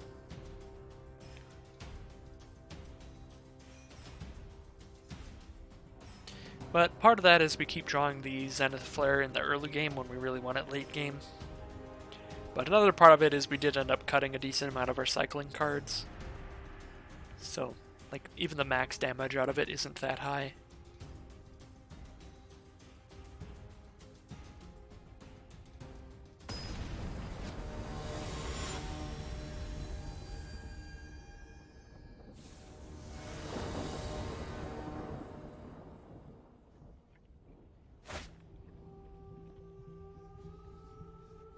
This is a keep. I get to play my Skycat Sovereign on turn 2 and make Catbird tokens, which is the cutest thing in the universe.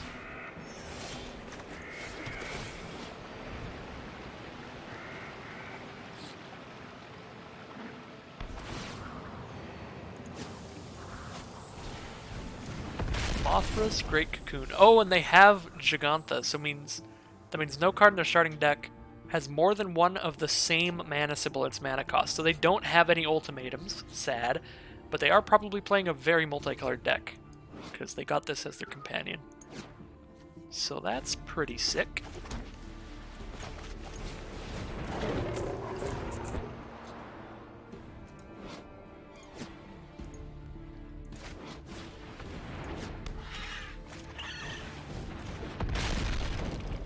Playing a bunch of Mothra Cocoons. Seems like they're stuck at just a couple mana for now.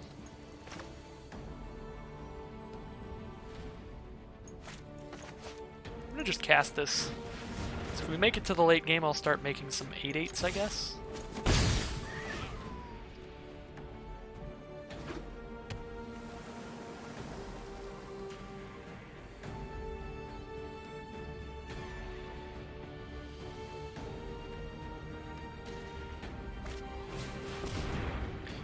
Mutating Mothra's Great Cocoon as a 4/5 and search for a land of any kind. Interplay tapped. They have access to green, white, red, and blue mana now, so I would not be super surprised to see a swamp come out.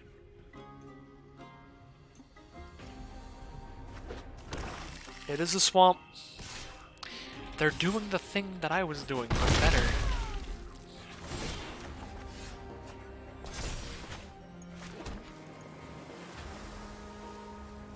Turn this into a 5/4 now, or we can start making 2/2 birds. Or I guess 1/1 birds and this gets bigger. Oh.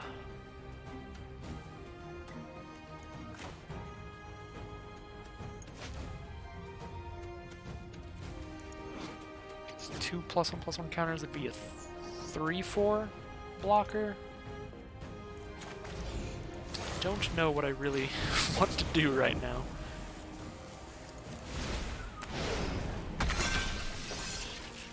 I will discard a card, I think. It's Tapper guy. Now we have 5/4. I don't think it's blocking. Just send it in.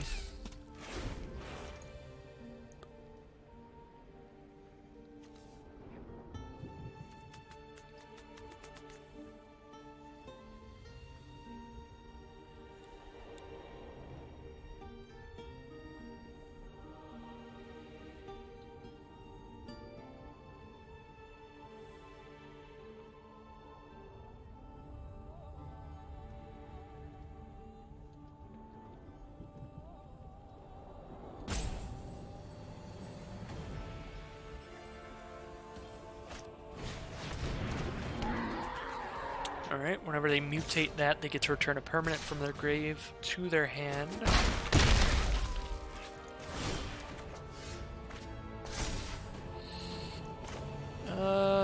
We're at 3 counters on Ominous Seas, so if we mutate another Cloud Piercer, we'll draw 2 cards and put it to 5 counters. But I also think I just want to block her here. Like, we just play a Snare Tactician, I think.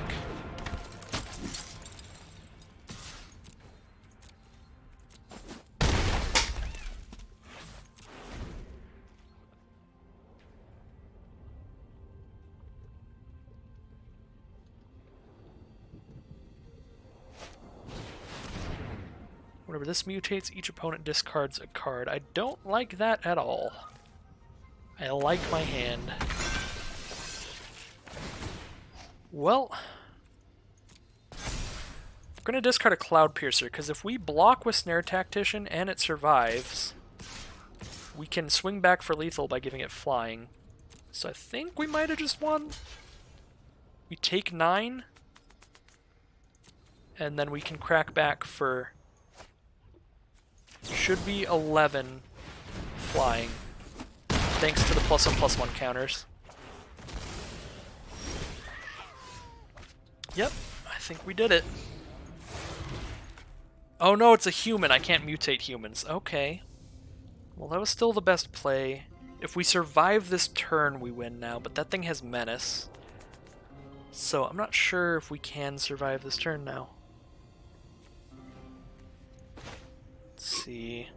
I can only play 1 creature this turn.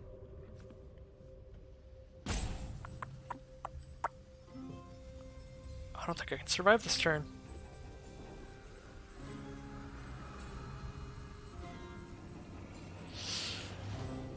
Let's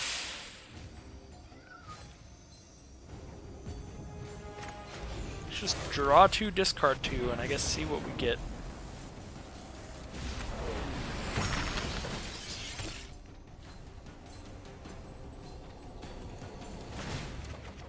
Drawn to something? That's not something. Yep, it's game over.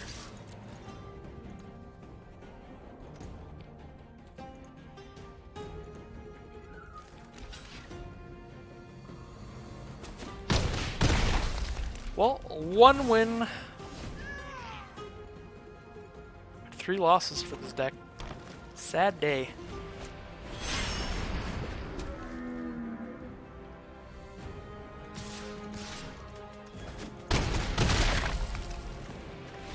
But that has been the Ikoria Early Access streamer event. Thank you anybody who watched throughout the stream. Thank you very much to Ryvoke for all of the bits and the subscription. Thanks to Magic Man for the bit. That is going to end the Ikoria stream. Thank you anybody who watched the video on the channel. I will edit out the dead time and throw that up there. But yeah, that was 8 hours and 36 minutes of Ikoria, at least for me. Pretty fun set, and I'll be back with more of it very soon. I'll probably do quite a few draft videos in the future. I say that for every set, and there's always at least a few. So I'll certainly see you for those. So thank you all for watching, and I will see you next time.